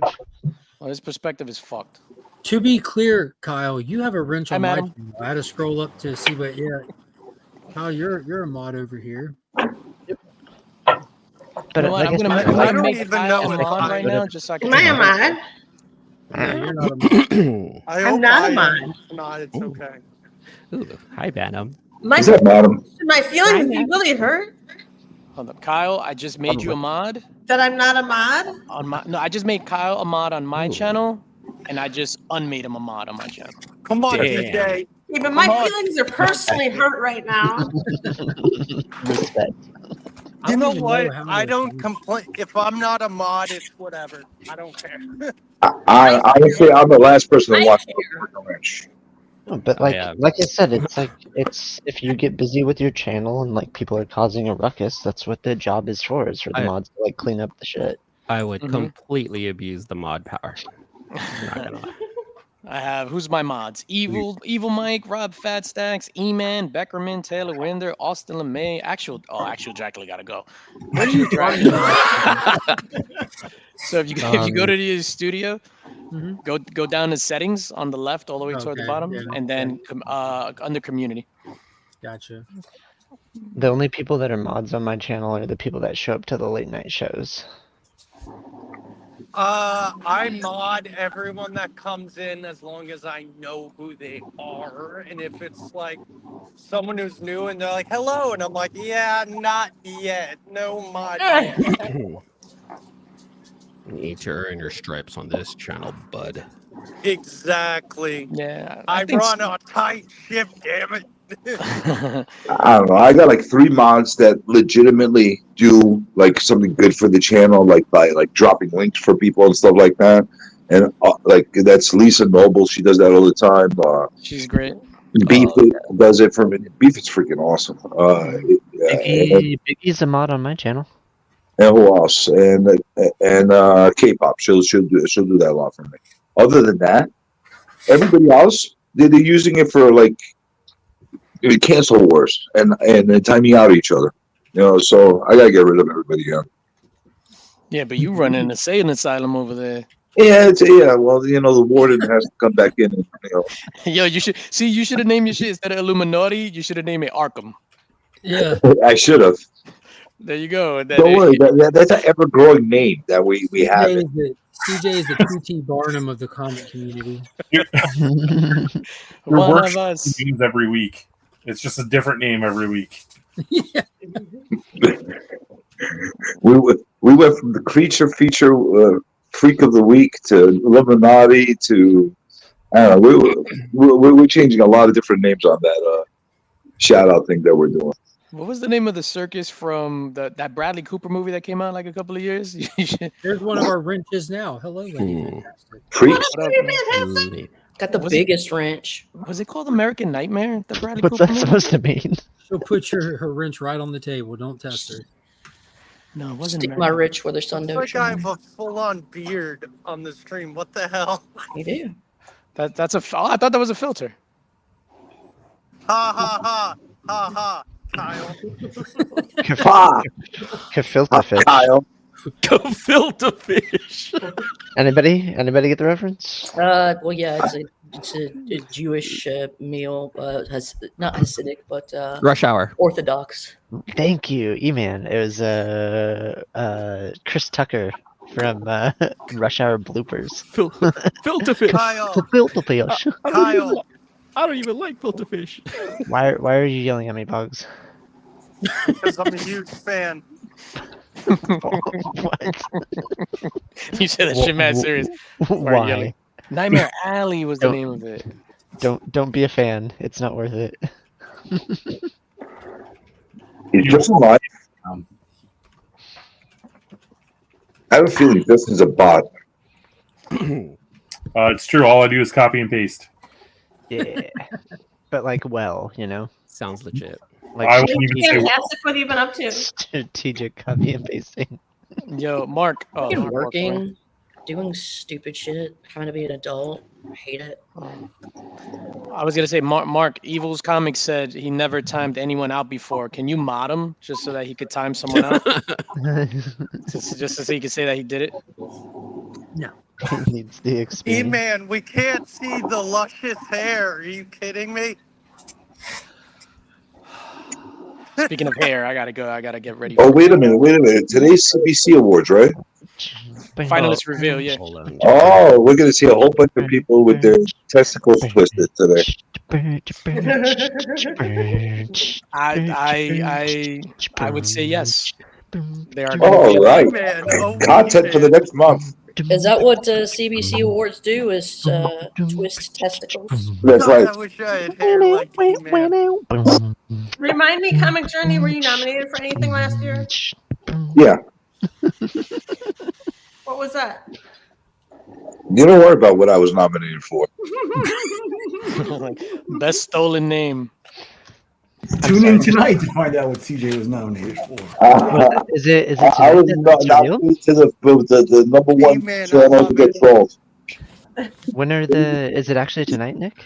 The reveals, yeah, at 8 p.m. on Oh, Brian's cool. channel. I like Brian. He puts up with my I bullshit. hope E-Man gets the link to the show and he's like, how can you not vote for this? No pictures, that no pictures. No pictures. Iman, have you ever thought about cutting your hair? Yep, I have. Don't and do then, it. Ever. Stop and then thinking about that. And then I slap myself for thinking about it. Why is it so bad? Yeah. Yeah, well, I mean, it took like 2.5 years to get it like. Dude, if he cuts his hair. If you did cut your hair, you need to donate it to Locks of Love for sure. Oh, Right here, yeah, lots of love right here. So I'll donate it to Nick. I'll create a Nick. I'll create a wig just for Nick, like a straight up Jason Momoa wig just for Nick. I was gonna say, if he cuts his hair, he couldn't be Jason Momoa's stunt double. Stump double. Stump. Get it right. Stump. Right. Say that with some reverence. They're sir. like, Stump Jason, we double. need you. I'm busy. I have a stump double. I have a stump double. I know someone that can help out. All right, I'm gonna get out of here. Everybody, catch me and the gang tonight, 9 p.m. on In the Mix on my YouTube channel. Peace out, homie. I'm about to be dipping out too to go get ready. To peace. go get New York. I like. That chair is hilarious. Oh, it's Bye, you. DJ. I thought it was a chair. Bye, DJ. Have a nice day. Yeah, I'm about to be BTC bound. Oh. Oh, hold on. We got a $4.99 super chat from Circumstances. Live react to the Sticky Goose hit on Durs. Oh, it is on Durs. Okay.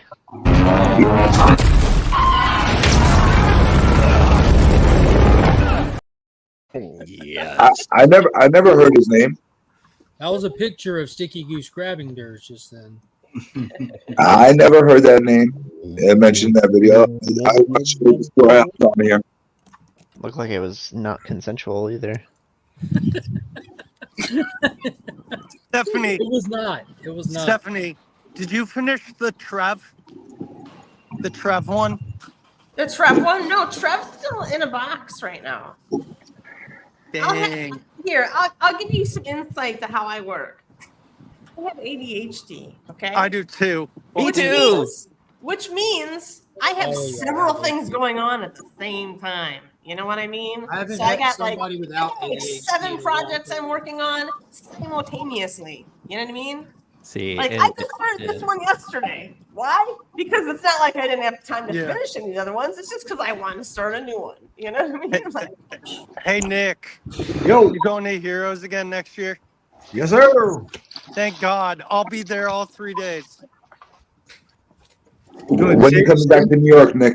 Save me some money. I don't know, CJ. when is Heroes next year? It is the weekend after Father's Day. When is After Dallas Father's Fan Day this year. Expo? Wasn't it on Father's Day this year? 20 to 22.